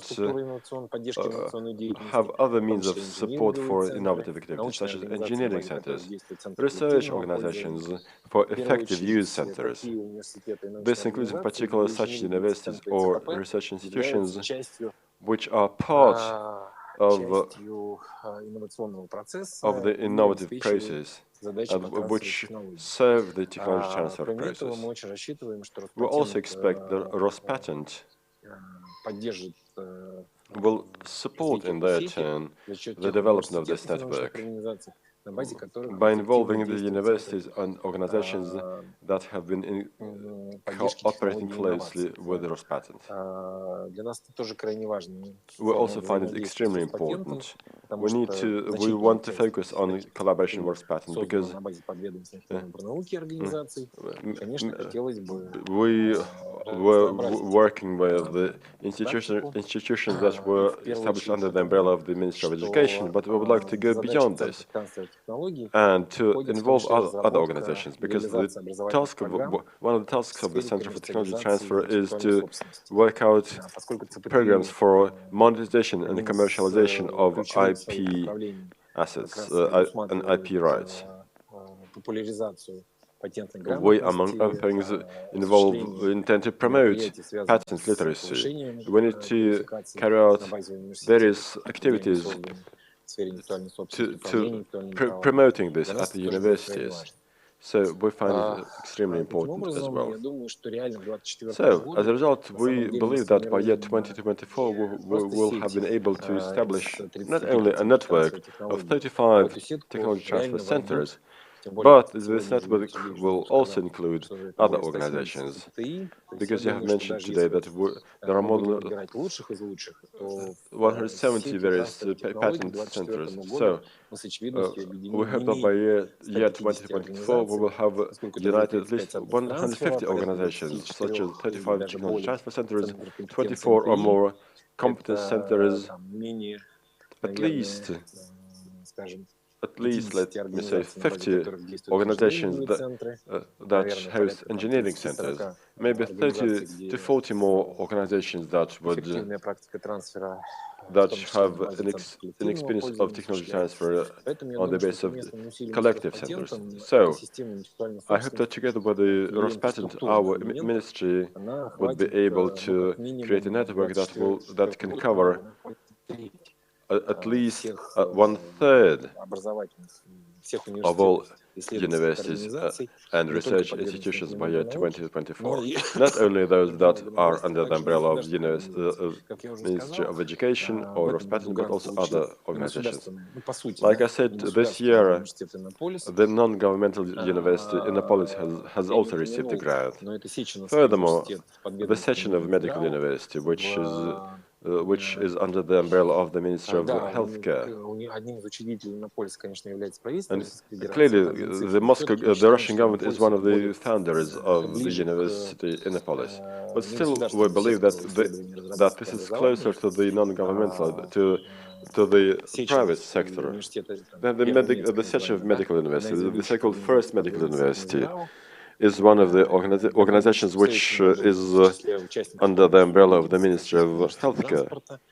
I think the Russian Transport Institute, which falls within this infrastructure of the Ministry of Transport, will also be involved in this contest next year. Maybe we will also see some humanitarian universities. So,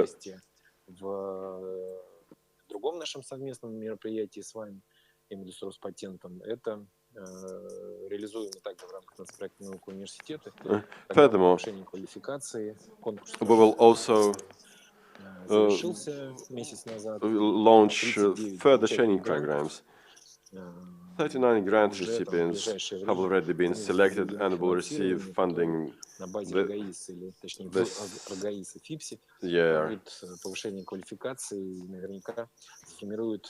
More further training courses will have been held by the end of this year, and I'm sure that they will create future teams for technology transfer centers, or teams that will create competences at universities, and in this way will influence the ability to monetize the results of innovative activities of these universities. So, to sum up the results, I hope that I have not been talking for too long. Basically, this year the ministry will have already taken a formal stance. The ministry, as a federal authority, authorized to carry out government policies in the sphere of education and science, in particular in the area of intellectual property, инфраструктурными решениями So the ministry обеспечить достижение национальных целей is стратегических задач. capable of ensuring the achievement of the national targets, so that Russia can become one of the world's top five organizations in the area of intellectual property. Пяти ведущих организаций по числу приоритетных направлениях, критических или приоритетных направлениях in the areas which are critically important for the development. Yes, the number of patents and that, and all that. Thank you. Поэтому я думаю, что So, I believe that следующие next, таким образом, как бы я обозначил so I have outlined some of the areas for today's discussion.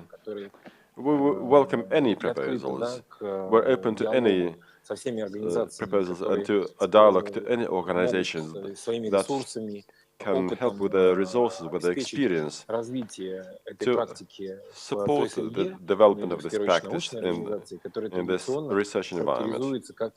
An environment that has traditionally been considered as quite inert.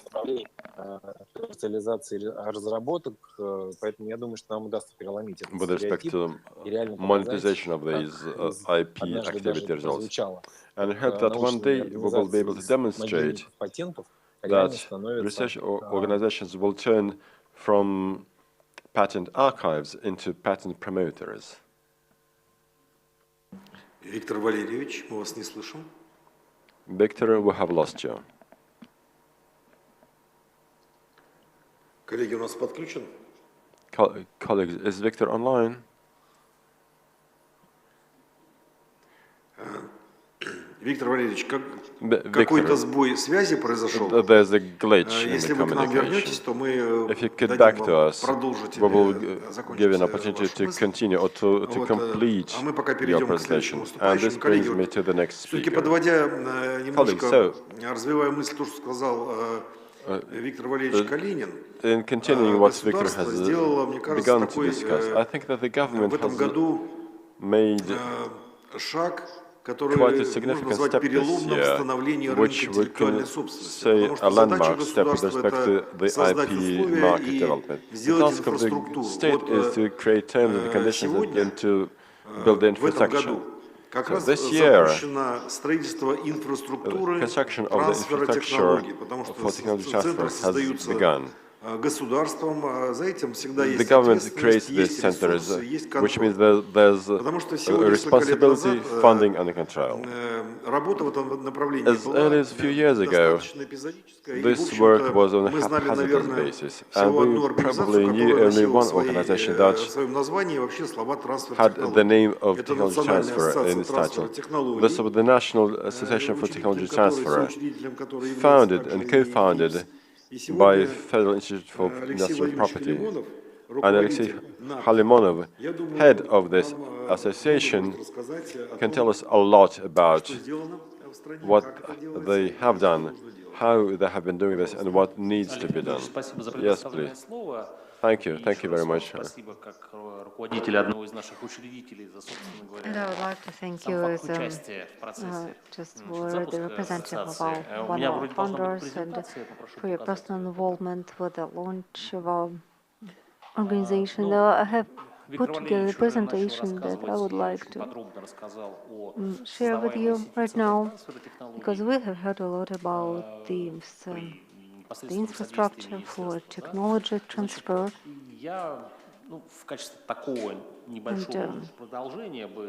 To continue, I would like to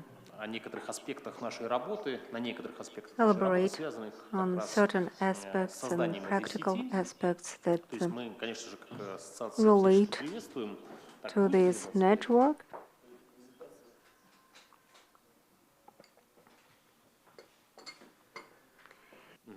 Спасибо. Есть кликер или что-нибудь такое, да? Да-да-да. Эту инициативу всячески приветствуем и поддерживаем, да, и я сейчас более This is the initiative that has been supported by many stakeholders, which I'm going to explain to you now So the mechanism of support. Just I'll start with our mission. So we have been operating in this market for 4 years. That's FIPS and Antarctica. So these are our main founders, and we are an association, and obviously, so we rely on the funds that we receive from organizations supporting us, be it the private sector or the government sector that is represented by major companies, Russian railways, and corporate sector will be represented by Sibur and Novatek and other development institutes that actively join our efforts, and then so 3-0, that's like 3 to 4 universities that we are receiving on a monthly basis. So we continue our interaction with them and the university in the first place, and also with the corporate sector to enhance their competence and to build the right way of interaction. So this is the target audience, which we see as a very interesting audience, to the business in terms of competences and IP result. There's scientific research potential, and we just work as enablers because we help them collaborate. So by using our platform, just receiving tasks from businesses, and then we provide this opportunity to developers to offer their products that after Durul, Dukai, Terau, Rosneft.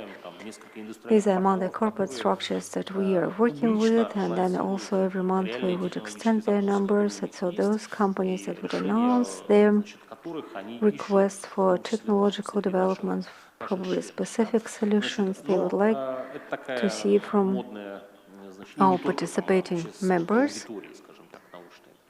So this the way that we are operating is. In addition to that, we also have a lawmaking bit and educational programs that we implement. So we have interaction with industrial partners, so an accelerator with the Northwest University, so that, and there's a major track under UNOSA project in Tomsk. Without diving into that areas of operations, I would like to underline that we also conduct very important methodological work in order to put together methodological basis for trans-technology organization that has been financed by the relevant ministry. The basis, or the base that we are using, so that obviously, so this is the kind of work that, as I said, have been doing for 4 years. So in this year, we just decided to survey of our universities to see whether they are ready for technological transfer, to just assess the maturity level of their infrastructure and their KPIs. So we have our own methodology that has been published, and the methodology is called like the methodology of university readiness for technological transfer.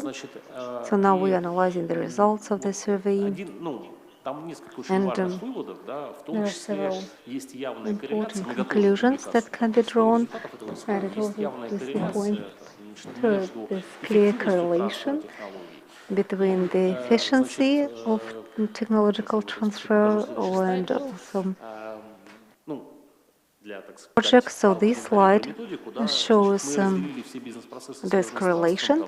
So what we did is just we split all processes into 14 blocks, and then we just look at the KPIs from universities in terms of availability, and the KPIs, the performance. So for universities now, they can see better for themselves whether they underperform or overperform, or whether they perform well. as opposed to the rest of the universities in the group. So we just took the leading universities in terms of revenue, in terms of R&D contracts and licensing agreements, or the scope of license, the fees. These universities have more mature structures, and obviously this is a very direct relationship. I mean, if there is a center for transfer of technologies, there is a business incubator, and there is also a set of local in-house rules and regulations, processes, and people. So all these elements, once those are in place, we see that such universities will perform better than the others. And so the conclusion is that the transfer of technology is not a thing in itself, but you need to put some additional effort into it in order to make it complete. And just we can see it on a rare occasion that it will unfold by itself, but it's not the common practice. And obviously, as I said, this very sound infrastructure is needed for the transfer of technology to happen and for the target to be achieved. Now, moving from the methodology to the regulation that I would like to cite on a resolution that was adopted by the government on the 5th of November.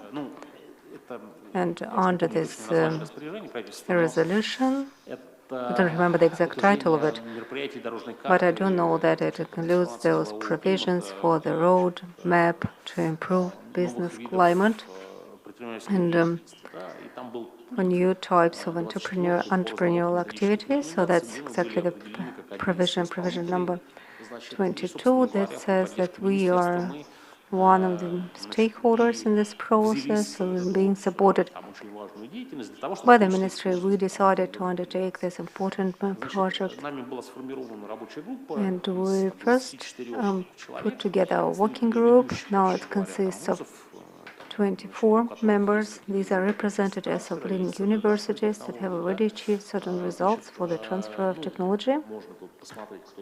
And these are the members of the expert group.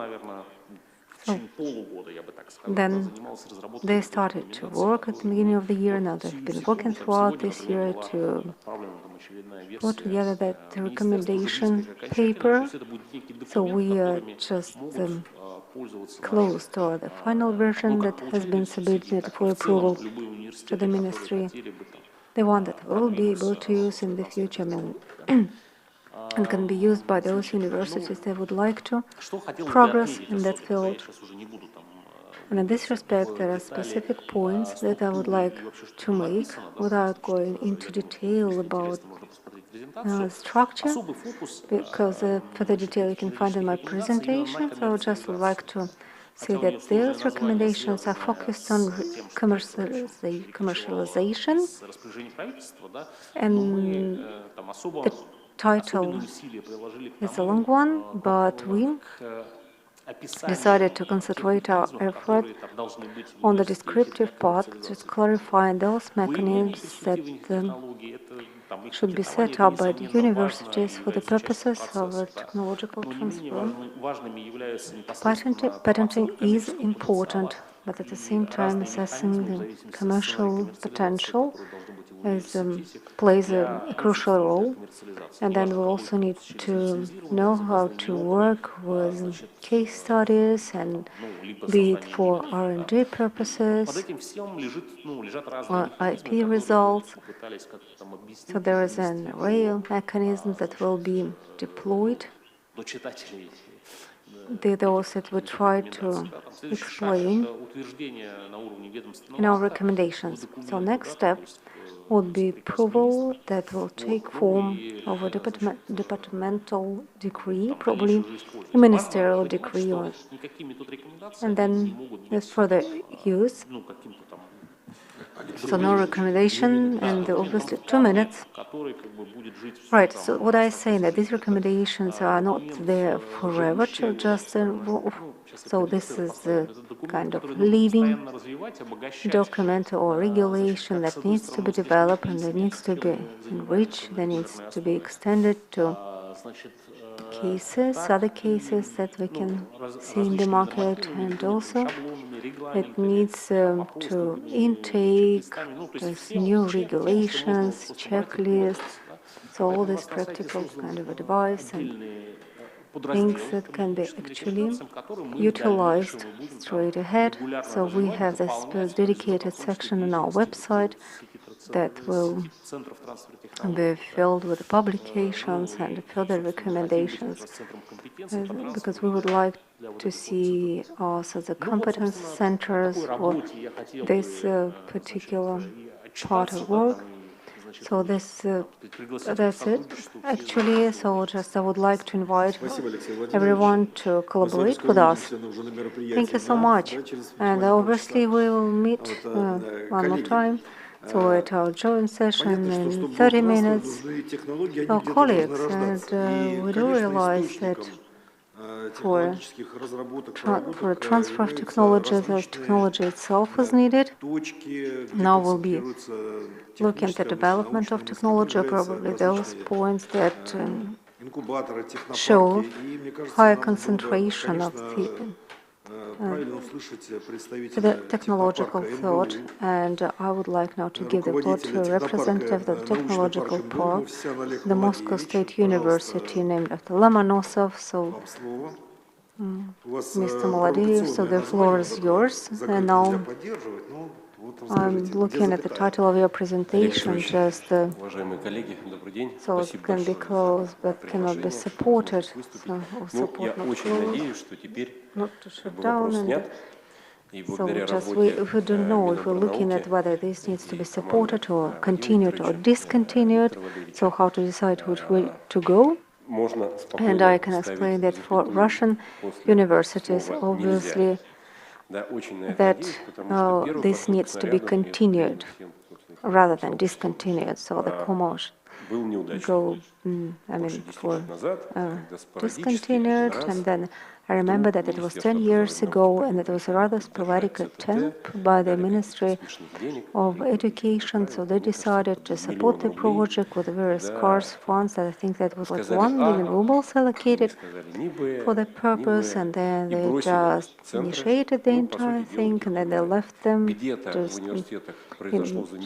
in dire straits because no other help was received. So universities started to develop themselves. So they put together accelerators or incubators in technological parks. So these were other forms that somehow maintained the process, and our university followed the same trajectory, especially the transfer of technology through the establishment or the setting up of new companies, and these companies as part of the innovative belt across Moscow and the technological park. I mean, it was heavily involved in that, and then it supported this center for the transfer of, and it did the same kind of work to develop and promote innovative centers. So, and that is thanks to the efforts that we see that the outcome is great, and the contribution from Moscow State University is between 7 to 10 billion rubles. And the centers and the MIPs have passed the selection, about 10 have stayed, and they're now on the Technology Success Center success, and they have already been showing a growth of 100% a year, and one of the companies already reached a turnover of 2 billion rubles. So this shows that something has been going on.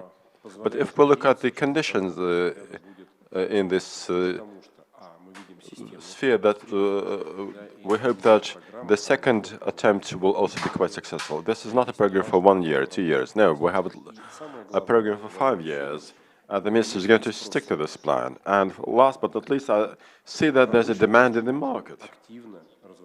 The industry have been looking actively for innovative solutions internally.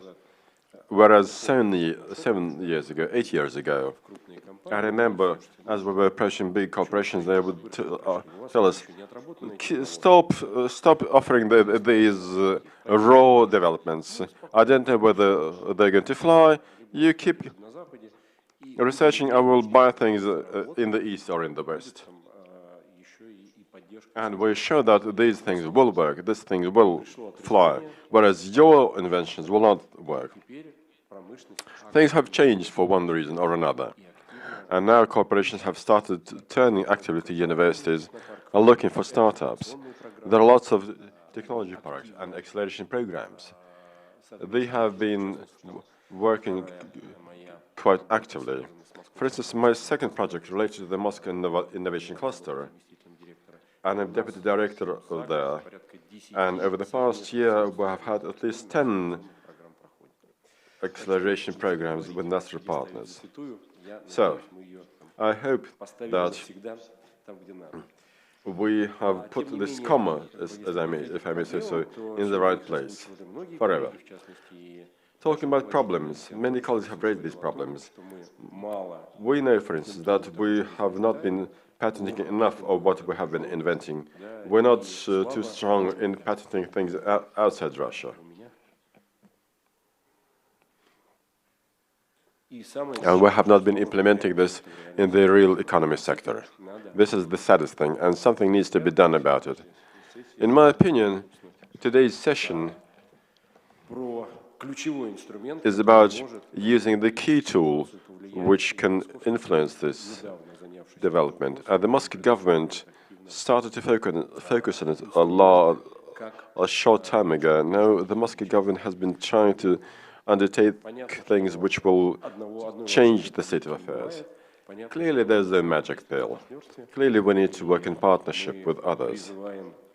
So we encourage everybody. We have been working together with the Federal Institute for Industrial Property and Rospatent and many other colleagues to be able to use our joint efforts and to get things going, to change the tide. We have a special platform which has already been launching several services in digital format. And everything which needs to be digitized has to be digitized, because this makes things much quicker and much more accessible to our clients, both corporations and universities, but also centers for technology transfers and industrial partners.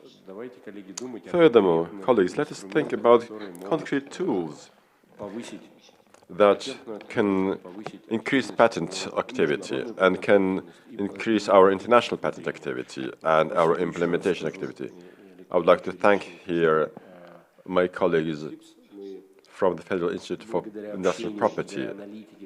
Owing to the communications, owing to the analytical support, owing to the expert support, we have now started to understand the situation better, and we will definitely involve them in the future when we have launched this work. We intend to launch this all as part of the Moscow Innovation Cluster. The services that could be digitized have already been digitized and launched. For instance, we have a major chapter related to the patent exchange. For instance, there's also a patent search together with Rospatent. They have more than 350,000 patents in their database. And that reminds me that today the patent exchange is the service which is in greatest demand at the Moscow Innovations Cluster.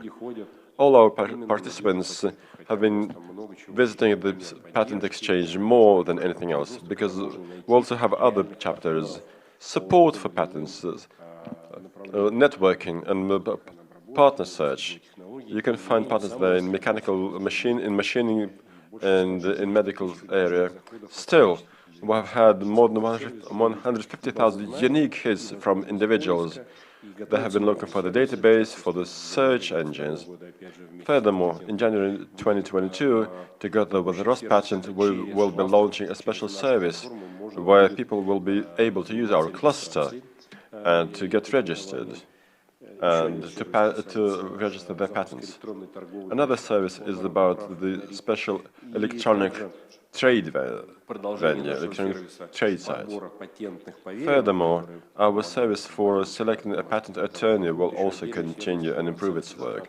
In addition, there will be a special service that will estimate your costs to register a patent and to help you to select the person who can help you with this money.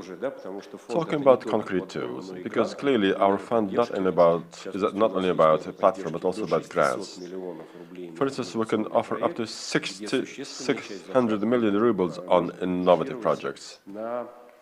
Part of the costs can be compensated, such as costs on acquiring the results of intellectual property. This is quite intellectual activity. This is quite an interesting offer to universities or to individual entrepreneurs, individual inventors. So,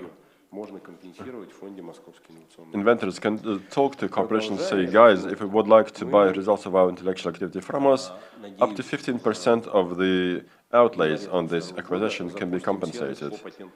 In January 2022, we're going to launch the packaging service, which means that any representative of any technology SME can come and apply for this service, and they will receive an international patent.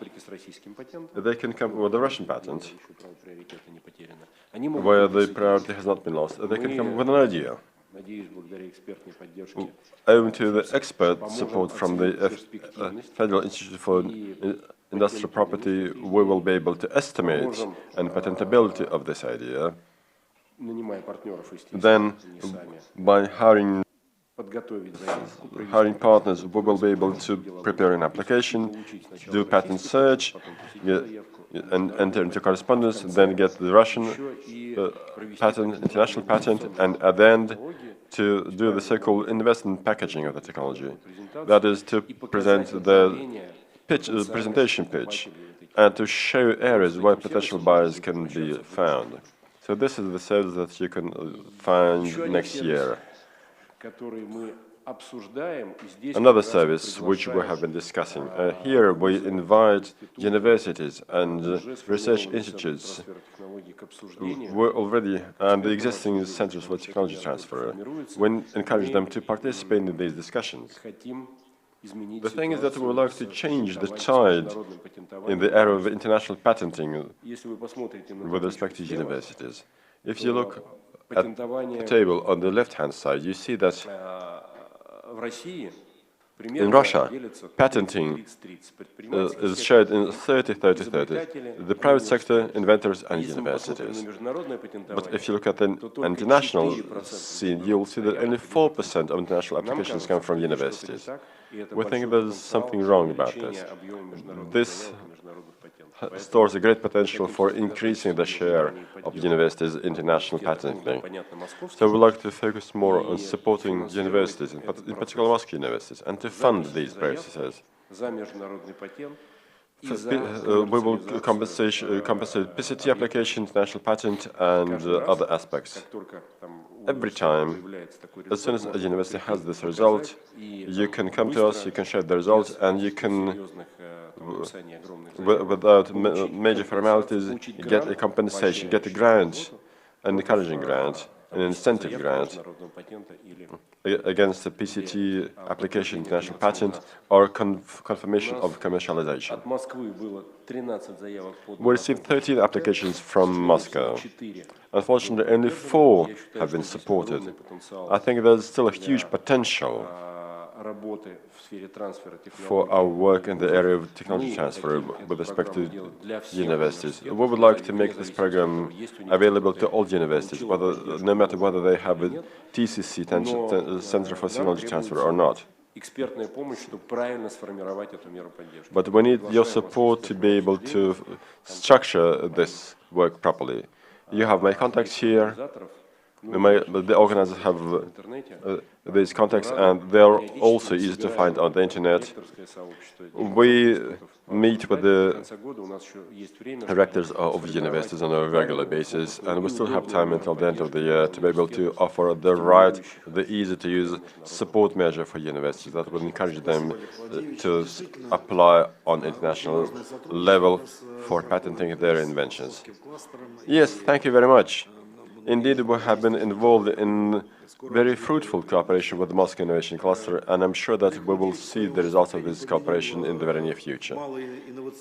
You mentioned small and medium innovative enterprises established by research and academic institutions. Our next speaker will talk about the opportunities of small and medium enterprises,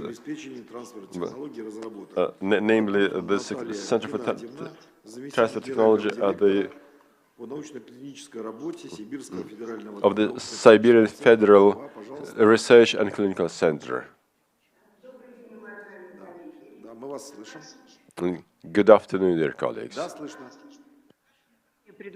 I would like to tell you about what small and medium enterprises can do in ensuring technology transfer and promoting developments. Our Siberian Research and Clinical Center has been established by combining the University Hospital number 81 at Tomsk and the Tomsk Research Institute at Tomsk. It's a healthcare and research institution. It has a coordinated program and a stage-wide action plan. In accordance with this action plan, the program provides, among other things, the establishment of a small innovative enterprise. In order to meet this target, our center has carried out an analysis of research projects which can be carried out by this innovative enterprise. At the current stage of development of the medical science and with account for microbiome of individual patients, we see that this is the most promising stage. Therefore, we believe that new data on the state of adaptation resources in human organism can be obtained by using modified forms of probiotics that are capable of assimilating themselves in the human intestine. Using technology of manageable symbiotic development, we have created various strains of bacteria that exceed the existing national prototypes, and have developed the methodology complex for estimating a high risk of multi-factor diseases. We used bacterial testing in this respect. This methodology complex includes the following: a program for implementation of the algorithm for selecting special signs and the classification of an asset, the database and clinic research for people of various ages on various stages of the disease, and the trademark. All these results of intellectual activity have been put into the books of the institution, and the rights to use them will be used as a contribution into the capital of this small innovative enterprise. The center has issued a special order in 2019 to amend the charter of the institute, which enables it to become a co-founder of various economic companies involved in implementing the results of intellectual activity and intellectual work. The rights to these intellectual activity work will belong to various institutions. At the moment, we have prepared a package of documents to apply for registration of this small innovative center for healthcare. The purpose of this establishment is to implement these results of the intellectual activity and to satisfy the demand of individuals in the area of healthcare and to derive profits from their operations. The founder has already submitted its decision. The articles of association of the small enterprise have been also prepared, and we have done an economic assessment of the results of this intellectual activity that will be contributed to the charter capital of this enterprise.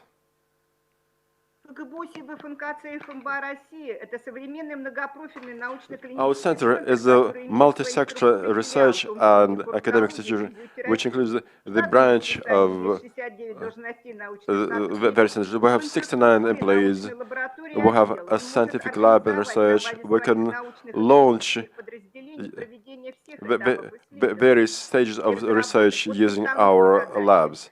We can set the task, we can test hypotheses for fundamental research, we can create an innovative product, a prototype, we can carry out pre-clinical trials or simulation using animals or software programs. We can do pre-clinical trials with an accredited department of pharmaceutical and medical purpose devices.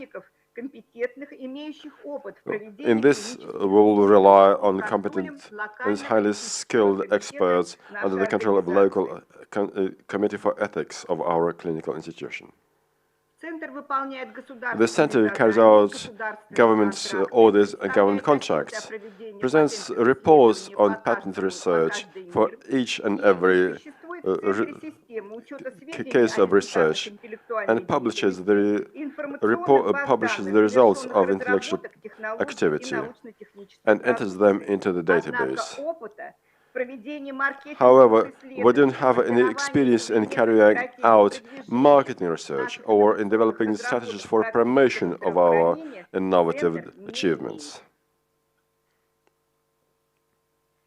Now, the purpose of establishing this small and innovative enterprise prevents us from solving the tasks of producing an innovative product at the same time of providing services to use them, together with the scaling of production capacities and promoting this product in the market. Therefore, the lack of an organized infrastructure and skilled personnel imposes a limitation on our opportunity for monetizing the results of intellectual activity by this enterprise. We believe that the outcome can be organizing a center for technology transfer. These centers will then support to develop innovative activities and create terms and conditions for effective management of this innovative property and to ensure the process of technology transfer, but also will provide consultative and research services in this area. But if we look at an individual state-of-the-art research center whose main activity is to provide medical assistance, so in other words, it's a hospital, it is illegal and impossible to organize such an enterprise.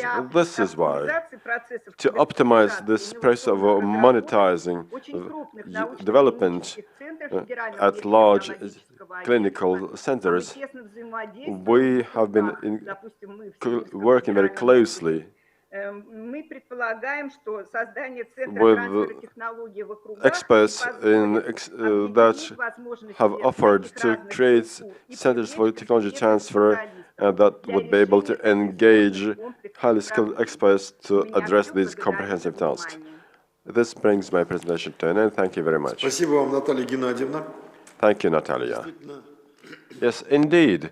I can say that when we use a systemic approach, we see the results and documents, and the innovative activity can develop and technologies can be developed that can be of high value, that can be implemented in real life.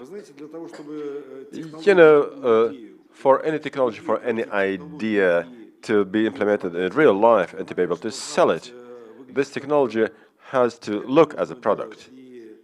To this end, you need to do best analytics, patent analytics, you need to research the market, talk to investors. There's a lot you need to do to be able to make this into a product. And it has been 4 years and 5 years in a row so that our Federal Institute for Industrial Property and developing this analytics project for patents. And I would like to give the floor to the deputy head of the project office. My name is Nikolai Popov, and I represent this project office. In fact, this project office is a bit untypical for the Federal Service for Industrial Property. So what we're doing is just providing consulting services primarily to Russian companies. And in addition to that, we also develop software for the regional operators and SMEs and universities. So we believe that those services will be of great use to those whose work involves technology. So patent analytics and patent information, there are two reasons behind our work, and there are these reasons why we're focusing for patent data and information. It's because it is not received on a free of charge basis, so it is a costly bit of information. So companies will be investing into developing their product, and then we can trace this information and send this data to our customers. And on the one hand, on the other hand, so we see that the patent-related data are well structured and they can be easily processed. So for those analytical purposes, so we can quickly identify and also find the right elements for patent owners. So that was hardware crackings, that could be robots and oil wells. So we can see a variety of applications that would include patent strategies or patent portfolio, be it domestic companies or international companies with major portfolios, or we can focus on efforts on individual transactions, on purchasing a project or a company, or probably this will be an engineering stage. And this also will be possible for us to do analytics for the documents. There is this landscape analytics. So this is one of the examples that is already available. So in our software products, and it could be used as a service for diversification. So you have this kind of missile, and then you need to want to figure out the structure and then the parts that you could use, for example, not only for defense or military purposes, but also for civilian ones. And then we analyze the structure and see that this can be used for children's playgrounds, for instance, or entertainment parks. And we have been working with our customers for a number of years, and even 5 years with some of them. So we've been in closer dialogue and content. And then this slide shows the fields or industries that are being covered by our projects. And obviously, we do realize it needs to be extended towards major companies and towards regional operators. Just for all interest parties, it is of great importance to know how to use services properly. Now, let me explain what we did for the regions, and there are several projects that we can offer. So there's one project that has an outreach of 10 regions, and it's with the development landscape for technological specialization. What we're doing here is quite simple. Just we collect all important strategic documents from the region. That includes the strategy for economic development. And as an example, we just cite the case of Mordovia. So science, innovation, and industry, the three components that we go through to identify, to see, and to check against the criteria. So we selected priorities, and then we see what the government is doing, the local government is doing, to make sure that performance at the adequate level. And this could include the diversification of commodity and geographical markets. It could be the development of new niche-based specializations or development of competitive clusters. I mean, what are priority sectors and industries? So moving from industry to the academia, so we'll see that those universities that are involved and then the level of potential that they have. So we'll bring all these pieces of data together, and then we would come up with 5 to 7 landscape technological solutions, and that could be, for example, the regional government acting as a customer or other players. And then if we move on the project implementation, these will consist in 3 stages. So stage 1, just we'll collect information, then we'll filter it out to select the 7 priority areas. And the second stage would be this preparation of the portfolio of industrial patent landscapes. And the third stage is more practical nature, because we'll be doing outreach and explaining it both at federal and regional levels. I mean, how to use them, inviting experts, and just this idea, the key idea is to establish this ongoing and permanent presence from the expert community in the region, because at the first stage, so we'll be inviting regional experts, and then at the second stage, we'll be doing this work ourselves, and then at the third stage, then we'll get a clear idea as to the continuation of our efforts. And I would like to add to this the effects that we may see, just the enhancement, the efficiency of implementation of regional state programs, social economic development strategies, and some specific strategies for economic areas. So as I said, then we analyze whether this project will be a standalone project or will need to have this permanent presence in the form of competence center for technological management. And this is our conceptual strategy for regional centers of competences. In Tatarstan, we have already entered in 2 agreements that covers into 4 parties.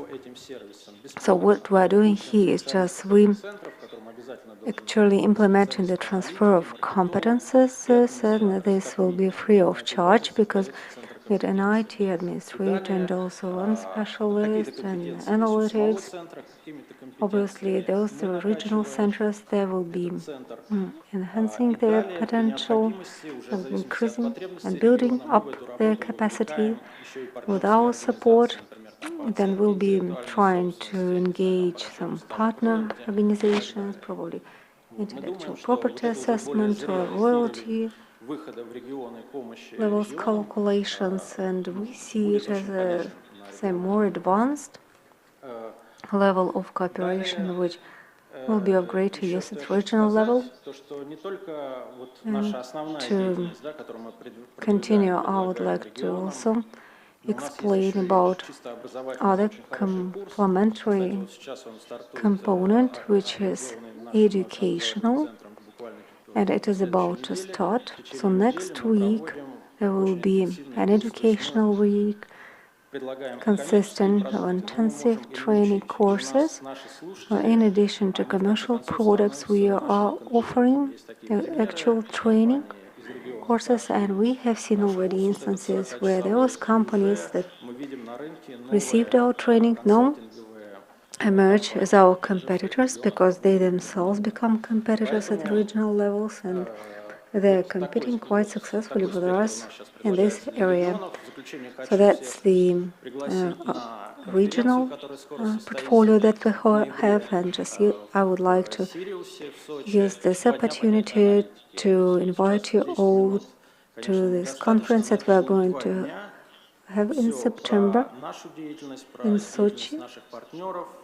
It will be a 2-day conference about our partners, about our operations, so that we'll be talking about international cooperation, so that then it was a very dedicated event to this sector.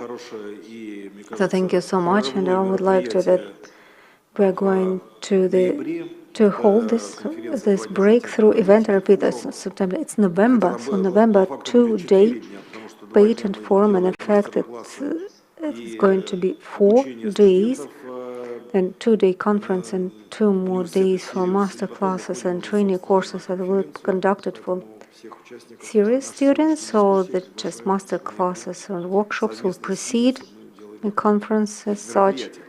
So, and therefore, I would like to invite all the attendees take part in this joint event. Marina Ivanova is going to be our next speaker. In fact, she can cover all the aspects relating to the use of IP results, and Marina probably can give you the floor and you will explain the topics that you prefer to raise. Thank you so much for the invitation to this important session. And yes, indeed, so we have this problem that has been in the focus of attention of the agency responsible for the development of technology. So there's a patenting activity and then transfer of technology in universities, and I would like now to explain the methodology that how universities can employ. I don't have time enough to go into every detail and aspect of the topic. Probably I can explain that I'm in charge of analytical centers, and we're now running this survey. So we addressed the questionnaire, so we disseminated it among students to just state the advantages and disadvantages as regards to the development and transfer of technology. I would like to start with statistical data. Patents and patenting activities at the transfer of technology require some substantial basis. It's not about transferring technology as such, but we're saying that it has this direct connection with the exercise of rights. So for you to exercise your rights, you need to have the source of those rights. And we have heard already that there is this trend in the market, and it is changing. And we see that Russian applications are increasing their claims for patents. And I would like to explain that period of time, but because it was stagnation previously, and now we saw that this year, 2021, has brought its turn, a U-turn, and we see this 10-20% increase in the number of applications for inventions, and then as compared to 2020, and if we compare it to 2019, so again we do have the 6% growth, and as I said, so the trend is upward, and it's just there. So we now can grow. Actually, if you get a patent, it doesn't solve your problem. It just lays a foundation for technological transfer, and then once the patent is received, then we need to be very clear about what can be done with those patents in terms of commercialization or the strategies that can be developed to support your patent and to protect it as well. So we also see that businesses and industrialists, they start to collaborate with universities for the purposes of patenting. So this trend is far from being just 100% positive, but there is an indication that this can be developed. And this slide now shows the statistics for commercial products, and we have this 3,000 to 4,000 assets that can be commercialized as innovations, and as for the existing patents, the number is about 300,000. So the foundation is there, and we know what we can develop, and now we need just to think how this can be done in the best way. Probably this transfer of technology center and the competition of the contest that was launched by the Ministry of Education, so they can be seen as drivers to this process, and 18 of the 1/8 organizations were declared as winners. At the same time, if we look at research institutes and universities, so we do not see there's great performance here because it's mostly profit-making organizations or corporations that are more active in this field. And these are these factors like deflators and drivers. So probably we can compare the two categories, and I would like to draw attention to the following points. So starting with the drivers, and that's the views that we receive from universities around the institutions. And obviously it is a plus that we now have this state or governmental programs for patenting. These are funds or subsidies that can be provided. And I would like to also note that they mentioned patenting course and IP courses as part of curriculum for bachelorate and master's degree students. It's just that those topics are included, and they can be considered, as a science and then also as an instrument for additional income. So let's go to the deflator. So there's negative factors. So that we see that for the exercise of rights or disposal of rights, so we see just one positive factor that is being opposed to many negative ones, which like the lack of funds. Those enterprises that would like to enter into license agreements, so just reluctance towards receiving those rights as the low level of readiness for transfer of technology among universities, and this is going to be one of my final slides. So we see here their responses as regards the applications for the disposal of rights and registration with the program. We do have technological universities, and they develop lots of types of technology, so they get their products patented.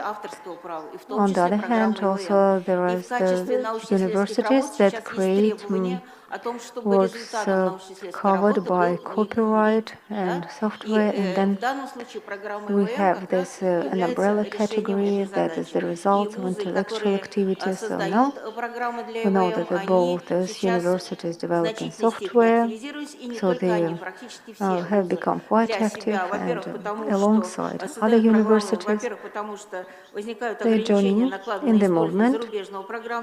And it's because of limitations that have been imposed and the use of software produced as elsewhere. Next is distance learning and a massive employment of distance learning program that just boosted the development of software, plus the proliferation of the educational products, digital products, and we see that now the software applications have registered to a larger extent with a Rospatent, and that is more legitimate from the university perspective, because they believe that once they register their product, then the exercise of this right or the disposal of this right can also be used and registered the Rospatent, and they obviously place more confidence with this registration, so as compared to licensing agreement. So thank you so much. If we look at the analytics in this topic, it would definitely be worthwhile to publish a booklet, because there's a lot already that we have not considered before. And maybe we're not the only ones who didn't know about it. Colleagues, we didn't have much time left because we're pressed by the next session already, and we have three speakers with respect to education. Denis Monastyrsky, head of the Education Center of the Federal Institute of Industrial Property. Good afternoon, dear colleagues. A big honor for me to report to you about the results of our work and to share with you our plans for the future.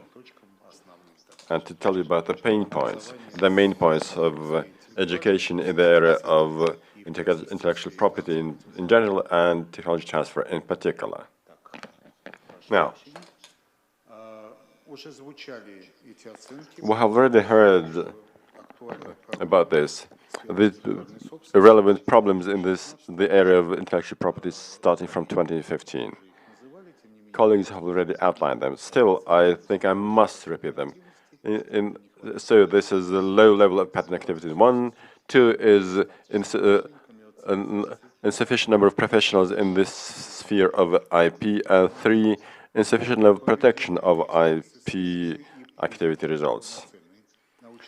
Based on our analytics and full-scale research carried out by the Federal Institute of Industrial Property in years 2019-2020, the demand of entities of various ownership formats and professionals was about 300,000, or according to the latest news, 340,000 people. Universities used to train people with a degree in a number which would not exceed 10,000, has not exceeded 10,000 over the past 30 years. There are both external and internal reasons for this, but we will discuss this later tomorrow when we discuss problems in the area of education. It will be tomorrow at 11. Until recently, only 3 universities in Russia trained people in the sphere of intellectual property. According to the only program, management in the intellectual property sphere. It was the Russian Academy for Intellectual Property, the Bauman University, and the ITMA. 2 more universities have joined this program: the St. Petersburg Economic University and the Novgorod Yaroslav Mudry University.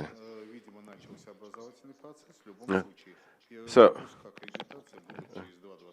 only 2.5 years later, we'll see the first graduates of these programs. So this will not affect this situation with personnel significantly in any way.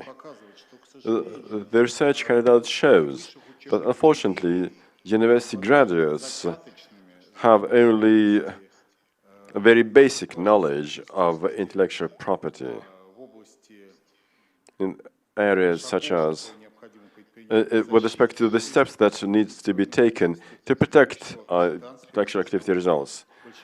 And I'm afraid that most universities tell them nothing about technology transfer.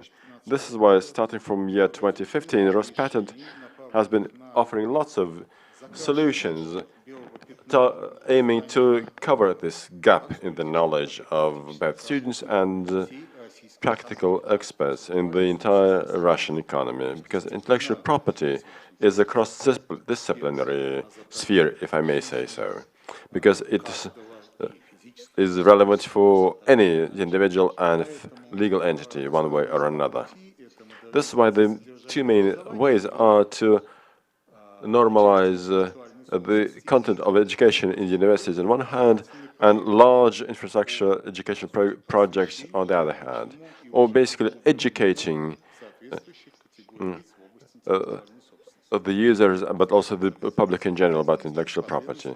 And intellectual activity should be organized in the industrial institutions. It is hard to believe, but as late as 5 years ago, we did not deal with intellectual activity protection. Now we're the leaders already. We have been offering both further education programs. We have been involved in large infrastructure projects.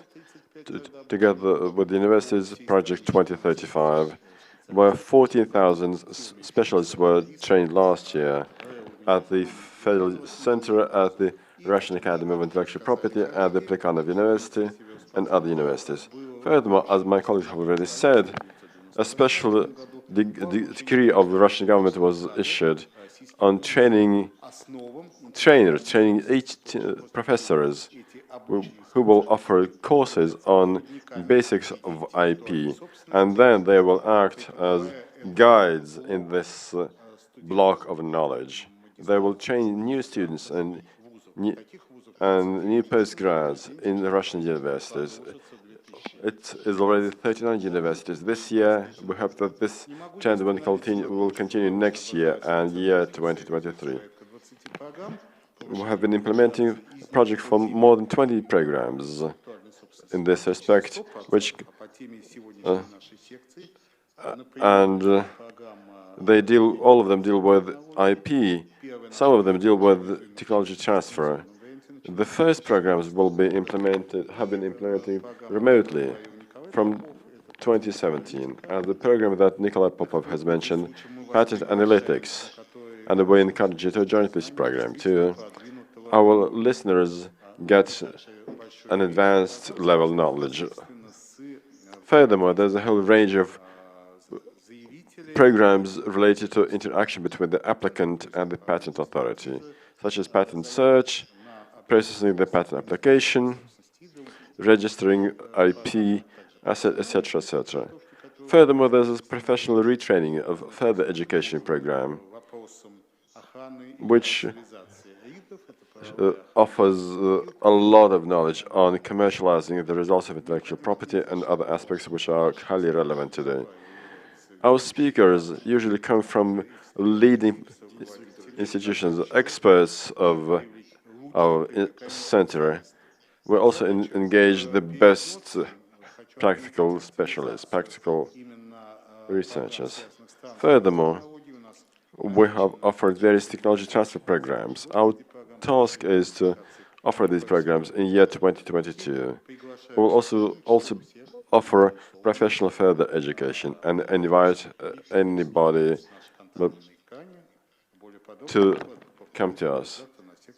And I will offer a more detailed report tomorrow during the respective session. Yes, thank you. Colleagues, we have Eric Muhammadchin from... Картинку мы не видим. Ага, сразу презентация. Пожалуйста, слушаем вас. Пока не слышно.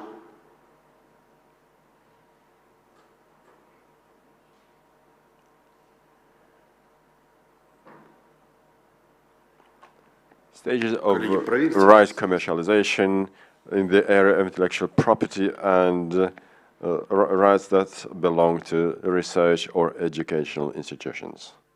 Eric Muhammadchin.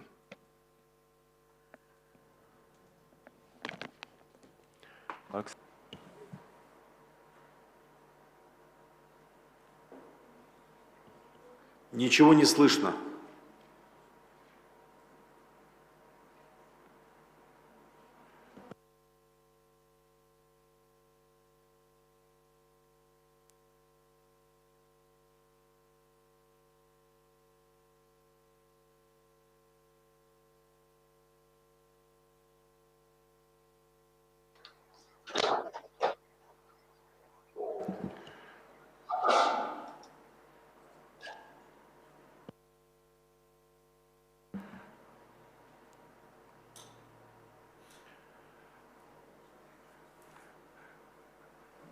Коллеги, кто у нас администрирует?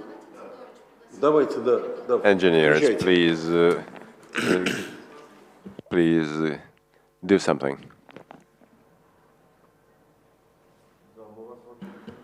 Так, у нас произошел сбой связи, поэтому давайте следующий доклад слушаем. Цитович Любовь Владимировна. Ну, правда, мы тут тоже не видим ни картинки, ни звука. We cannot see either the picture or hear any sound either in this case. But let us hope that things will work out.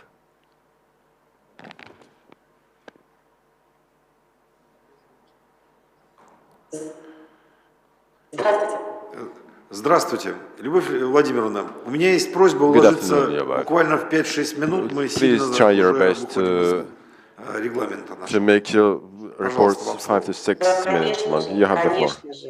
Oh yes, definitely. Good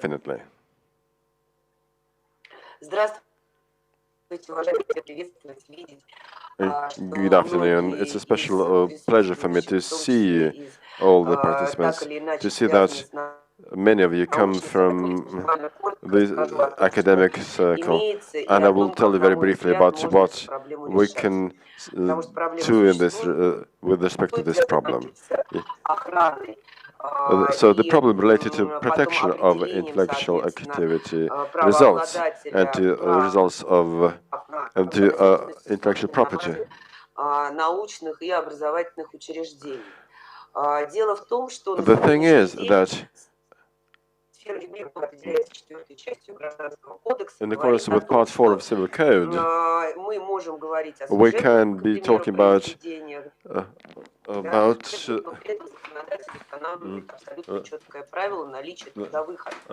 отношения же зачастую с теми же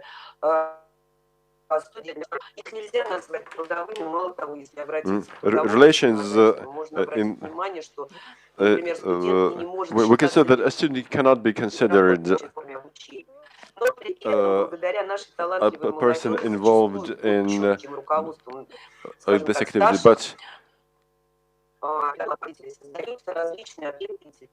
but still students under the guidance of their professors create assets of intellectual property. Now the question arises as to who is the owner. If a student is not an employee of an institution, but just a student. So, in this case, we see that there's no clear definition of who the IP rights holder is going to be. So the local normatives acts are not sufficient. We need to arrive to an agreement one way or another. And this is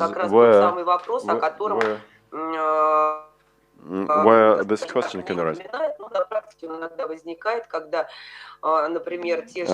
So, for instance, when a student becomes an author of a particular invention,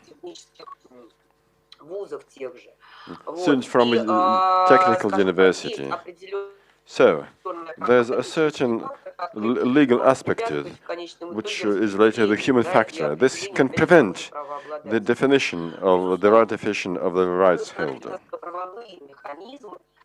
Clearly, the legislator must provide for legal mechanisms to address this task. But in my opinion, if the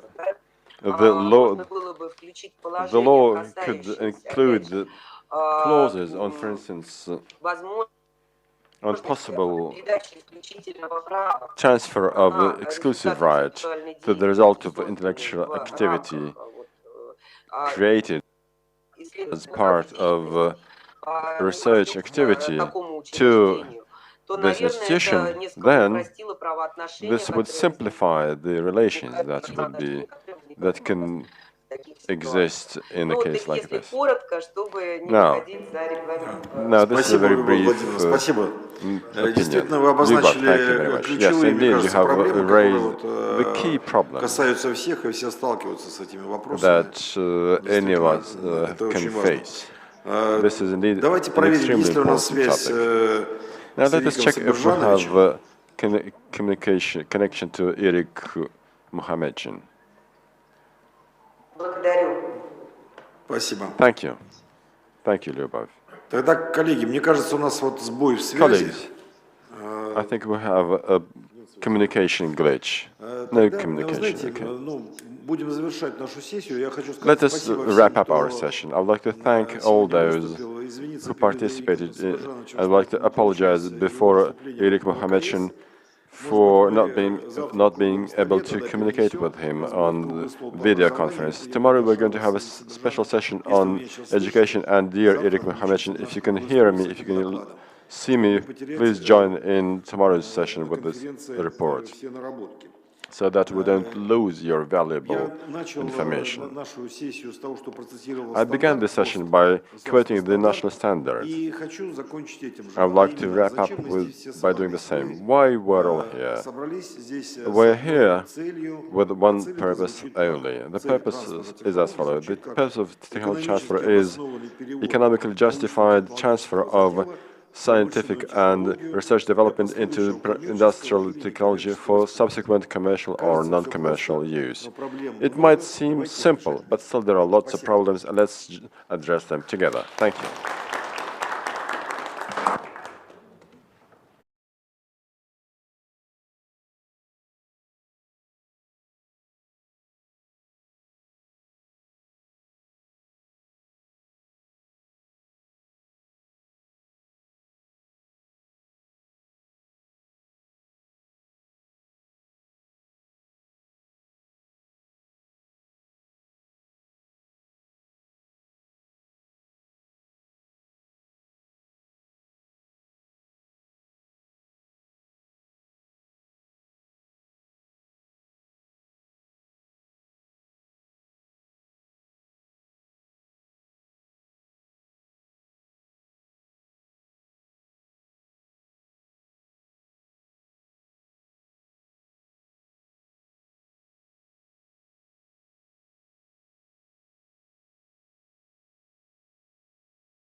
Afternoon.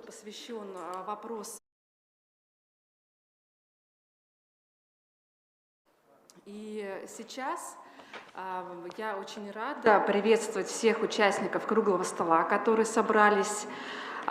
И, безусловно, хотела бы отметить, что сегодня мы также празднуем день рождения Роспатента. И мне особенно отрадно, что за этим круглым столом нам удалось собрать различные поколения сотрудников системы Роспатента, various generations of Rospatent employees and those who were at the source of the system, at the very inception of the system, and who are currently representing the interests of this professional community of patent attorneys. Before we begin, I would like to say the following. We have a certain limit for each speaker, so not to make this session too long, I would like to point out that this year is a very special year. We have been summing up the results of the work of Rospatent, the Chamber for Patent disputes as part of the new rules of patent consideration and dispute consideration. And on September the 6th, 2020, the new rules for dispute consideration were entered into force. Rospatent and other parties from the Ministry of Education and Science and Ministry of Economic Development were involved in developing these rules. These rules provide for all the changes in the law that have taken place since the previous version was in force. They aim to extend the rights of the colleges and the parties to a dispute.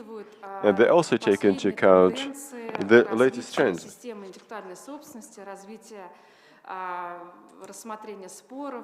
For the system for dispute consideration, they provide special rights for economic entities to remote access, and clearly they aim to reduce the time for certain administrative procedures. And obviously we expect that this new edition, new version, or subsequent versions will help us to reach this target of optimal settlement and adjudication of disputes in the most efficient way and to protect the rights of economic entities.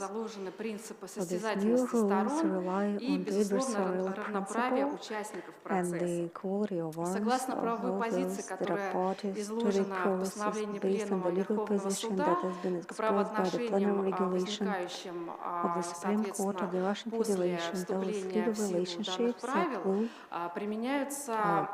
be in effect after the enactment of these new rules, they will be covered by the new regulation, according to which that any claims that were received prior to the 6th of September, so those will be governed by the previous version, and the new version of this regulation will apply only to those objections that are received after September 6th, 2020. These are the key areas of Rospatent in terms of dispute settlement or adjudication. So this includes the time that will be required to decide the case. So now we see that the number of objections received, and obviously all in all, so there would be at least 2,000 objections per year. These are primarily related to trademarks, and also another key aspect of regulatory policy would be the optimal hearing times, and right now we have reached that level of performance that we find quite striking, because it's 4 months for patents, and then it's 3 months for objections in relation to means of individualization. It is noteworthy that those hardships and the negative которые отразились на жизни нашего общества, в общем-то, не повлияли на увеличение средних сроков рассмотрения возражений. Безусловно, такие достижения были достигнуты именно благодаря усилиям отделения палаты по патентным спорам и, конечно же, обусловлены также и участием заявителей, активным участием заявителей, потому что мы констатировали, что, несмотря на пандемию, тем не менее, количество обращений за возражениями и, соответственно, за участием в коллегиях не уменьшилось. Безусловно, исходя из таких показателей, которые, собственно, приведены на слайде, одним из важных условий для оптимальной процедуры рассмотрения является участие заявителей в рассмотрении спора.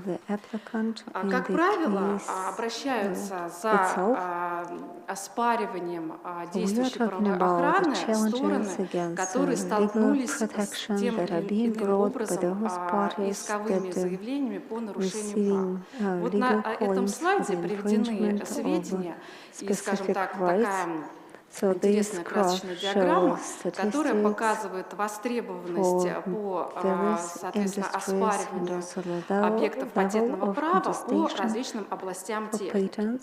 Мы часто слышим из прессы, часто слышим от наших коллег о том, что неуклонно растет количество возражений в области фармацевтики, в области химии. Но на самом деле это не совсем так, что как раз поясняется этим слайдом.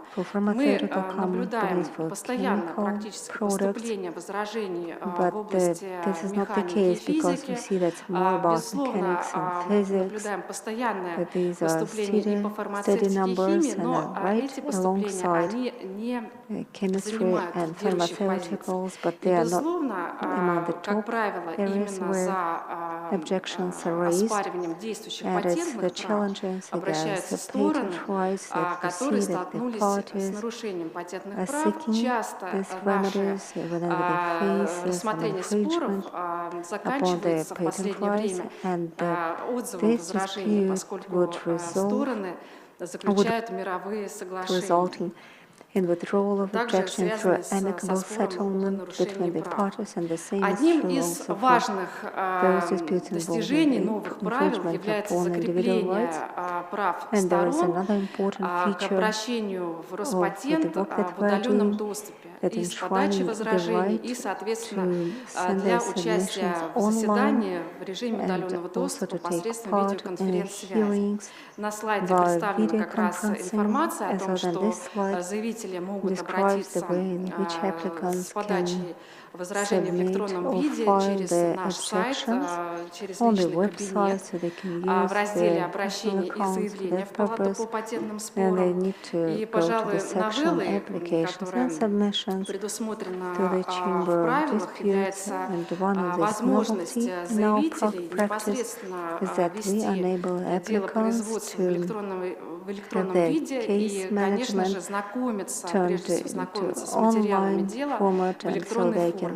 После назначения коллеги направляется уведомление с информацией с идентификатором, и, соответственно, участники процесса могут непосредственно скопировать этот идентификатор и ввести в соответствующее поле в разделе «Заявления и возражения» на сайте палаты по патентным спорам. Эти документы содержат, как правило, абсолютно все процессуальные документы, которые связаны с рассмотрением спора. Это все ходатайства, это отзывы и также подгружается протокол заседания.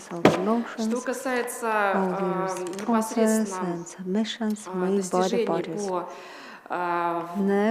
включению электронных сервисов в работу отделения, то здесь, конечно, выдающимся является именно активность заявителей по подаче возражений в электронном виде. На данный момент подача возражений через личный кабинет составляет 40% от общего поступления, и для сравнения 2020 год это 18%, и в 2019 году эта подача составляла всего 5%. Безусловно, на данный момент также возрастает количество участий в заседании ВКС. Эту Эту востребованность демонстрируют не только заявители региона Москва, как раньше, но и, что отрадно отметить, также этой возможностью пользуются заявители из других регионов, что, безусловно, отвечает тем принципам, которые заложены и в новых правилах, да, и вообще, в принципе, в политике ведомства. Это доступ заявителей к сервисам ведомства, безусловно, теперь не требуются дополнительные затраты заявителей для участия в заседаниях коллегий. Одними из важных изменений, которые предусмотрены в правилах, это упорядочение определенных формальных действий и, безусловно, сокращение сроков формальной проверки.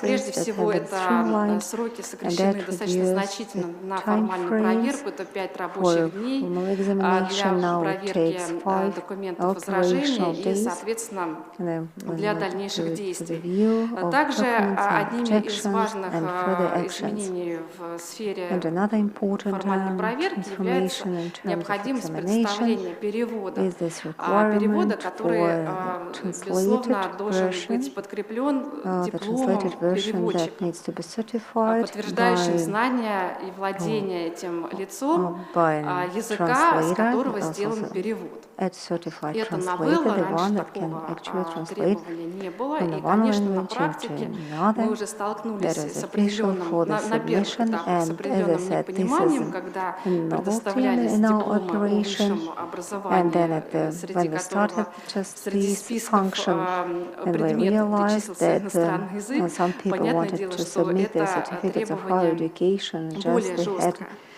И, конечно, мы также говорим о том, что поскольку введены сервисы электронного взаимодействия, то на данный момент одним из требований формальным является необходимость предоставления с материалами возражения PDF-файла. Это тот случай, когда возражение подается на бумажном носителе, для того, чтобы иметь возможность знакомить стороны максимально быстро. И также одним из требований является подача ходатайства о проведении об участии в заседании в режиме ВКС, но здесь есть определенные послабления в связи с тем, что это ходатайство может быть подано и при подаче возражений, и также за 15 дней до даты заседания. Я не буду долго останавливаться на формальных требованиях, потому что на самом деле это те требования, с которыми, я думаю, все заявители, которые тем или иным образом сталкиваются с подачей возражений, так или иначе уже знакомы. Одним из важных, пожалуй, изменений являются те изменения, которые связаны с полномочиями сторон. И наиболее, наверное, революционным изменением является возможность сторон дополнять доводы, возражения, дополнять источниками информации, менять основания для возражения до определенного предела, до того, как коллегия удаляется с совещательного комнату для оглашения результативной части. Безусловно, те коллеги, которые связаны с рассмотрением споров, помнят пункт 2.5 прежней редакции правил о жестком регулировании данного положения. И, конечно же, такой подход, который заложен в новых правилах, позволяет максимально эффективно рассмотреть вопрос об охраноспособности того или иного объекта интеллектуальной собственности, потому что на данном этапе как раз возможна полная, по сути, оценка, исчерпывающая оценка охраноспособности. Но, безусловно, здесь есть определенные нюансы, поскольку часто стороны спора запрашивают перенос заседания коллегии для того, чтобы, возможно, найти новые источники информации. Такие возможности, которые предоставляются сторонам, она не должна являться злоупотреблением права. То есть переносы заседаний и, конечно же, поиск иных источников информации должен быть оптимальным, он не должен затягивать рассмотрение спора. В этом есть определенный нюанс.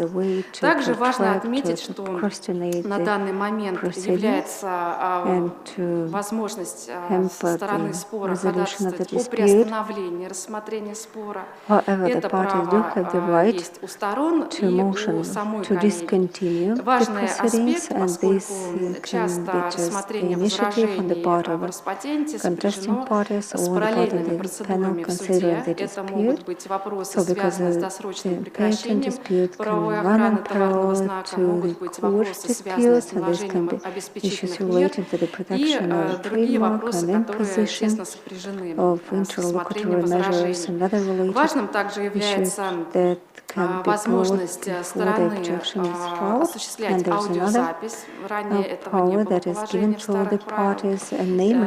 Безусловно, с разрешения членов коллегии с уведомлением коллегии и другой стороны спора.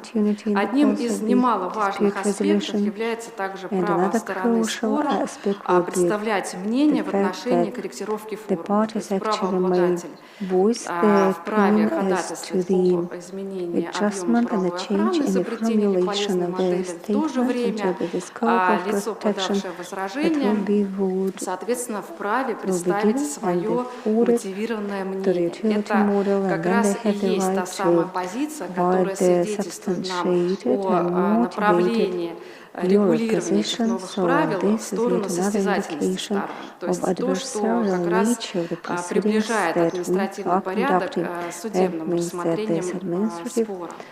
Что касается полномочия коллегии, то здесь тоже есть ряд новелл, которые крайне важны для нас, для правоприменителей. Прежде всего, это опять же возможность выявлять при рассмотрении споров новые обстоятельства, новые основания для признания недействительным правовой охраны и в том числе представлять новые источники информации. Это, безусловно, новый аспект деятельности, и, на наш взгляд, это является также крайне справедливым, поскольку нередки случаи на практике, когда эксперты коллегии могут увидеть эти новые основания даже без проведения каких-либо дополнительных действий, именно рассматривая материалы возражения, рассматривая источники информации, оценивая эти материалы как эксперты в той или иной области, как техники, так и в отношении средств индивидуализации могут, в общем-то, выявить новые основания и, безусловно, огласить их сторонам. Для этого предоставляется возможность сторонам, безусловно, подготовить свое мотивированное мнение и представить на рассмотрение коллегии. Но примерами могут служить неоднократные случаи выявления новых оснований, допустим, в том числе при оспаривании товарных знаков. Например, оспаривается по пункту 6, а коллегия решает, что вообще-то здесь речь идет по пункту 10. И в этом случае, безусловно, подлежит применению. Что касается объектов патентного права, то всем известна ситуация, я думаю, когда речь идет о том, что при коллегиальном рассмотрении существует необходимость изменения прототипа, что касается, как только меняется прототип, так сразу, в общем-то, меняются и все доводы и логика возражений. И ранее суды высказывали, что это является изменением мотива возражения по существу. Ну и, конечно же, то же самое мы можем говорить про оценку патентоспособности, когда речь идет о том, что то же самое возражение недостаточно мотивировано, и, допустим, подано по новизне, а коллегия считает, что, в общем-то, здесь нет изобретательского уровня. Для того, чтобы не затягивать процесс, как раз такого рода процедура, она позволяет поставить определенную точку. То есть если раньше для того, чтобы рассмотреть по существу вопросы о патентоспособности, или работоспособности товарного знака, предполагалась доработка возражений. То есть один раз не получилось, понятно, что нужно доработать, и необходимо было подавать несколько возражений. Сейчас такой необходимости could be И then что хотелось бы filed. отметить по поводу So now that we have changed the права practice, there is no коллеги, need закреплена to improve. There возможность is no need to file привлечения, additional objections. So запрашивать заключение on the contrary, независимых now we can экспертов по предмету спора. seek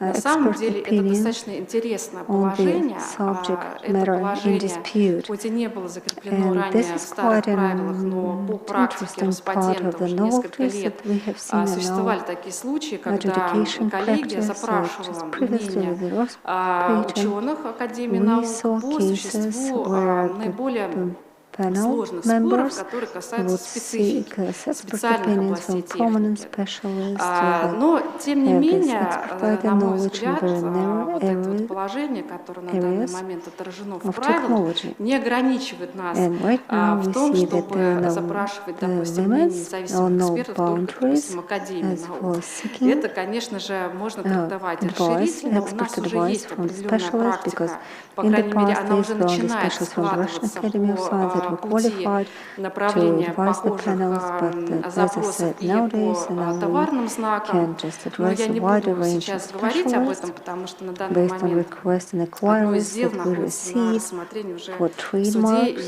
And by the way, one of the хочется cases посмотреть на has результат. been referred to the Отдельно court, and хотелось бы we are отметить, just что expecting полномочия an outcome to be delivered коллегии сохраняют soon. в том, что, несмотря на то, что принимается решение большинством голосов, за членом коллегии остается право особого мнения. Особое мнение заносится в протокол. Безусловно, это мнение, которое должно быть также представлено в материале дела, принимается во внимание уже при принятии решения самим Роспатентом, но при этом хотелось бы обратить внимание, что новые правила уже не содержат возможность направления особого мнения сторонами. То есть эта позиция в правилах уже не отражена. Тем не менее, на практике мы продолжаем периодически получать информацию, да, которая называется либо особым мнением, либо жалобами, либо какими-либо другими актами. Это говорит о том, что, конечно, несмотря на то, что процедура на данный момент не предусматривает, но тем не менее, как бы стороны продолжают таким образом реагировать. В этом плане позиция понятна. Эти сведения, которые предоставляются сторонами, учитываются при принятии решения, но тем не менее не являются процедурным документом. Но, в общем-то, это одни из самых основных полномочий. Я бы не хотела, видимо, уже тайминг выходит. И отдельно хотелось бы отметить, что в этих правилах закреплены процедурные сроки, что позволяет сокращать общий срок рассмотрения возражений. Прежде всего, это сроки назначения коллегии. 1 месяц по возражениям на решение экспертизы, 2 месяца это по возражениям против действующей правовой охраны. Это крайне важные сроки. И, конечно, также регламентированы сроки переносов заседаний от 1 до 3 месяцев, регламентированы, что действительно позволяет регулировать сроки в сторону их оптимизации. Но отдельно хотелось бы отметить, что одним из важных процедурных документов, которые существуют при рассмотрении споров, является отзыв правообладателя. Но, как правило, этот отзыв может быть не представлен заранее. Вот в рамках правил рассмотрения споров установлен срок для правообладателя — это 10 дней до даты заседания. Вот, как правило, эти сроки не соблюдаются, что является переносом, основанием для переноса заседания коллегии. Конечно, хотелось бы обратиться ко всем правообладателям, чтобы они готовили позиции несколько заранее, для того, чтобы иметь возможность и ознакомить лицо, подавшее возражение, и коллегия должна, безусловно, все доводы оценить, и чтобы это не приводило к искусственному затягиванию спора. Ну, я думаю, что я могу завершить, потому что в этом зале присутствуют мои замечательные коллеги, которые расскажут нам о тенденциях также рассмотрения споров сущностных, то, что сейчас как раз также актуально в связи с тем, что мы имеем дело со многими источниками информации, которые размещены в электронной среде. Мы также имеем определенную судебную практику по этому вопросу, а также у нас есть ряд тенденций, которые сложились из правоприменительной практики, исходя из практики рассмотрения возражений против предоставления правоохранной полезной модели. Поэтому позвольте мне закруглить свой доклад и предоставить слово заведующему отделением палаты по патентным спорам Константину Юрьевичу Ангелову. Спасибо большое, Виктория Геннадьевна. Формат Thank you. I think I can stay on my place, right? Good afternoon, dear colleagues. It's a pleasure to see all of you here. I will raise two questions, which, in my opinion, are quite relevant today. And I'll try my best to do this in a very laconic manner. Question number one that I would like to discuss with you is as follows. Это включение в уровень техники сведений, полученных в электронном виде Is через интернет. including data received in electronic form through the internet. Сфера каких-то экономик, ну и в том числе и, как ни странно, и палаты по патентным спорам, я думаю, и суда по интеллектуальным правам в той же степени. Okay, we're talking about sources of information that which have been occurring more and more often, and we have been seeing objections more and more often. So what does the letter of law tell us in this respect? Please let me read it out. For data received electronically via the internet, the date which determines that information should be included in the general accessible data is the date this information was published. If this information has been dated and it can be confirmed in the documents, or if the date does not exist, then the date this information was put in the respective electronic environment. So this has been used with respect to prototypes and various other types of inventions. What do we see in real practice now? In practice, we most often see the following. As late as 3 years ago, we used to receive quite a lot of the information from links to the received via the internet, and this is the problem that we faced. But I'm sure that courts on intellectual property rights also face this problem. What date do we use if the date was available? And if it was, what do we do? How to consider this information source? Sometimes it even was as bad as that we couldn't take this source of information into account at all. We would write that this was unavailable, and in accordance with this letter of law, we did not take into account this into account. At the moment, the practice is as follows. So the convention is that there can be a certain distinction between information received from the internet as unreliable content, on one hand, and the information received from unchecked sources. So what is reliable content, what is unreliable content? And this should be included into both our practice and the course on intellectual property rights. So we came to a single opinion as to how to consider such sources of information. One of the criteria for reliable content can probably be considered that this is a verified resource. What is a verified resource? This resource has certain indicators before the data was published or uploaded to the environment. That's one. This date cannot be changed. That is the second very important aspect. So these two components can tell us that this resource is verified and can be trusted. There's quite a number of such indicators, but those that occur more often ресурсы, которые мы хорошо знаем, это YouTube. The objections that we're receiving refer to YouTube, Contact, Instagram, and other resources.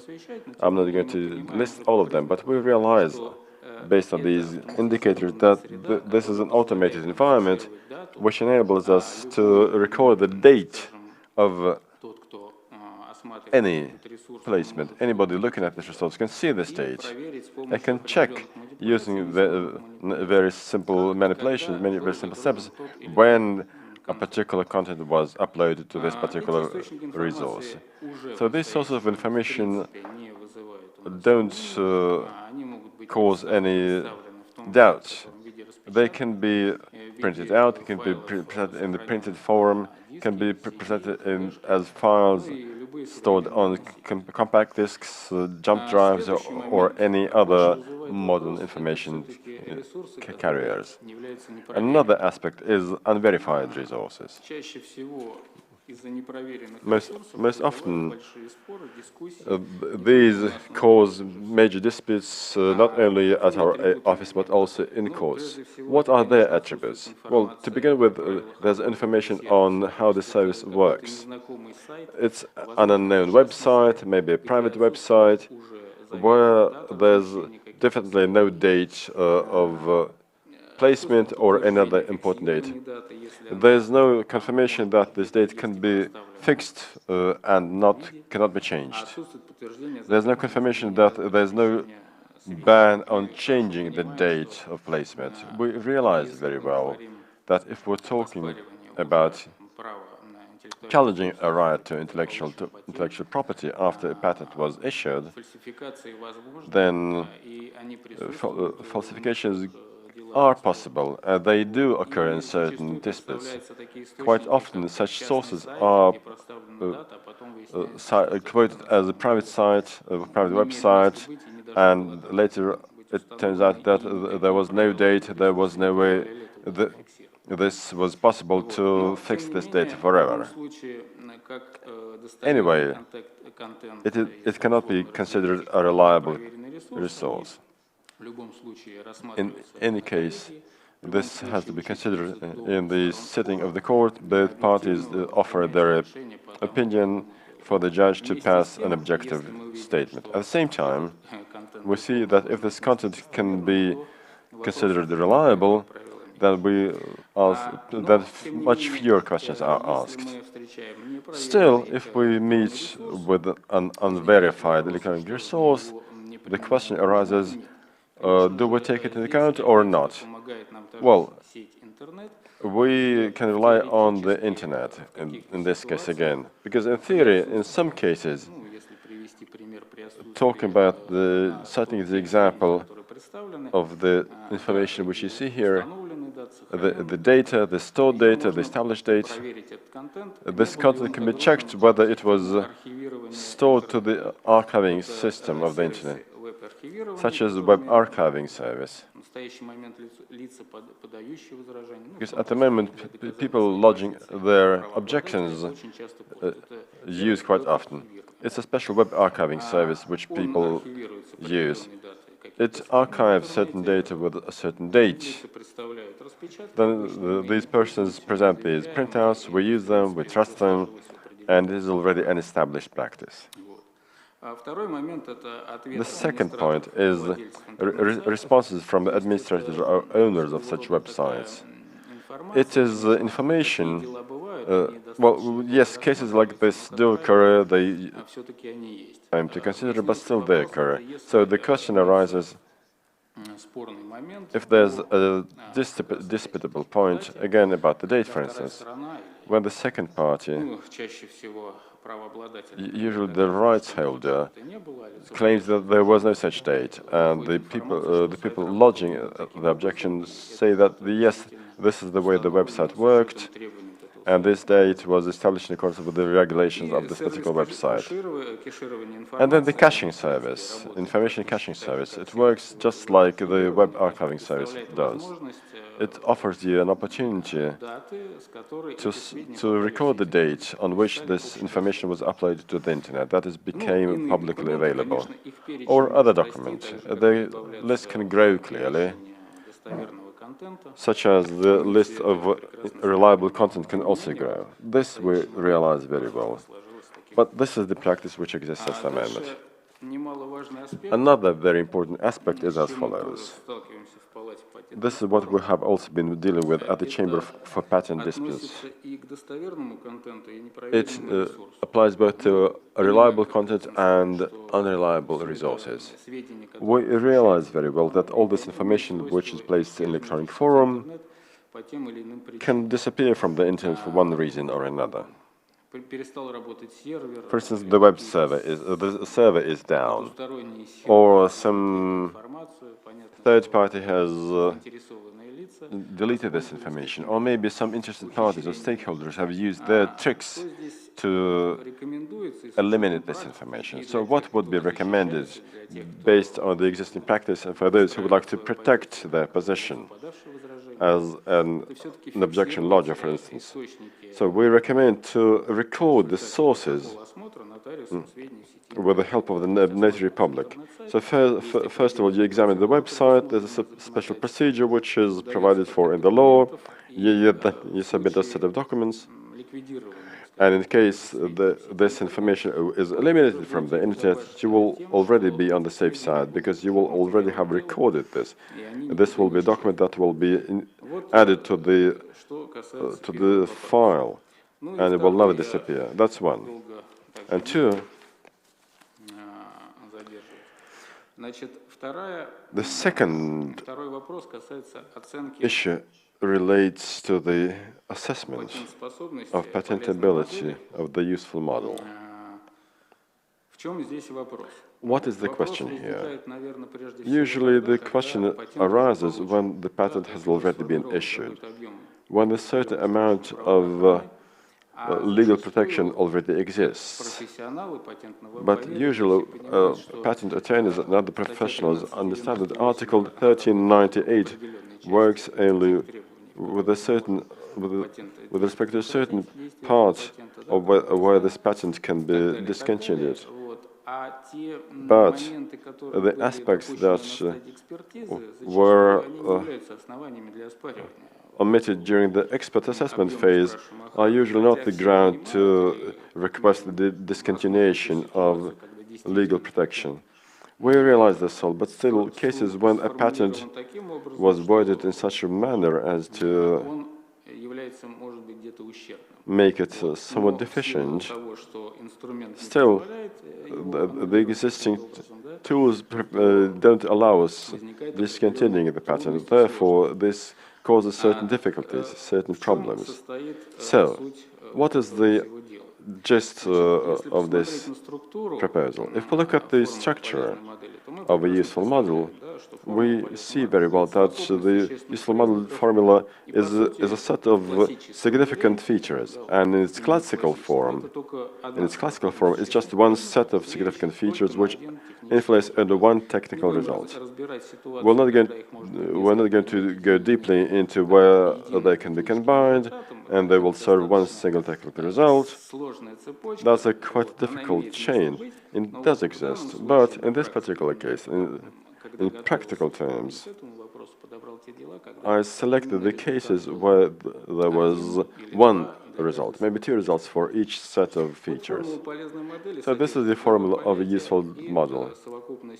So set A, set B. Set A is also they're both similar, and each of the sets have their own technical result.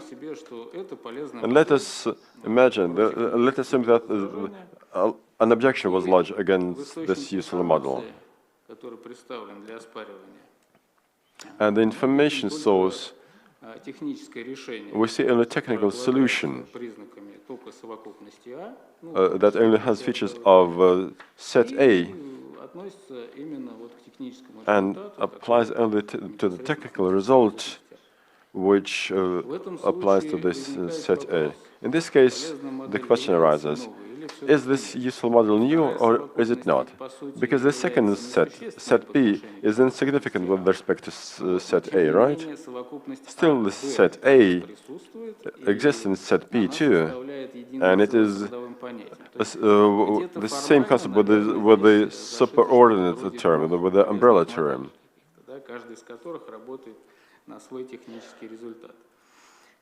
Но вот на практике получается, in practical terms, what we see если представлен все-таки is that there's information source which covers only one of these data sets, and the second one is significant for the second technical result.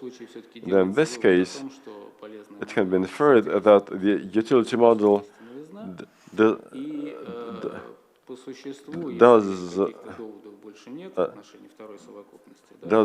meet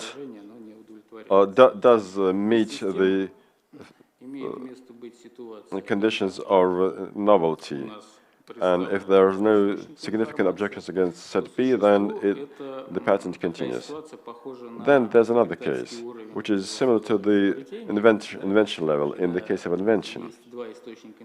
There are two sources of information. Each of them disclose their own set of features. We compare them,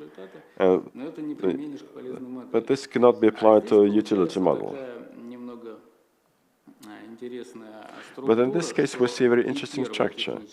Both technical solution number 1 disclosed into technical level A applies to set A.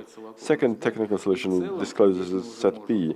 And overall, it can be concluded here that the utility model, the formula that was finally generated, does not meet the patentability and the novelty features. In this case, it is important to note that this is only what can occur during the dispute against the patent, because by that time the set of rights has already been generated, and the utility model, which shouldn't have probably been issued, shouldn't be existing in this form, in its current way. This prevents from discontinuing the patent and from stating that set B is not significant. So these are the questions that I would like to discuss, wanted to discuss with you. Thank you. Thank you. Спасибо, Константин Юрьевич, за ваш очень интересный. Thank you, Konstantin, for your most interesting and very important report. And now I would like to give floor to our foreign colleague, Technical Secretary of Committee for Inventions and New Technologies from Peru, Mr. Diego Ortega. Как слышно? Can you hear us? Yeah, I can hear you. Hello. Good afternoon to all of you. I appreciate a lot the invitation from you, and let me share my presentation, please.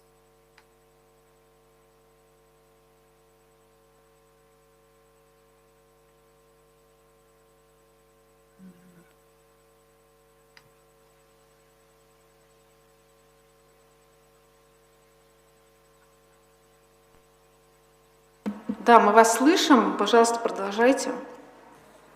We can hear very well. Please continue.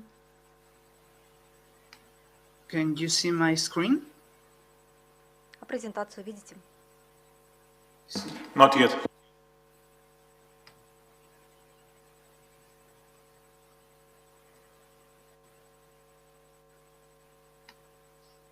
I don't know if you can see my screen.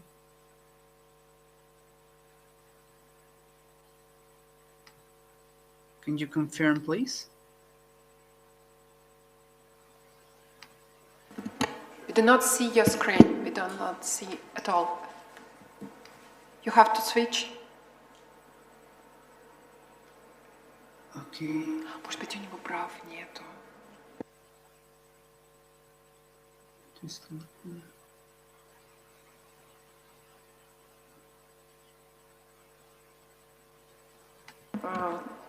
У нас есть два варианта. Либо вы можете продолжить без презентации, или мы отложим ваше выступление и попробуем решить техническую проблему. Or we can try to put it on the screen. Or maybe it is a way to send you my presentation by email, and you can show it to the audience. Is it possible? Ну, извините, на данный момент мы можем только вас послушать, потому что мы не имеем возможности из электронной почты транслировать в данный момент эту презентацию. No, but maybe I can send you my presentation by email. Да, конечно. Show it. Okay. Okay. Okay. Let me give me some minutes, maybe. Okay.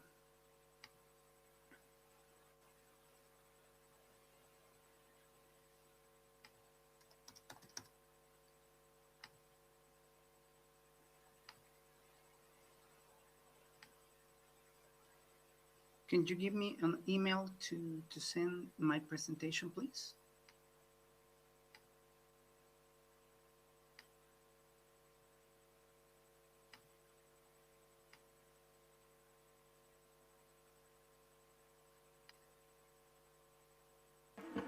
Maybe you go without slides, because we can hear you well. Please go. Okay, perfect.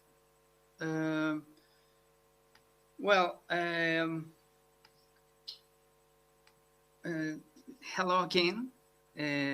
I'm sorry that I cannot show you my presentation, but let me talk about patent enforcement in Peru. In the copy is the public agency in charge of the administration of IP rights.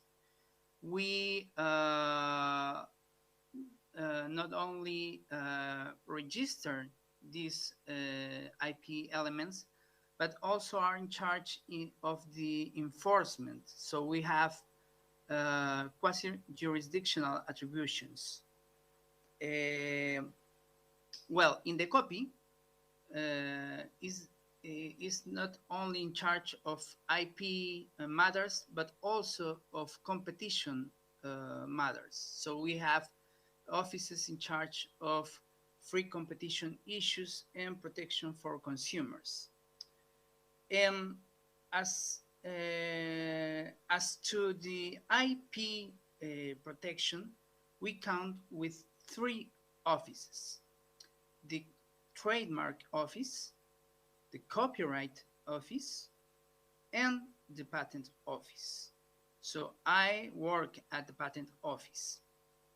Each of these offices has a commission which is in charge of the of solving IP disputes.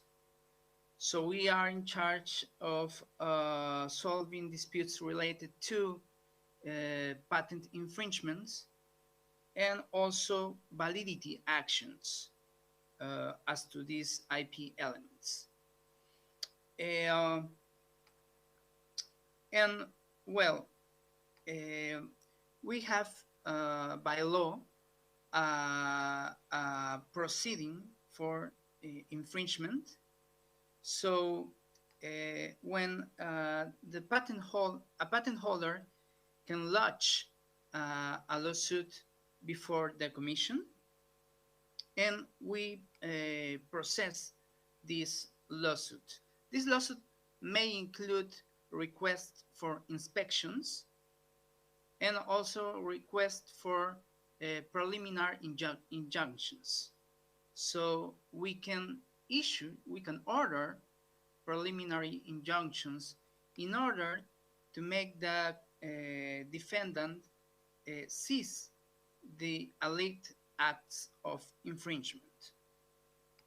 So we count with 180 operational days to issue our first instance decision.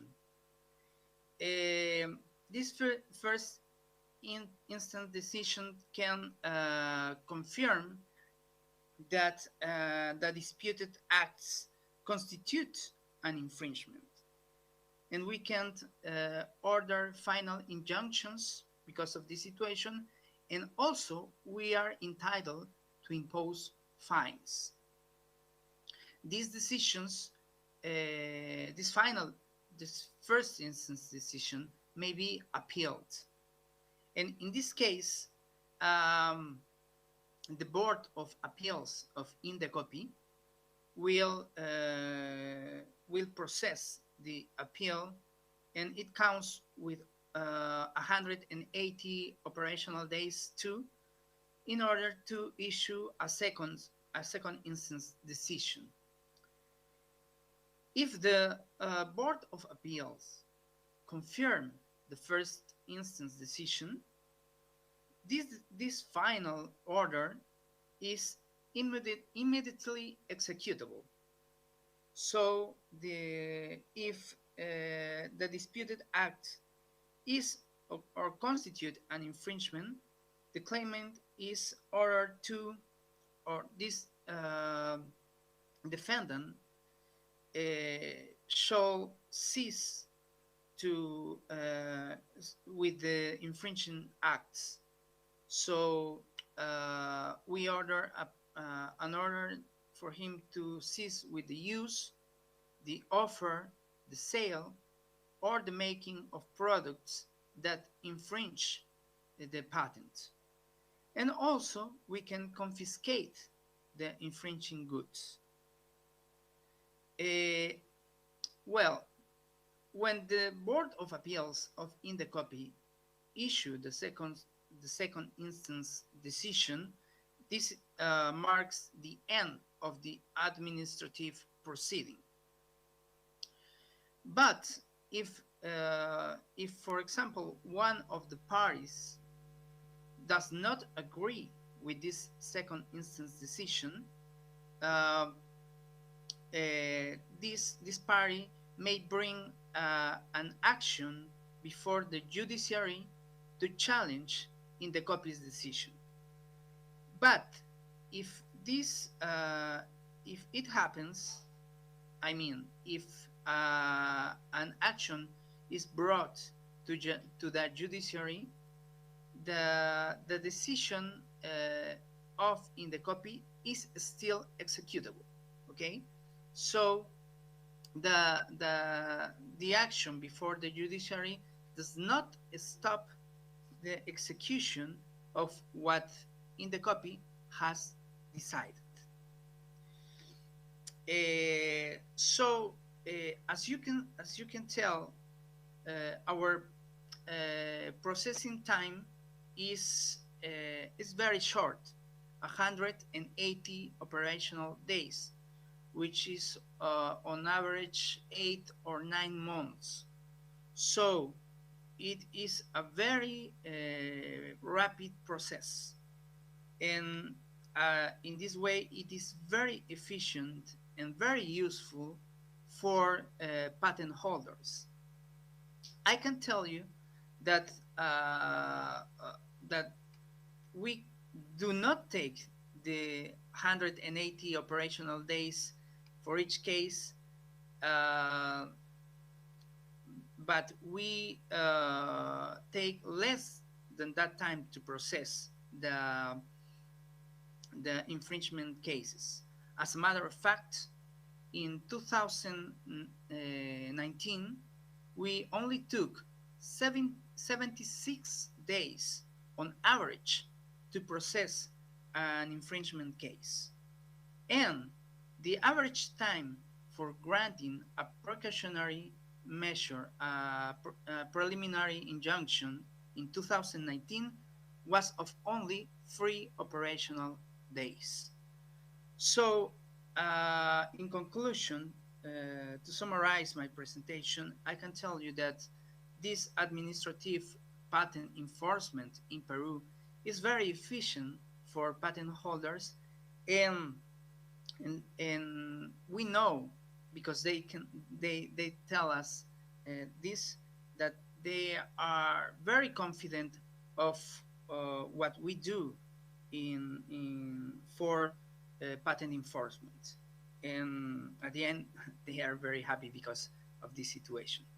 So, well, this is my whole presentation. If you have any question, I will be very happy to answer it. Thank you. Диего, большое спасибо за ваш доклад. Diego, thank you very much for your report. Could you please tell us how many disputes a year your office considers, if you have this information clearly? Approximately the number of objections lodged. Okay, perfect. Well, I didn't say it, but we are also in charge of design and utility models disputes. So per year we have a total of maybe 15 infringement processes. Of these, 3 or 4 are related to patents. Спасибо большое. А подскажите, это дела по нарушению патентных прав или это об оспаривании патентной охраны? Are these cases related to patent protection? I mean, patent infringement? Excuse me? О нарушении патентных прав ведомство рассматривает, да, дела? Your office considers cases of patent right infringement, is that right? It's not about disputes, but infringement, right? Дело в том, что просто в Российской Федерации Because in the Russian Federation, this is the competence of the courts, not of the agency itself. Yeah, we know that in most countries in the world, infringement cases are dealt by courts. But in Peru, as in other countries like Colombia, these infringement cases may be seen by the IP agencies, like in the copy. Большое спасибо за ваш интересный и познавательный доклад. Thank you very much for the most informative report. Thank you very much for finding an opportunity to participate in our conference. And I hope that in the future we will be able to meet on other forums to discuss questions of patent right protection. Thank you very much, Senor Ortega. Thank you. Muchas gracias.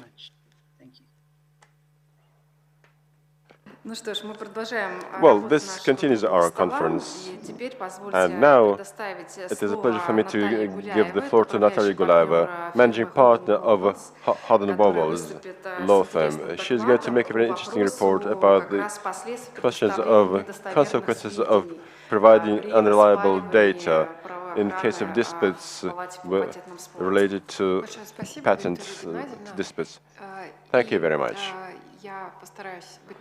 I'll try my best to be as brief as possible. First of all, I'd like to thank Rospatent for the opportunity to share our expert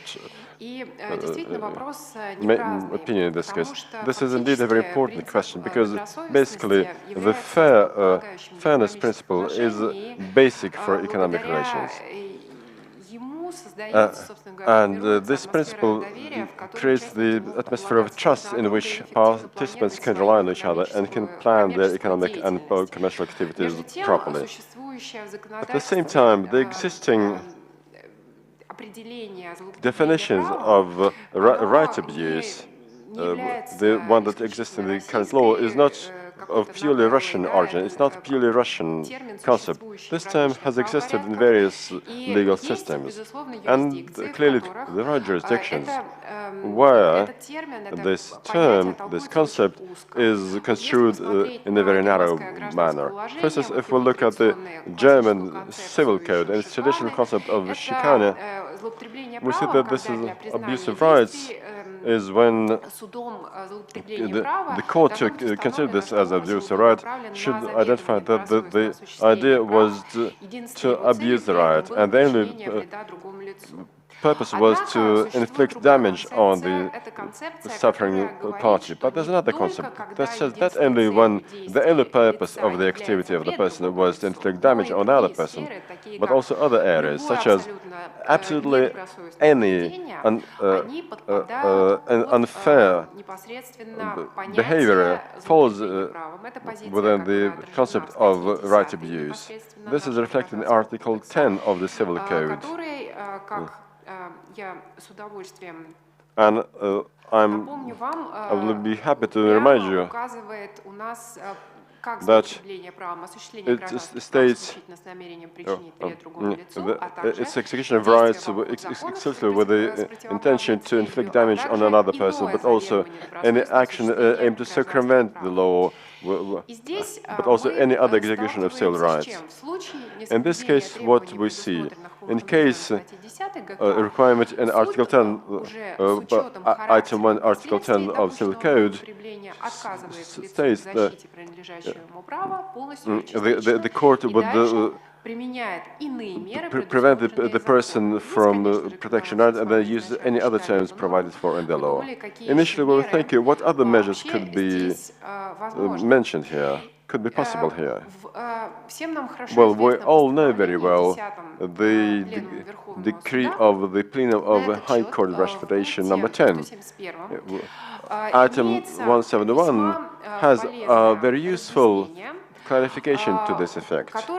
It says that it deals in particular with the means of individualization of trademarks. And this clarification says that whenever cases on Rospatent's decisions are considered, then based on Article 10 of the Civil Code and Article 10 bis of the Paris Convention, the court, based on the actual circumstances, is entitled, one, to consider the person's activities aimed to register the trademarks, an abuse of rights, or unfair competition, and two, is entitled to decide to consider Rospatent's decision on illegal, or it can remain, can keep this decision in force. And starting from April 2019, we have been living with this particular clause. The clarification of the High Court that was offered is also quite important. The clarification is that the person's activity to register trademark or application of and if this is considered unfair competition, then it is based on the objection lodged with Rospatent. And what can be the features that show this unfair unfair activities? This is the features of this particular application. This is where the interesting part starts. Like any practitioners, representatives of Rospatent, representatives of right holders, and everybody else, we understand that Rospatent today has only a limited number of limited capacity in estimating the proof, the evidence. And in the recent case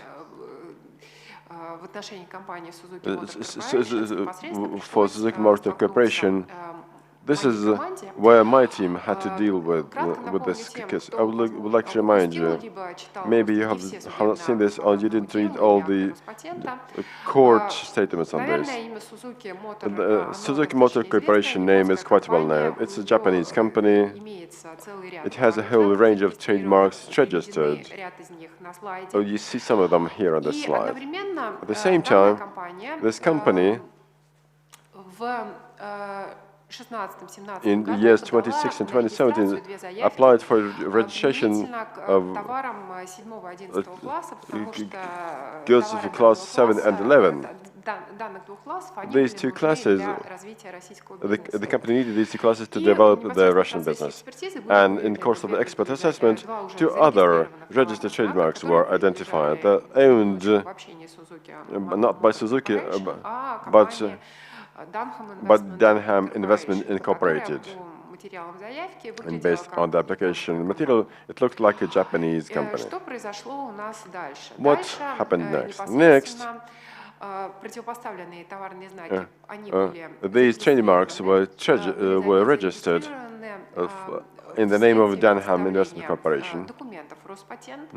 Rospatent registered them based on the documents lodged to Rospatent, but these documents were not filed in good faith, because they were lodged with respect to this corporation. They were fake, and this company was not incorporated in Japan, as the applicants had stated. Furthermore, the lease agreement was also fake, because there was no such company ever registered at the address provided. No agreement on the part of Suzuki Corporation had ever been issued to the Dunham investment, which was also proven. And last but not least, this entire set of evidence related to the class of unreliable evidence. Everybody understood very well that Rospatent's competence did not include the verification of reliability of such documents, nor did it have the capacity to check all these documents either. But in my opinion, the success of this case, despite all its difficulty, was in the synergies that we in our Russian environment could reach by joining the efforts of the patent for patent disputes, Rospatent, and the IP court, because it is precisely in court, in case of considering this case at the IP court of first instance, but also at the Presidium, the courts came to this very important conclusion. The conclusion that ensured certain guarantees for the rights holder against persons abusing the rights in cases of this category. Namely, Suzuki challenged the decision of Rospatent, and the court agreed with Suzuki's argument and agreed that Dunham Investment Incorporated provided unreliable information. At the same time, the first instance court rejected the demand of Suzuki because to be able to consider that this was an abuse, it had to be convinced that the only aim was to inflict damage on the other person. That is precisely this very narrow interpretation of rights abuse, which is not fixed in the civil legislation. But then, this was challenged at the Presidium of the Court of First Instance, and the Presidium stated that in this particular case, the trademark could not be protected. At the same time, the Presidium also rejected the narrow interpretation of Article 10, and it stated that in order to identify that this information was fake, the fact that this information was fake in itself was enough just ground to say that the entire registration was not valid either. Clearly, this decision by the Presidium played a decisive role for the entire case. Another important case result was as follows. The fact that these documents were not provided in good faith meant that it did not require any assessment of the abuse of rights, because the fact that it was provided in bad faith was already a violation of the law in itself. This was a reason enough to state that this registration of trademark was absolutely invalid. This is a very important conclusion in my opinion. I would like to focus on the last item. It is clear that the Patent Dispute Chamber, Rospatent, and the Intellectual Property Court do have expertise in these areas, but so does the patent attorney, who assumes the right to lodge an application on behalf of a particular company. In this particular case, this attorney was violating the interests of another well-known company. In lesser-known cases, you can say that the practitioner, this expert, did not understand that there were lodging applications that would violate the rights of a third party. Yes, this is possible, but in case of a large, well-known company, which is well-known not only in Russia but worldwide, speaking, this was something that the patent attorney did not know, would be strange, to say the least. This is why I would like to be more focused when we are dealing with a particular case, to be more cautious when we consider a case that we would like to undertake. In a similar fashion, we would also be quite accurate about acting in good faith on behalf of our clients. Thank you very much.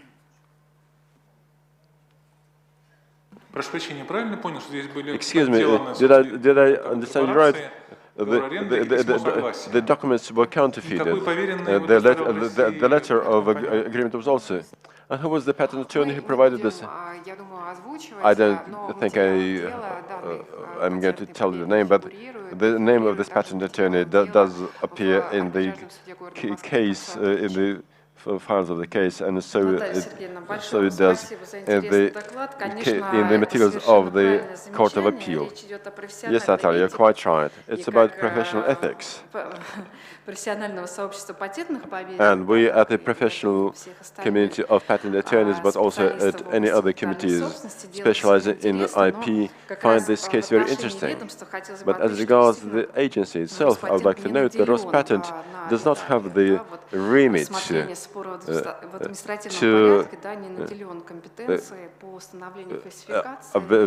to verify the cases of fraud, the cases of unreliable information. So what you have just told us shows that maybe there should be a certain limit to the situation. When we see cases which clearly demonstrate that there's a certain action undertaken in bad faith, then we will need to be able to stop this action one way or another. Thank you very much for your reports. Now that we're discussing these issues of court proceedings, please let me give the floor to head of the Department for Court Representation, Alexander Chikhanov. He is going to tell us very briefly about the latest topics of court practice and the issues that Rospatent has been dealing with in representing the interests at the IP court. 10 minutes, please.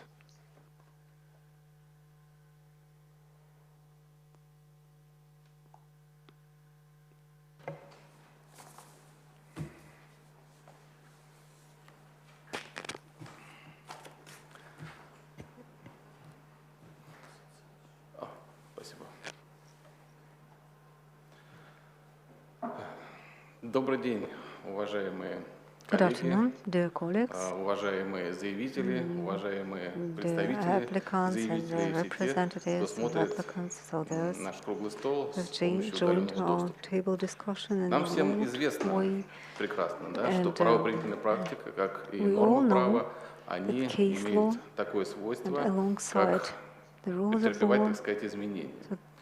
Но с учетом того времени, которое мне отведено, попытаемся осветить два вопроса, с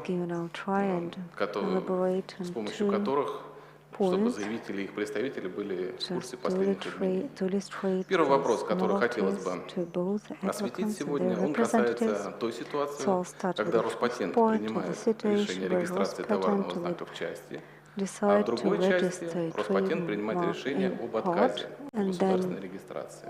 Ну, например, заявленное обозначение So if we have в this отношении товаров 32 класса, Роспатент принимает решение о регистрации. В отношении товаров 33 класса МКТУ Роспатент принимает решение об отказе от государственной регистрации. Предположим, сходит до степени смешения, сходное обозначение в отношении другого товарного знака, не соответствует пункту 6 статьи 466. Соответственно, заявитель уплачивает пошлину государственную за регистрацию товарного знака и получает свидетельство на товарный знак в государственном реестре, появляется товарный знак с определенным номером. И в той части, в которой заявитель не согласен с решением Роспатента, он подает возражение в Палату патентного спора. Именно на основании статьи 1500 Гражданского кодекса. Она называется, как всем известно, оспаривание решения по заявке. Дело в том, что длительное время существовала практика такая, что в таких случаях Палата по патентным спорам она не принимает возражения к рассмотрению, поскольку уже осуществлена государственная регистрация товарного знака. И уже, как опять-таки все знают, что товарный знак может быть оспорен потом уже с помощью других норм. Это статья 1512, 1513 Гражданского кодекса. Указанная позиция, она была закреплена также и Высшим арбитражным судом Российской Федерации, тогда он рассматривал такие дела, и судом по интеллектуальным правам. В данном случае на слайде видно выводы, к которым пришли суды.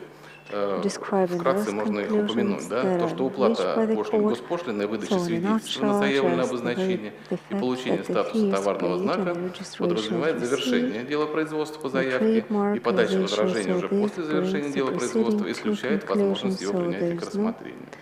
Также второй вывод судов – это о том, что пункт 1 статьи 1500 регулирует только порядок оспаривания решения государственной регистрации, на основании которого еще не осуществлена государственная регистрация товарного знака.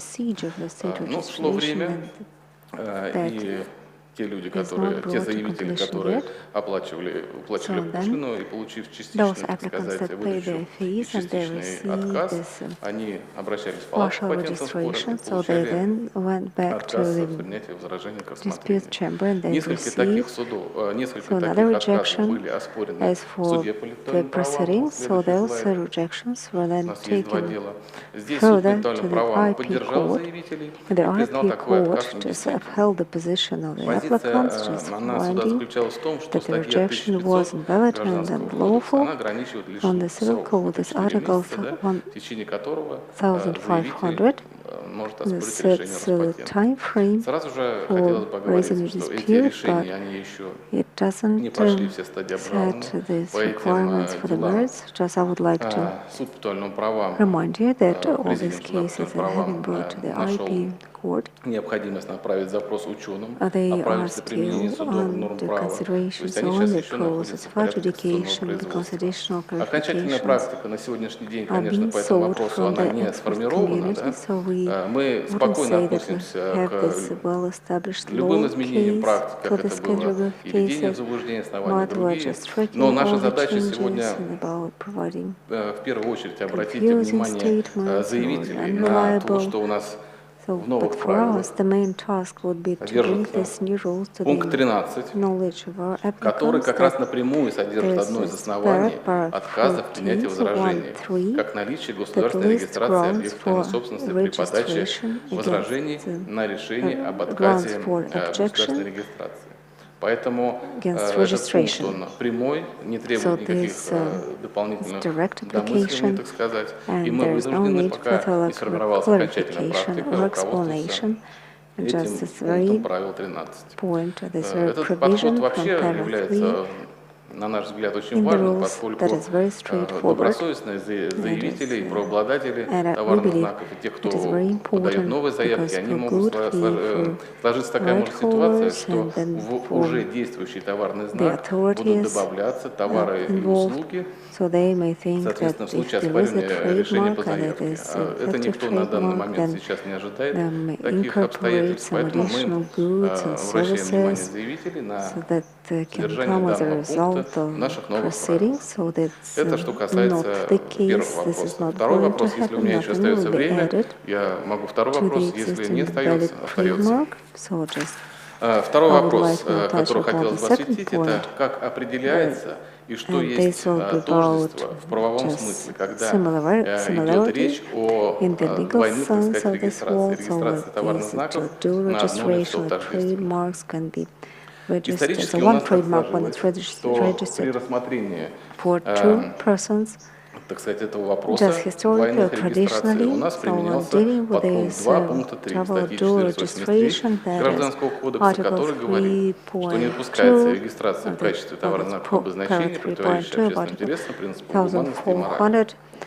83 of this civil code of the Russian Уже Federation that сформировался actually давно prohibits the этот state подход, registration и of который any говорит, что регистрация indication товарного that знака по contains заявке certain тождественно уже elements that зарегистрирован run товарного знака against на the имя того же public лица interest, the в principle отношении тех же товаров противоречит of природе humane исключительного attitude to права. the morals, Следовательно, and такая also this is регистрация also противоречит общественным contradictory интересам. to the Здесь nature of никаких this вопросов exclusive по right, and правоприменению then this у нас на as for сегодняшний день не the возникает. enforcement, so we Здесь do немножко not вопрос в have другом. any issues Ранее with при that, установлении того, что but it's обозначение more to the и substance. зарегистрированный Previously, товарный знак when противоречит общественным интересам, we dealt with Роспатент those исходил из того, trademarks что as обозначение или contradictory to the сравниваемые public товарные interest, знаки the должны position of совпадать во всех Rospatent элементах. was Тождество должно быть that присутствовать во similarity всех элементах. across all elements of the trademark. Следующий слайд. Первое дело, которое хотелось бы, о котором хотел рассказать, оно было давно, это было в 2016 году. Роспатент отказал в удовлетворении возражения против предоставления правовой охраны товарному знаку по пункту 3 статьи 1483 Гражданского кодекса, поскольку посчитал, что сравнивая товарные знаки, которые принадлежат одному лицу, они не являются тождественными. Ну, поскольку мы видим, что фон в виде треугольника, он различается в цветовом исполнении различно. Заявитель не согласился с данным решением, обратился в суд по правам. Суд по интеллектуальным правам не поддержал позицию Роспатента, указал, что данные различия они не могут быть определяющими при установлении тождественности сравнительных товарных знаков. Но здесь при всем, что в описании к свидетельствам на эти товарные знаки указаны различия действительно отсутствуют, они только могут определиться визуально. Естественно, Роспатент повторно рассмотрел данное возражение, при новом рассмотрении эти знаки были признаны тождественными в правовом смысле, в смысле пункта 3 статьи 1483. Правовая охрана товарного знака была прекращена. Еще один пример хотелось бы привести. Обществом было тоже подано возражение против предоставления правовой охраны товарному знаку «Три ключа», также мотивировано тем, что эти два товарных знака зарегистрированы на одно лицо в отношении идентичных товаров. Различие заключается только в том, что первый товарный знак выполнен заглавными буквами кириллического алфавита, а второй товарный знак, у второго товарного знака только первая буква является заглавной. Роспатент удовлетворил возражение и признал данные товарные знаки в правовом смысле тождественными, поскольку в данном случае имелось тождество как фонетическое, так и семантическое, графические различия, они не позволили прийти к выводу именно по понятию тождественности в смысле пункта 3 статьи 1483. В этом деле суд по интеллектуальным правам полностью поддержал Роспатент и также указал, что различие размеров букв неоригинального характера не может служить выводом о нетождественности сравненных обозначений, поскольку именно в правовом смысле в пункте 3 статьи 1483 хочу подчеркнуть. Поэтому такие вот моменты необходимо учитывать. И еще один хотелось бы пример привести. Это дело, оно длилось очень долго и даже дошло до Верховного суда. Оно такое было непростое. В данном деле заявителям было подано регистрация обозначения «Золотое сечение», было отказано в регистрации товарного знака по пункту 6 статьи 1483, поскольку оно сходно до степени смешения, было противопоставлено товарным знаком, принадлежащим другому лицу. Заявитель обратился в палату патентных споров с возражением, to another trademark already registered. So the applicant disagreed, and then the applicant sought this export opinion, and then it's claiming or stating that it received all rights, and then there was no ground to reject the implication. Then the expert opinion was considered, and the Rospatent also reached a new finding or conclusion. That was this transfer of the right that the applicant actually received in relation to the trademark. So the two trademarks were found to be similar, and again that was the same provision invoked under Article 1483 to reject the registration. So the applicant disagreed and went in the judicial venue. So that was the first instance court that upheld the position of Rospatent, and then it was referred to Rospatent, and then the case was sent for retrial. So, and then Rospatent indicated that the retrial should be based on the geographical features. So that there was a new hearing was called, and the IP court just compared the two, and then found that the two were not similar under the graphical criteria, because it didn't create the same visual impression. So the court further noted that just a series of trademarks can be registered as well.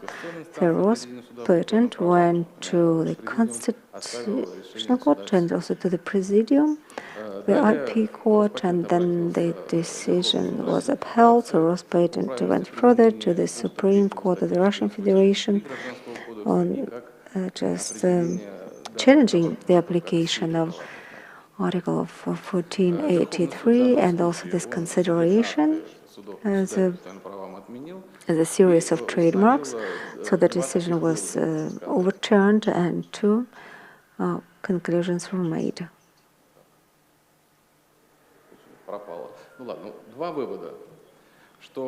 Right. Conclusion number one. Yes, in the absence of any significant difference, so there is no way that two trademarks can be registered for one owner, because these are not serious. A series of trademarks would include very strong elements supported one by another. And this, in this case, it was two words. So the special alignment of the two cannot be seen as a series of words. And there was the second conclusion, that the implication of the difference between the trademarks in terms of their perception by other people, and again, that's against the public interest. So as a result, the two were found to be similar under the same provision, the Civil Code. And these are the three cases that I wanted to share with you, just to explain the practice of application of the norms in question. So thank you so much, because this dual or double registration have a significant But please let me continue the discussion of questions of legal practices. I would like to give the floor to Alexander Saltykov. He will make a report on application of Item 3, Article 1483. Yes, it's a conflict between exclusive rights to a trademark and to firm name. But we are going to consider cases when a right is challenged due to various firm names. We will consider existing judicial practices and how this affected administrative proceedings.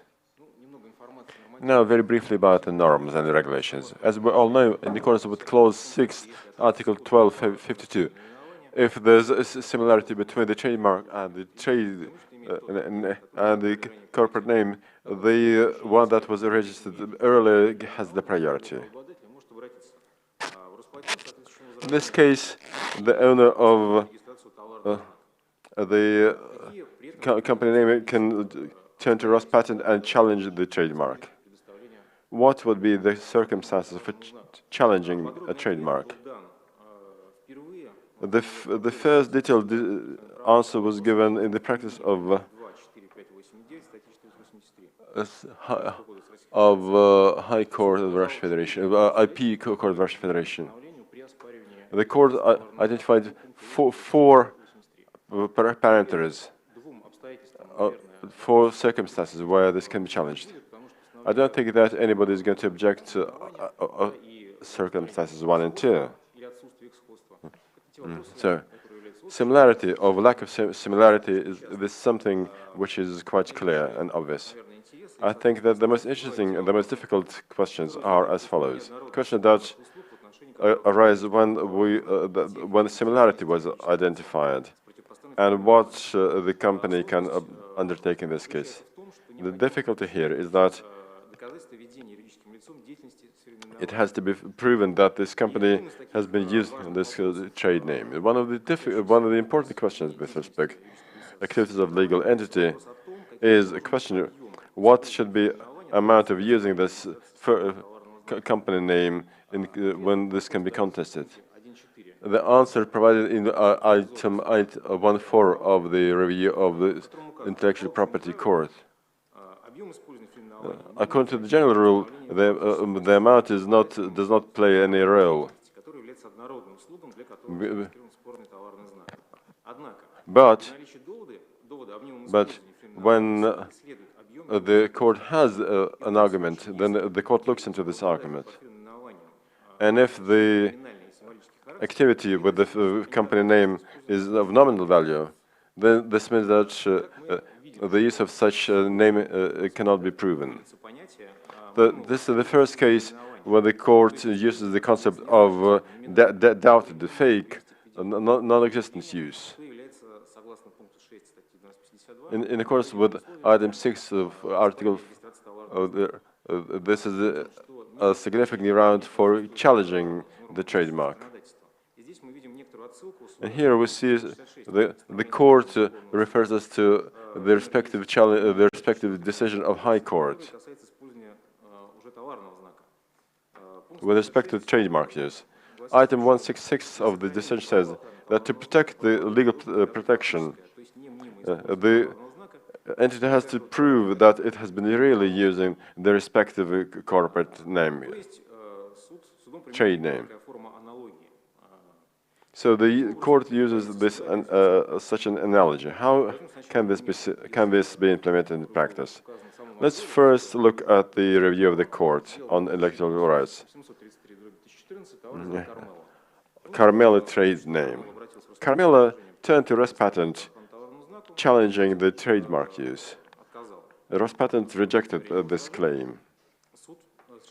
And the court agreed with the Rospatent's decision. But the court also mentioned that Rospatent said quite correctly the documents submitted by the society, by the company, showed that the trade name was used on a one-off case in an insignificant way. So this was a reason enough to challenge the trade name use. Furthermore, there was no direct mention in the judicial acts that this trade name was not used, but the court's position was used to full extent, and this set the beginning of such court practices. Let us look at a fresher example. Case 1075/2020, Vita Express drugstore. Vita Express drugstore challenged the registration of a trademark.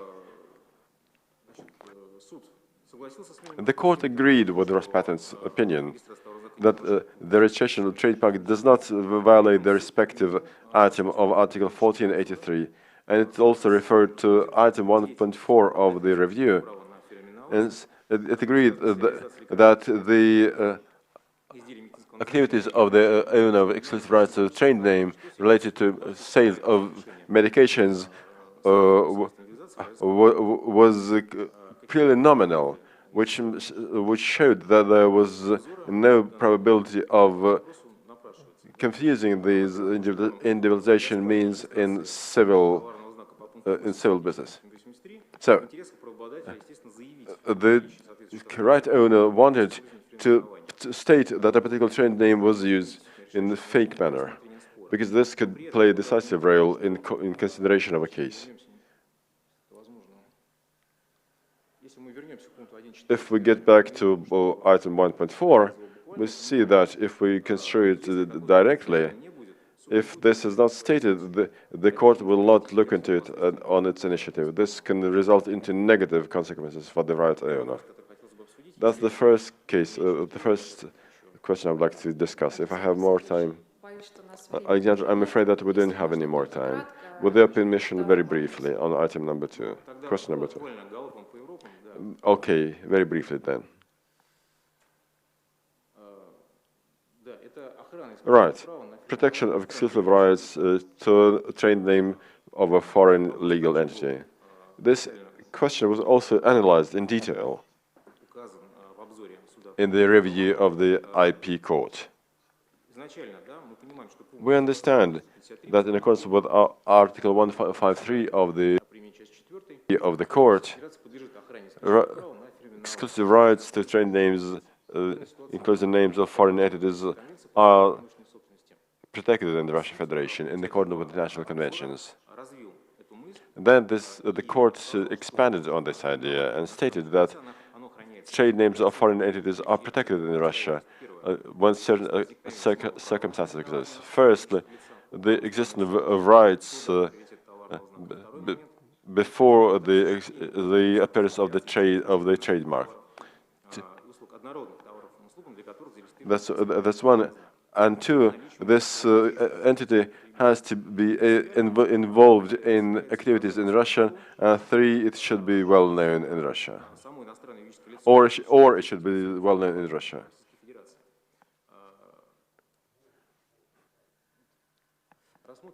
Let us look at an example, at a case which shows this very well. President IP Court considered case 544/2020 and stated that the fact that the products of a foreign entity are available in Russia cannot state that they appeared owing to the activities of the entity. La Verana, which challenged the registration of trademark, did not provide any proof that it was the company that brought these products into Russia. As a result, the court concluded that the foreign legal entity could not confirm that it was involved in the circumstances that could show that Article 8 of Article 1483 could apply. I think this is quite right, because in accordance to Article 2, Article 4, 1484, the company could not provide its trademark to any other persons. So the trade name, by only the activities of the legal entity proper could be considered the right activities. Legal entities enjoy here the same rights as Russian legal entities. There are no exceptions to this law.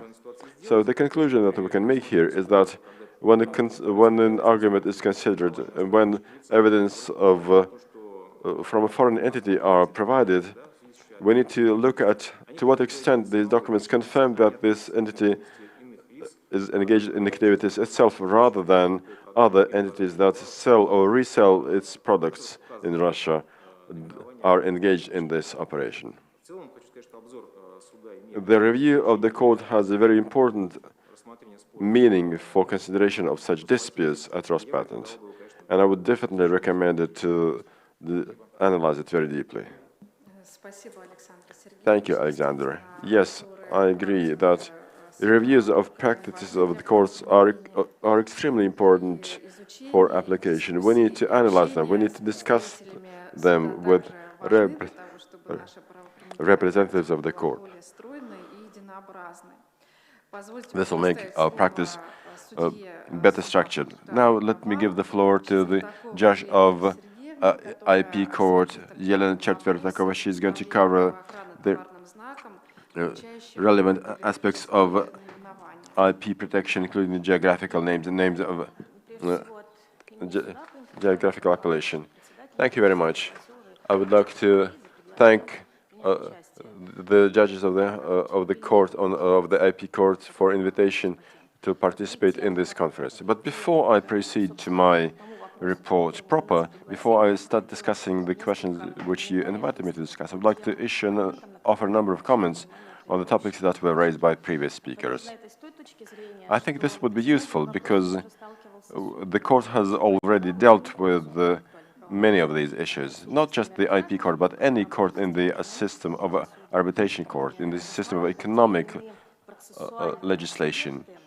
They dealt with this in the course of the processes and proceedings. And considering by the fact that Victoria Galkovskaya started with this, we see that the process of administration has been getting closer and closer to the harmonize with the process of judicial control. It was incorporated in your rules. I think that this will be quite useful in our practice in general.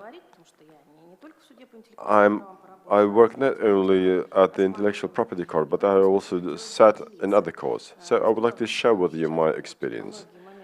I think it is very good that many of these consequences, many of these conclusions will be either adopted in your practice, but considering that you're just beginning and our IP course will turn 20 next year, I think we will be able to compare what was the right decision and what can be adjusted to a certain extent.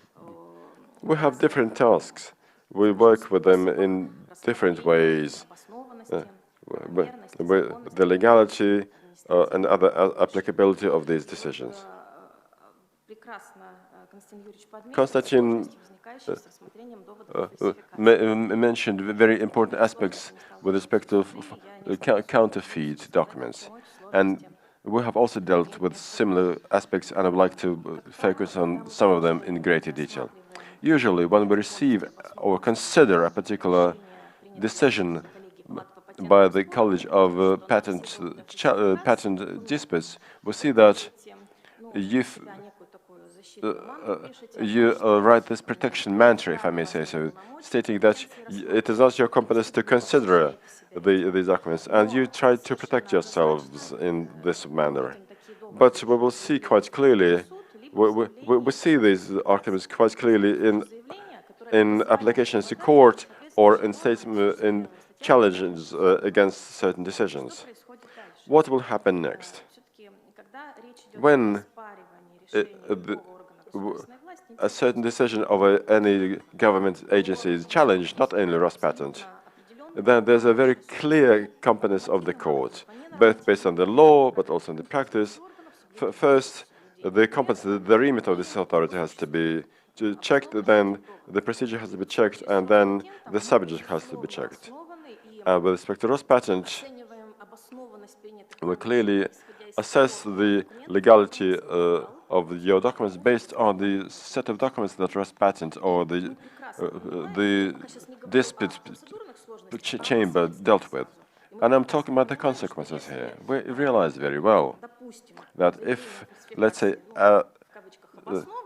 an application on falsification is founded, then it should be taken out of the set of evidence that are included in the administrative case. But you took it into account. How can we blame Rospatent for relying on documents which it had not prepared, which it could not possibly ignore? Because, but still, you base your conclusions on these documents. This brings me back to the falsification case. Lawyers know about the criminal code. We know the Article 33 in the criminal code. This defines falsification. It's a known alteration of a document by entering information which did not exist, data which did not exist, or influencing a document in such a manner that it will be presented as made on a wrong date or by a different person. Or ever more often, we have been hearing this over the past 5 to 7 years. We're talking about intellectual juggling, if I may say so, intellectual falsification. So this document does not contain any features of falsification that are part of, are included in the criminal code. This is a document that can look as an absolutely reasonable document, absolutely adequate document, which is in compliance with all the norms. And if we consider a whole range of disputes not related to IP, such as applications on judicial orders that have been perfectly prepared, 99% of cases of documents are falsified. They are prepared for the forthcoming bankruptcy, for instance. But getting back to your cases, when we receive an application about falsification, we must undertake certain steps that are provided for in the relevant documents.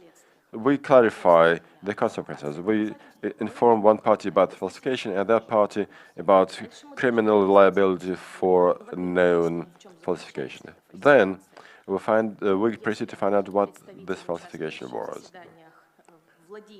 If the parties involved have all the necessary body of evidence and they can clarify things, then good.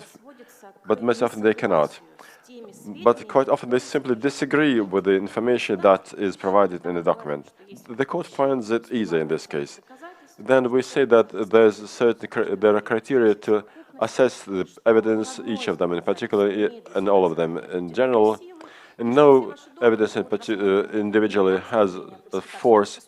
So basically we requalify the challenges, stating that this is simply an objection against documents, and then we will consider the case in general.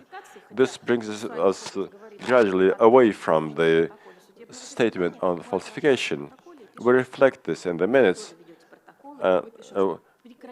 writing that we stop considering this procedure, or we reject this application, because the arguments offered by the party do not show that there was this falsification, which is a falsification defined in the Russian laws. Why do we do this? Because if we proceed to means to verify things, it's the content of the document, and the parties will make an explicit statement, because whenever we want to run an expertise, it will have some costs associated with that. And then the authorities, or one of the executive organs, being Rospatent, or other authorities involved in the adjudication of disputes under Article 24. So there will be some of the laws inside, because otherwise you will have to bear all the costs and expenses as a part of litigation. And then it turns out that you did not produce the document, but then you examine the document, you verify the self-records, and then you will have to pay for it if this document is being challenged by the opposing party.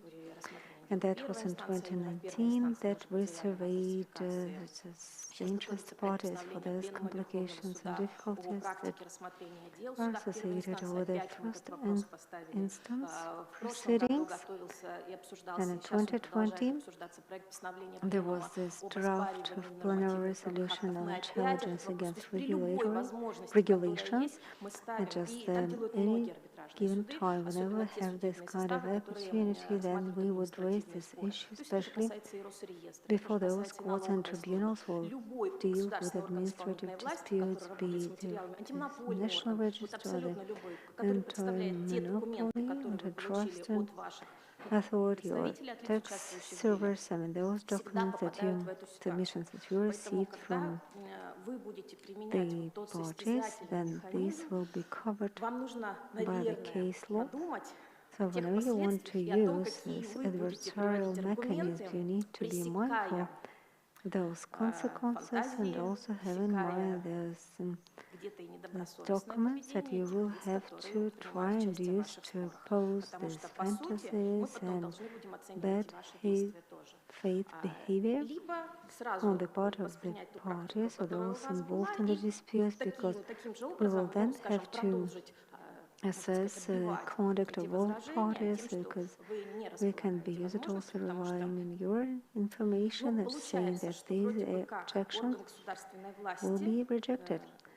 On the one hand, the authority will just side for the one party or the other, using these budgetary funds and these resources and connections, sending out requests and doing referrals, probably upholding or again contesting certain pieces of evidence, those that will be just submitted by businesses involved in this turnover, this civil interaction. So I suggest that corporate or government structure should not be involved in this kind of dispute. So this adversarial mechanism is just may seem to be quite innocent, but it may have serious ramifications.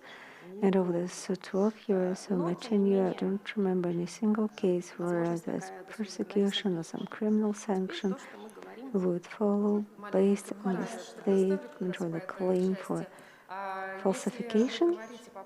Let me jump in with this comment. So probably if you see it as a problematic aspect, probably Rospatent will be willing to join your efforts. So there are other problems that I would like to see you on the proactive side. So evidence, of course, and proof are important. So we are an administrative body, and actually we do have constraints in terms of powers that we can employ, that probably we can do it in the form of our joint initiatives with the IP court, just submitting a proposal. But as far as I know, so your legislative initiative should go through the Ministry of Justice. Is that correct? Right, but you mentioned the draft plenary resolution. Yeah, that's correct, because we just put together all these suggestions and recommendations, and we then transmitted those to those that are responsible for drafting and probably. So we can clearly see that the burden of proof has a different scope and is also placed differently on the parties, and that is the government authority that needs to prove that the burden of proof will be placed on the government structures, and this is what I'm driving at. So we can observe instances of abuse. So this are typical problems of if you really want to make this tangible change, we need to improve this criminal legislation in the first place. All right, so you mentioned this adversarial principle and the falsification of tampering with evidence. I think this is something that the opposing party can comment on, and probably they can also make an argument for the reliability of evidence. It's not that they can, I mean, they should, if they just make a statement as for their arguments and also make proper submissions, but unfortunately this isn't the case in many cases, because people would generally use this approach that this is a fact or instance of falsification, then we take the case, then we examine the case file, and we see that it's not as much about falsification as about disagreement with the submissions provided. And fine, you can rely on the Constitutional Court and the Paris Convention on the treaties, but going back to this first instance and also to the Federal Institute for Industrial Property, so you're like a front line agency, so you will have to face those objections and challenges in the first place, and if you admit this objection, then you also need to be aware of the fact that then this will be referred to the court, and you need to be ready for legislation. And what can be done? Probably we can just keep this 161 for claims, and then we can slightly change this administrative proceedings and abuses. So remember that Section 1, Article 1 of the Civil Code, and that's a presumption of abuse, and if there's a presumption, we presume that all parties, they act in good faith. That's the presumption. So just we would be examining the reputation and our reputational risks, but the presumption is there, and that's the presumption that needs to be contested. So if you want to challenge the presumption, then you should use the most appropriate ways to do so. And what are the ways? I mean, actually, to go against the presumption, and the ways are there, but they not work very well. For instance, Article 111 in the Commercial Code, and that article says that litigation expenses can be taken or incurred by the parties irrespective of the outcome. And so if one of the parties perceives an act as an abuse, then this can come as a suggestion from the party to apply Article 111 to counteract that abuse. I mean, but most difficult part is to identify this very essence or the subject matter, whether it is the act of submission or the act of action of objection, or probably the content of objection itself. And now we'll be relying on the provisions of the plenary resolutions. I mean, these are norms and they're well established, but we know that objections can be raised at early stages, and then the case will be referred to the court, and we'll see to it that we have the dispute, this validations of actions by Rospatent. Obviously, this will then go to another category that is based on the claim between the claimant and the third party. But what has the authority, Rospatent, to do with that? Actually, nothing. It's just one of the parties try and seek protection against some lawsuits or litigation, because they would be intentionally delaying the outcome. It was I remember 20 years ago, Mr. Vyacheslav also raised this caution against Article 10, and right now we see that so many people are willing to use Article 10 in the Civil Code, and then just flagging, that would be flagged out, that there is an instance of abuse, and again, so the abuse, and this was seen as a ground for objection, and then the chamber and the patent disputes could also describe it, saying that that was outside the competence of Rospatent. But then, if this challenge is brought, this needs to be done at the first instance, so that the trial court could then consider the elements of abuse, and that Article 10 goes on to give the details of abuse, the intent, and so on and so forth.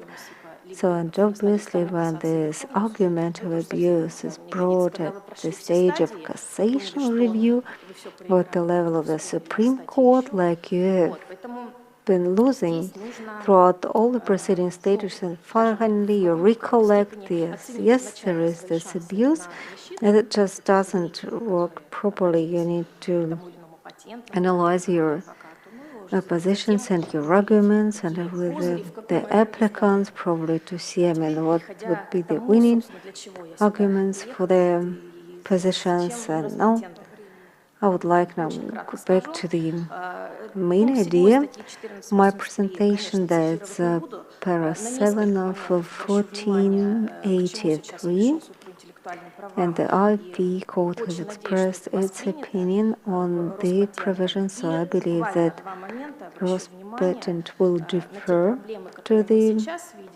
position and opinion of the court. So, because there are specific problems that can be addressed in specific ways by Rospatent using even the legislative initiative, there are gaps in civil legislation that need to be fulfilled. Obviously, this general rule that GIs, they will not be included in trademarks or service marks except for these rare descriptions, that is para 7 in 1483. So the conclusion of the IP court is that the state registration for the trademark that is confusingly similar to the geographical indication, and this can be rejected irrespective of the exclusive right that can be invoked by the right holder, because we'll be looking at balance at leveling out that is public and private interest, because the geographical indication would serve in a position to trademark to protect the public interest. So when application is filed for registration of a trademark that includes these appellation of origin, then obviously we see that it can be supported by arguments, and so and if we go to geographical indication, so this can be registered as part of the trademark, then the law suggests and case law indicates then under international classification it will be considered as unprotectable element, and this can be registered only when the person has that exclusive right. And the classification, this element that then can be included in the trademark, and it can be the list of goods and services provided by the accepted list of categories. And the question arises, what will happen to the trademark when the certificate expires? So that the civil code doesn't help us in this respect, and we see that arguments are being brought so just to the court of the first instance. And we know that these arguments are well heard, and it was in 2019 and 2020. Then the claims were brought against infringements of the exclusive right to the trademark and to the use of, for instance, bottled water such as Narzan, Yesin. So you may not be aware of these, because we also act as a cassation instance with respect to all the decisions coming from lower courts. So we obviously aware of all these arguments. Obviously, it will take some time for Rospatent to put the same kind of arguments before us, but we actually wouldn't like to see it in the future. So there is a clear gap in legislation, and we need to see to it, to figure it out what can be done, what if one of the components just ceases to exist. It's an IP asset. So, and if we just, I can draw this parallel between appellation of origin and the geographical indications as part of trademarks. So the same methodology should be used as the one that put forward by the Supreme Court, the Plenary Resolution number 10. So that the document has been repeatedly mentioned today. Right, we need to compare and try to identify the strengths and weaknesses, the dominant elements, and also similarities in terms of visual perception or some graphical features, and that all these approaches will be accepted and applied. So, and as we were saying, that's on a case-by-case basis, but this doesn't work as a Russian roulette, and there cannot be allowing this random choice, because we need to ensure predictability and legal certainty. These are the things that are mandatory, and they should be characteristic of a Rospatent decision. So whenever situations are similar, so there should be no inconsistency. And even it's worse, I mean, when we see that one person or one entity is involved in two proceedings, because when there are several entities and several proceedings, then we can try to do something, substantiate, but there's a change in the circumstance and the facts. But if there's this one entity or one person that is well aware of all the arguments and facts and all that were invoked and submitted at the administrative stage, then it's very hard for the court to convince of the righteousness of the decision. So next, I would like to touch upon this final point, that is like a similarity, and then again,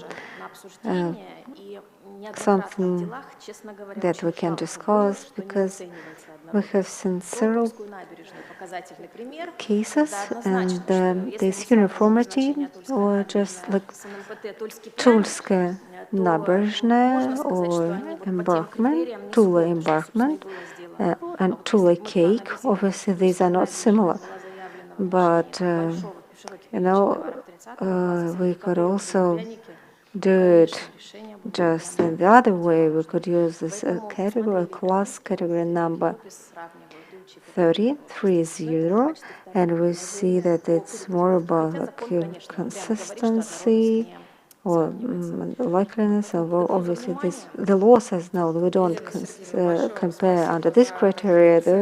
This could have been taken into consideration. So Lena, thank you so much for your very valuable recommendations, and I believe that we will put together a resolution based on the results of our deliberations during the roundtable session, and so I hope we'll receive more recommendations and as regards improvement of proceedings to raise challenges against decisions, and so we will also try to include it in the minutes of the session. And I would like to give the floor to Marina Rozhentseva. Marina Rozhentseva is the leading government expert on the patent disputes. She has been working with this class of cases. With your permission, very briefly, because we have two more important reports. Yes, I would like to speak very briefly about comparative analysis, trademarks.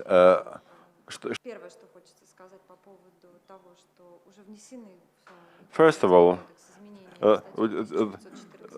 changes in the civil code have already been made, which respond when the place of appellation of origin will cease to exist.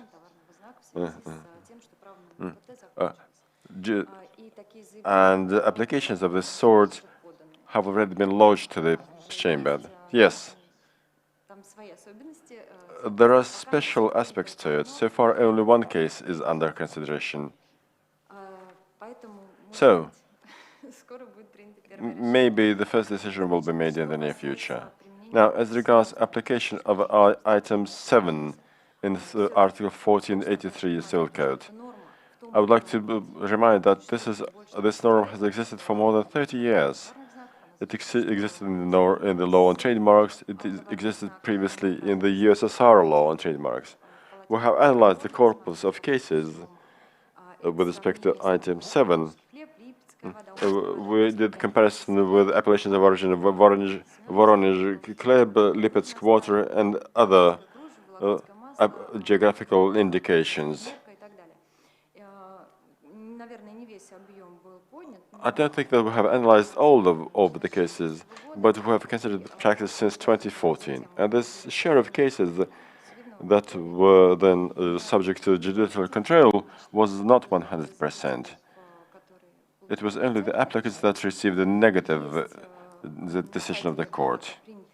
The chamber has there were cases when the chamber decided in favor of the applicant, when this appellation of origin was considered invalid. So this practice also exists.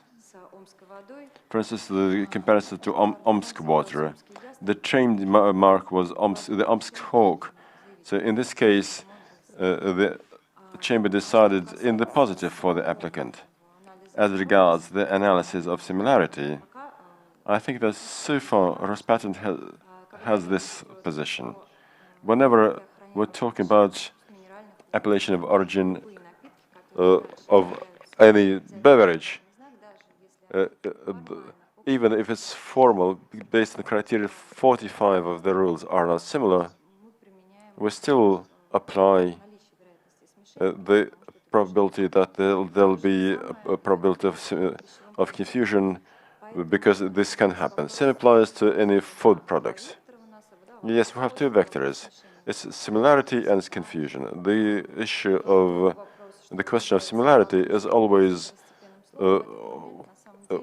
raises the question of what is important, what is secondary. And this has been quite well clarified already. Because if there's several words, one of them is a verb or an adjective, a noun, this does not mean that the noun will decide. If it's abstract noun, if it does not create any image in the mind of the consumer, it can be feeling, an emotion, something totally unrelated to anything in the head of the consumer, then quite probable that the adjective will be considered the main word. As regards the similarity question, I would like to add one more thing. It is not always that the list of products does have a role. There's a degree of similarity between terms where the similarity was not taken into account anymore. There's this practice, and decisions were confirmed by the IP court. For instance, the Vologda laces were applied for confectionery, and it was challenged with respect to Vologda appellation of origin, and the courts decided that the degree of similarity was absolutely obvious. So I wouldn't quite agree with what my colleagues say.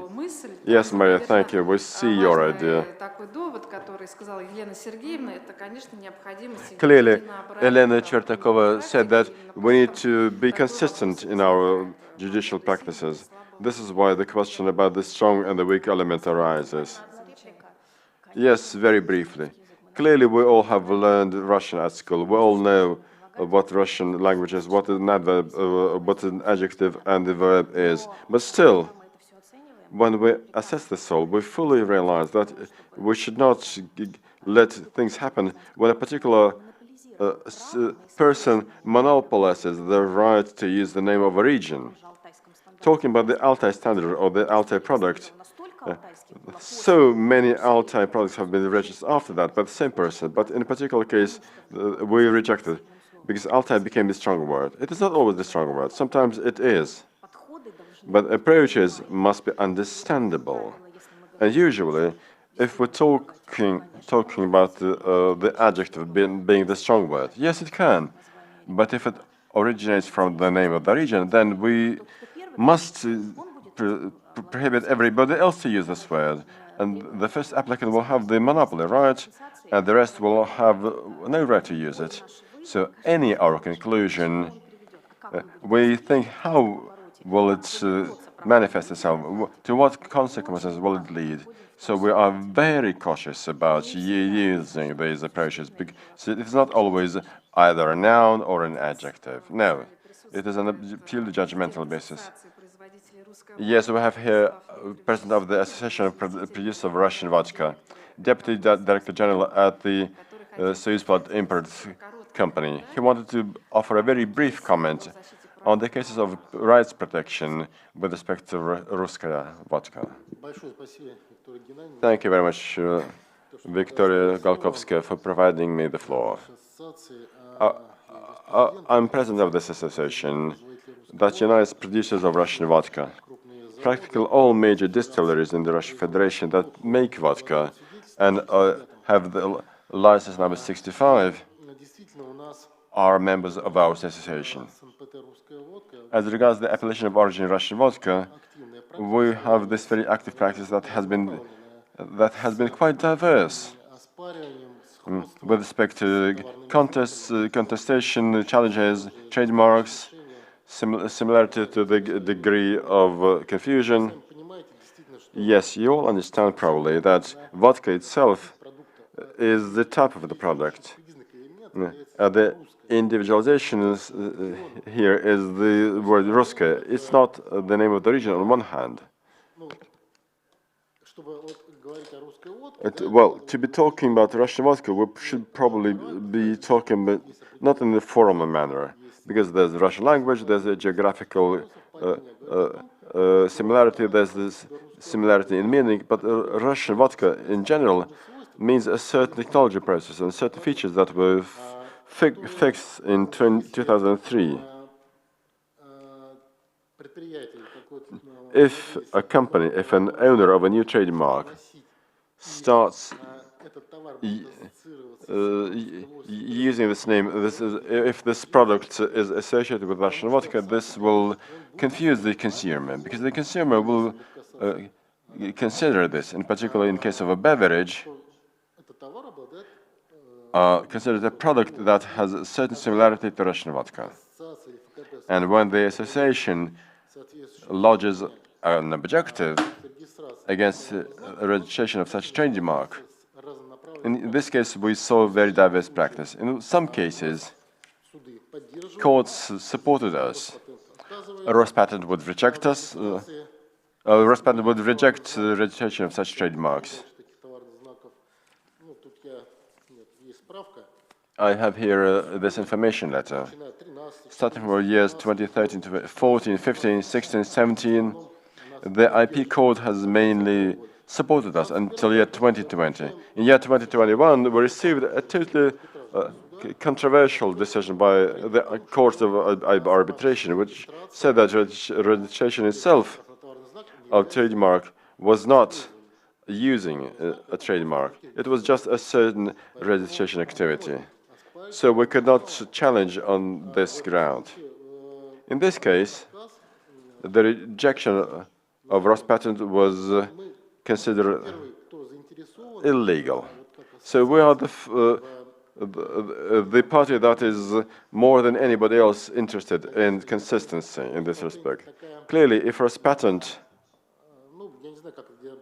has, maybe we need to wait for a decision of the High Court to be able to fix this consistent use, because there was 8 years of positive practice, then all of a sudden, out of the blue, we see negative practice in year 2021. Now, Rospatent, if it has such a department or committee in its structure which deals with questions of similarity, then we would also be happy to be involved in your work. So, a very brief statement. Thank you. Thank you. Thank you for your comment. And we have several more questions to discuss. Let's get back to the procedure of dispute consideration. I would like to give the floor for a very brief comment, if I may ask you, to Vladimir Mecharakov. He's advisor to the Gordiskian Partners law firm, an expert in the sphere of IP, a renowned lawyer that previously worked at the Rospatent. We were students that used your recommendations or textbooks. It is an honor and a privilege for us to see you here at this table, so please. Yes, thank you very much. Considering that we don't have much time, only 2 points. One, it is a special pleasure for me to congratulate Rospatent on their birthday. That's one. 2, I would make just one statement. With respect to this question, the administrative proceeding of dispute consideration at Rospatent. So is it administrative or is it a quasi-judicial proceeding? As regards to the judicial proceeding, Elena Chetvertakova said that she welcomes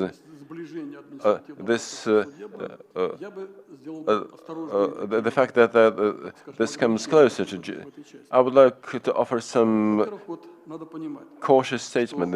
We need to be quite cautious. Rospatent, just like all the predecessors of Rospatent, even in the times of the USSR, there has always been an entity that dealt with objections. And the procedure for objection consideration fundamentally had fundamental differences. It was also similar in many aspects to oral proceedings. The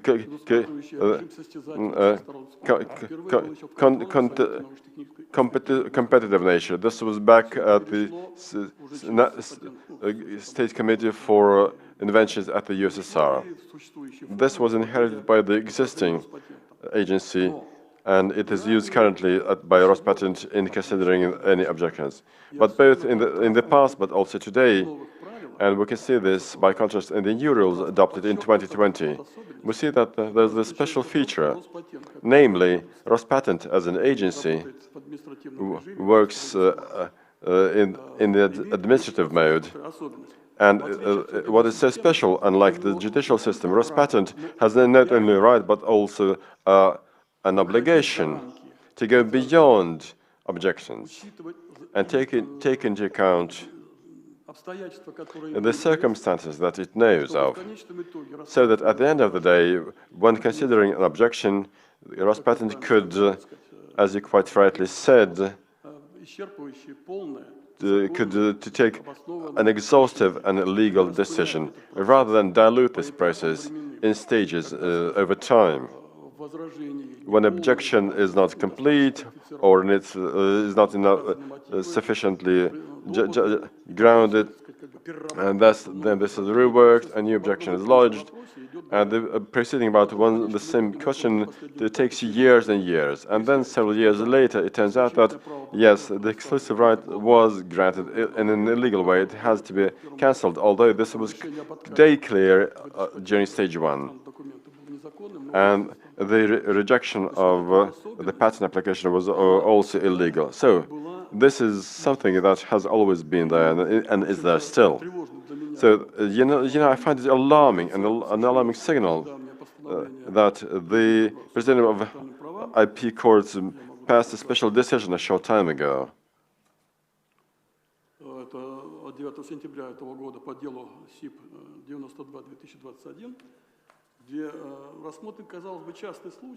It seems that they are considering a very individual case. Rospatent considered an objection against the patent of a group of inventions. Rospatent said that the party lodging the objection was right in the fact that one of the parties was one of the products was unpatentable, and in satisfying this demand, Rospatent did not go beyond the framework of this requirement, but rather what they did, it decided not on a partial but on a full rejection of the patent just because it used a certain regulation and regulations dating back to 2003 was used in this case. So in accordance with this regulation, this procedure on partial satisfaction of protest provides for an opportunity to issue a new patent, an opportunity for partial cancellation, but only in case the patent holder desires this. If the patent holder does not issue such an agreement, such a consent, and if only the unpatentable item is taken out, if the patent owner does not agree to this proposal, then the rule which I have just mentioned state a very clear order. A decision is made on considering the patent fully legal. I will not comment on the decision of the Presidium of the Court, but the most important conclusion here is that the rules of 2003 make a direct referral item 409 to the following. The Chamber, in considering such a dispute, proceeds from the rules that were defined with respect to the expert assessment of an application. The application stage, this is where the question of rejection or acceptance of the patent is performed. And these rules are inapplicable or applicable by analogy at best, and only with respect to these particular relations. And the relations are the same. The statement of the Presidium says very clearly, why are the relations different? And they offer these arguments.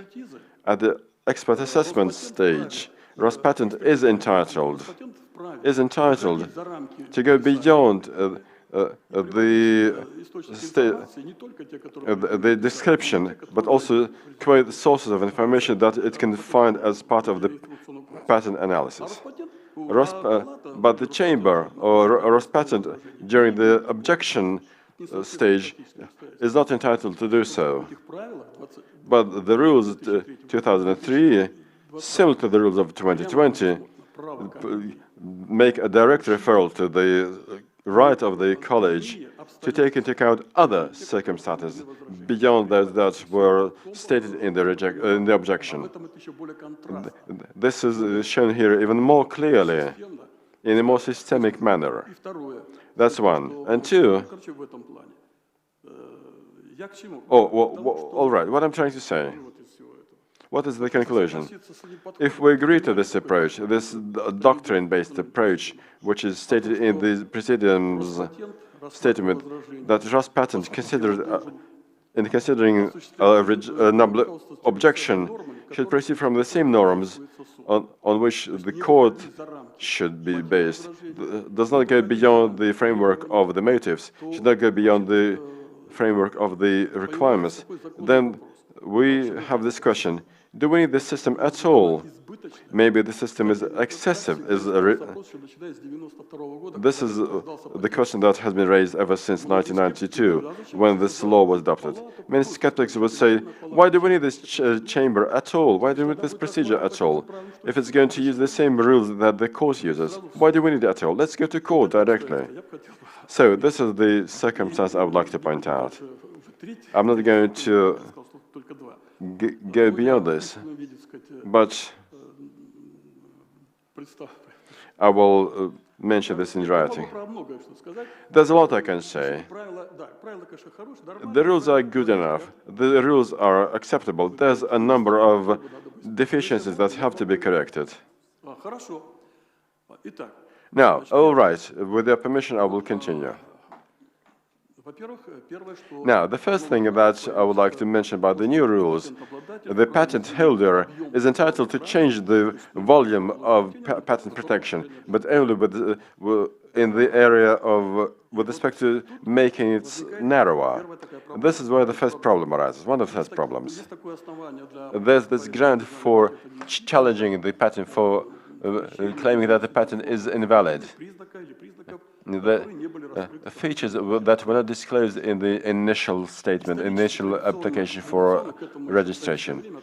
Historically, back in the USSR times, it was considered as follows.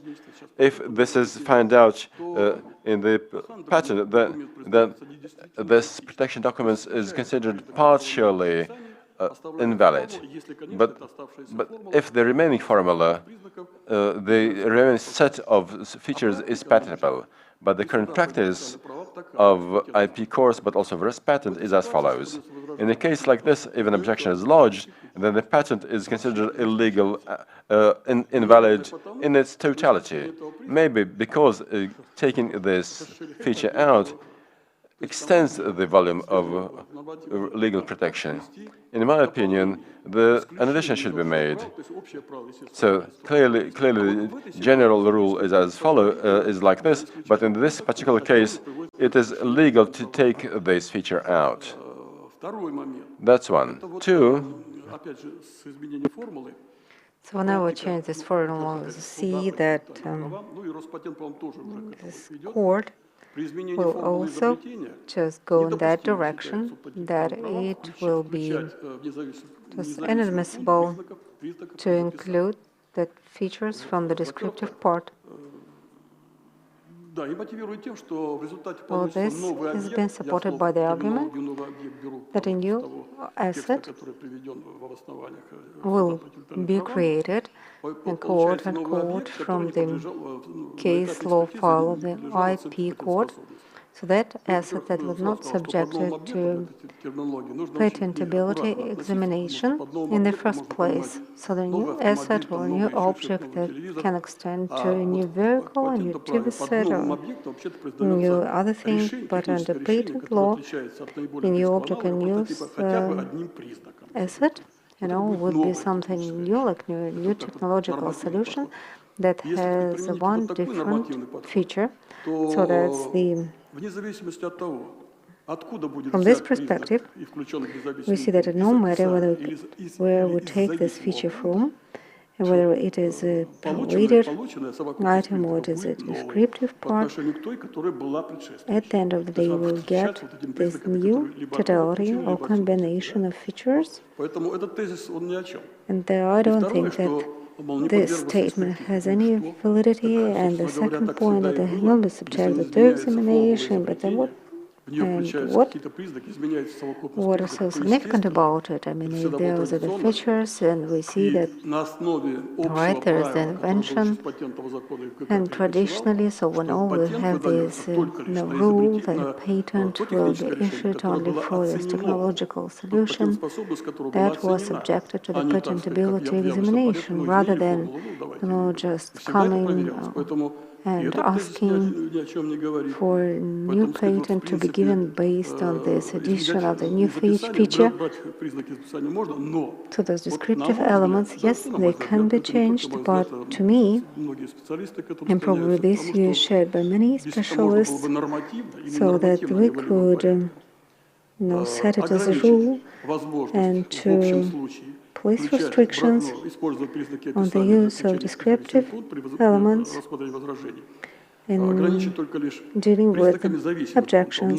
So this could be restricted to the related items or features, and several exceptions can be provided to that effect. So first of all, these are the elements that will make the invention marketable in terms of industrial applications. So, for example, these elements, they are described in the description, but they are not included in the formula, and that this will help just address the issue. So in the claim, so if it's not in the claim, then we'll not be able to have it patented. So thank you so much, but unfortunately we need to bring this to an end, because your recommendations are very practical and useful. So with that, I'm going to give the floor to Alexander Christoforov for his final remarks, and representative of the Interregional Chamber of Patent Attorney, so another prominent specialist in IP sector. So I would like to thank all our audience and attendees that still follow our discussion despite being so late. No, I'm just looking at it through this cross-sectoral prism, and that just the claims that can be brought. So I have prepared this presentation on how to improve legislation and the rules that apply. Because if we look at the rules, I mean that this right is too broad to put forward some additional grounds for objections. And I do agree with my colleague just to have this rule, and its very broad interpretation has its downside as well. So because when it was too narrow, the party couldn't even provide their arguments to defend their positions. Right now, we see that we are going to another extreme that is so broad that all the issues can be raised once they fall within the competence of Rospatent. And this, of course, opens the way to abuse. And, for instance, someone receives a decision, a Rospatent, and then the resisting challenge, and then will be bringing new grounds for objection every time, and again. A new hearing starts, and then there is no end in sight to this kind of litigation. So I believe then we need to set strict time frames and probably to reduce the scope of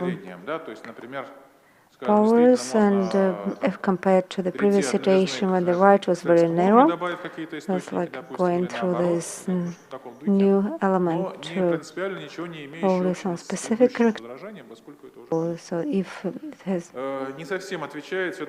is new, strictly speaking, and otherwise, so it will be contradictory to the procedure that has been applied. So as I said, so we having these two extremes, very narrow versus very broad, and I think that better to find the middle ground. And next we have this discontinuance of proceedings, such as in all instances whenever the patent or state registrations are cancelled.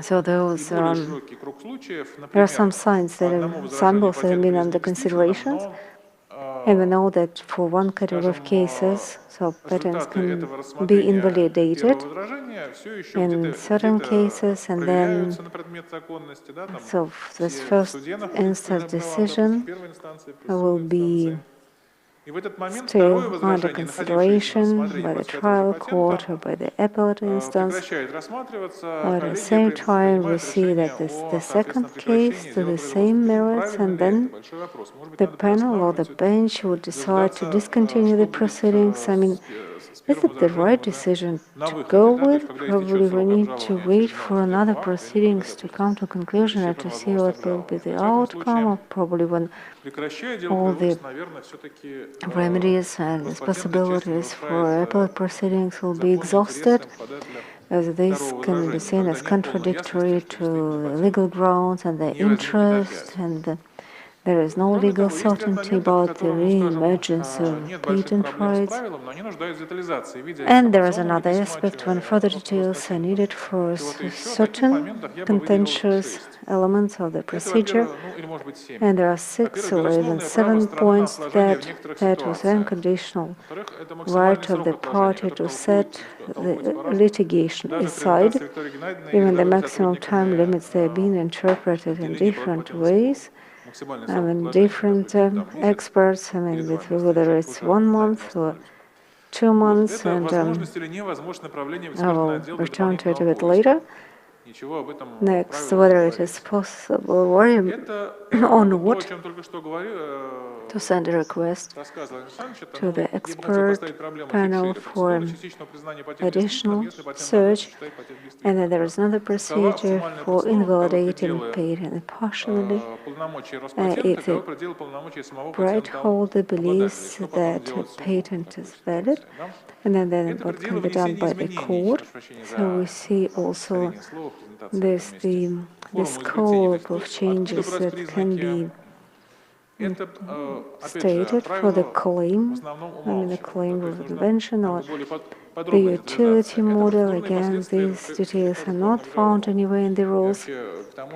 And with that, I'm going to address those complaints or claims that are brought before the court, and also those procedural consequences that we can see in terms of some mistakes or errors. I made it at the stage of expert examination, and also going over time for case processing.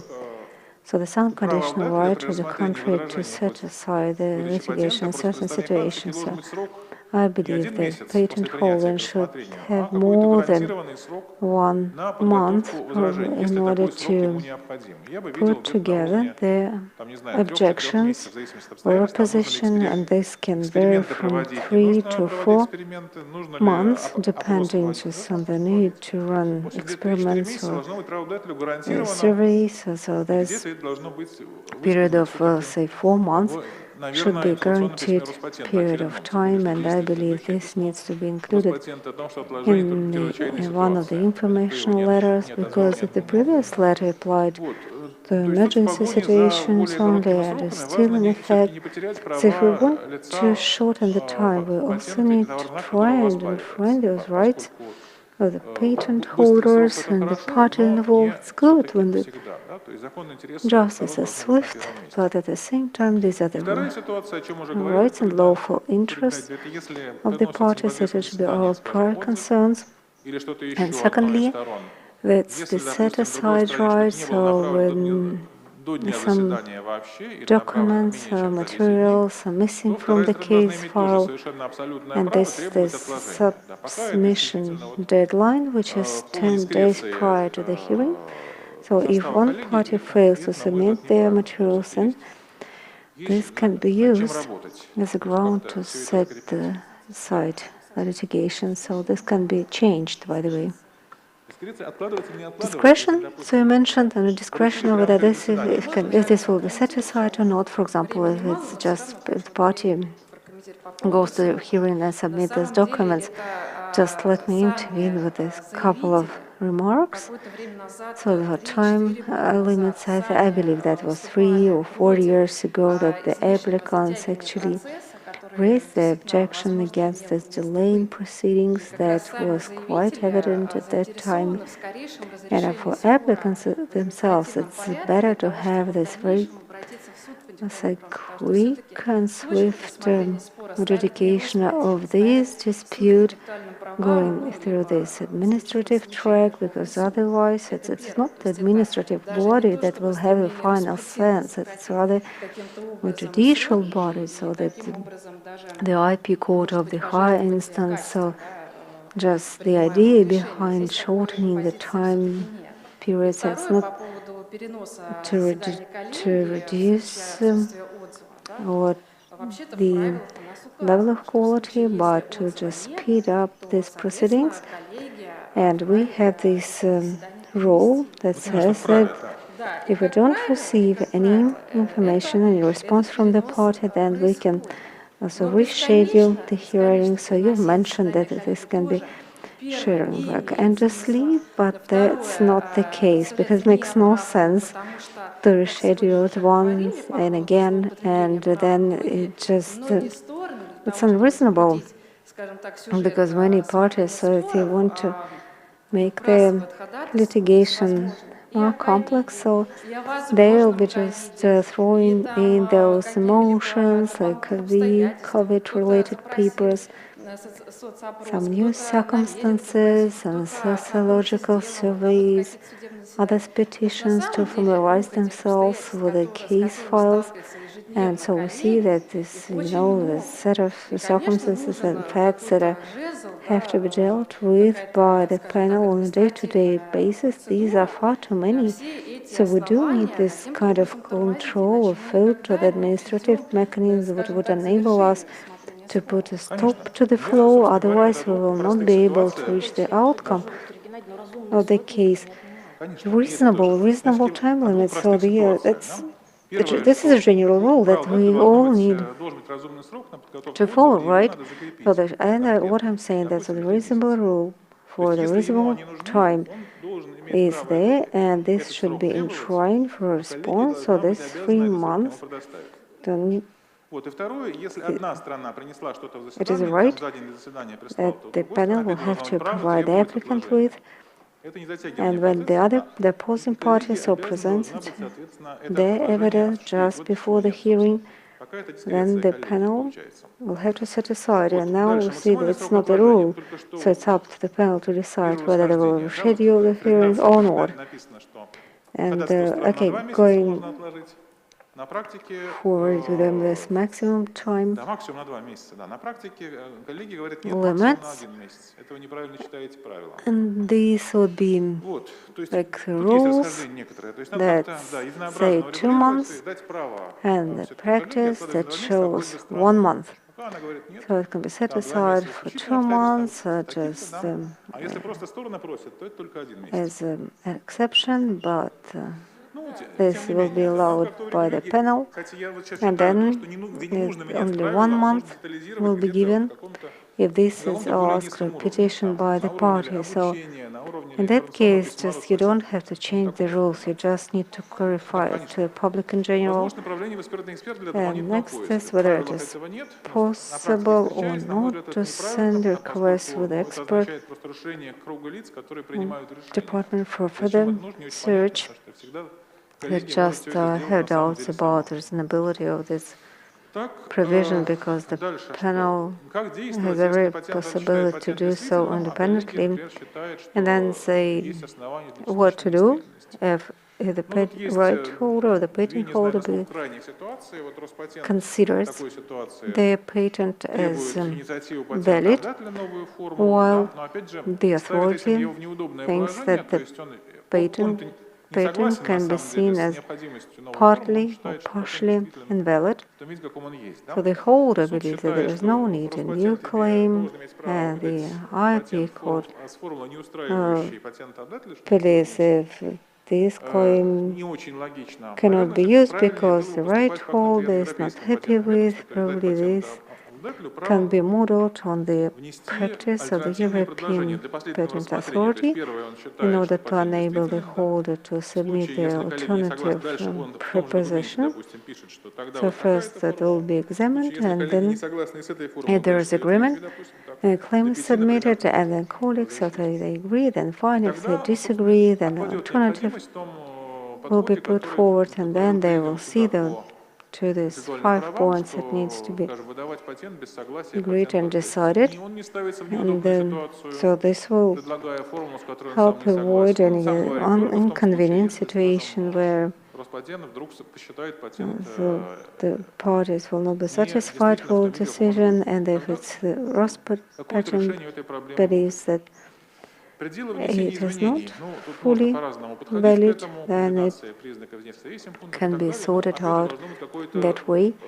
Alright, the way of addressing the claim, so how the claim can be changed, probably also we can go with one solution, and again this needs to be further clarified and explained. Now let me address these procedural consequences. Whenever errors or mistakes are identified with respect to notification or a decision, so this can be just withdrawn by Rospatent, and probably it is not stipulated anywhere, and it should be so, like step-by-step instruction for the leadership of Rospatent or for a specialist. So we do have this provision in place, yes, but it's not very detailed. I mean, how detailed? I mean, to what extent or to what degree?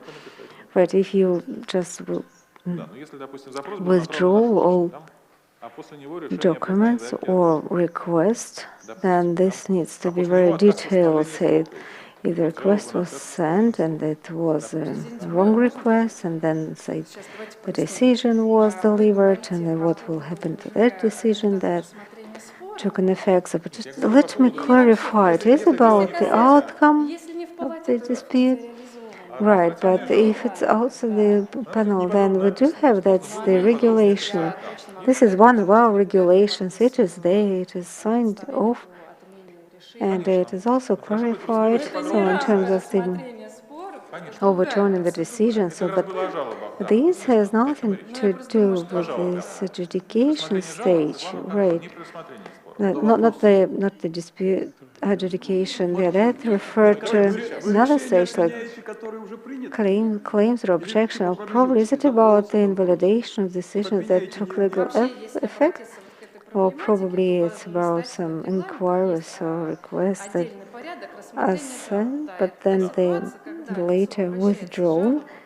Let me explain. For instance, we have an individual that files a complaint because of procedural irregularity of certain aspects that just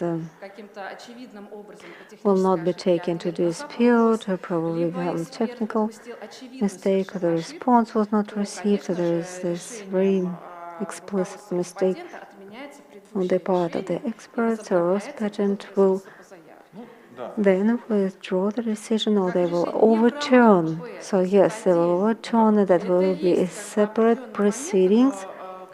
We do have it regulated, and this is not connected to the dispute, because these are the omissions or mistakes that can be corrected or remedied by the agency at the request of the applicant. Right. What I'm saying, just I would like to get more details in terms of regulating this procedure. And next aspect would be giving more time, for the applicant. For instance, if it is a trademark, then so we know that there is some inconsistency between two time periods as for the registration, and say when the panel just has some doubts about whether to dismiss or to admit or replication. Although this also needs to be done in parallel to the withdrawal and revocation, so revocation of the appellation. So this revocation decision also needs to be overturned without any right to appeal, but there is no uniformity in applying this provision in particular. Right, well, no, these are all the areas that I wanted to bring to your attention for further improvement. Thank you so much.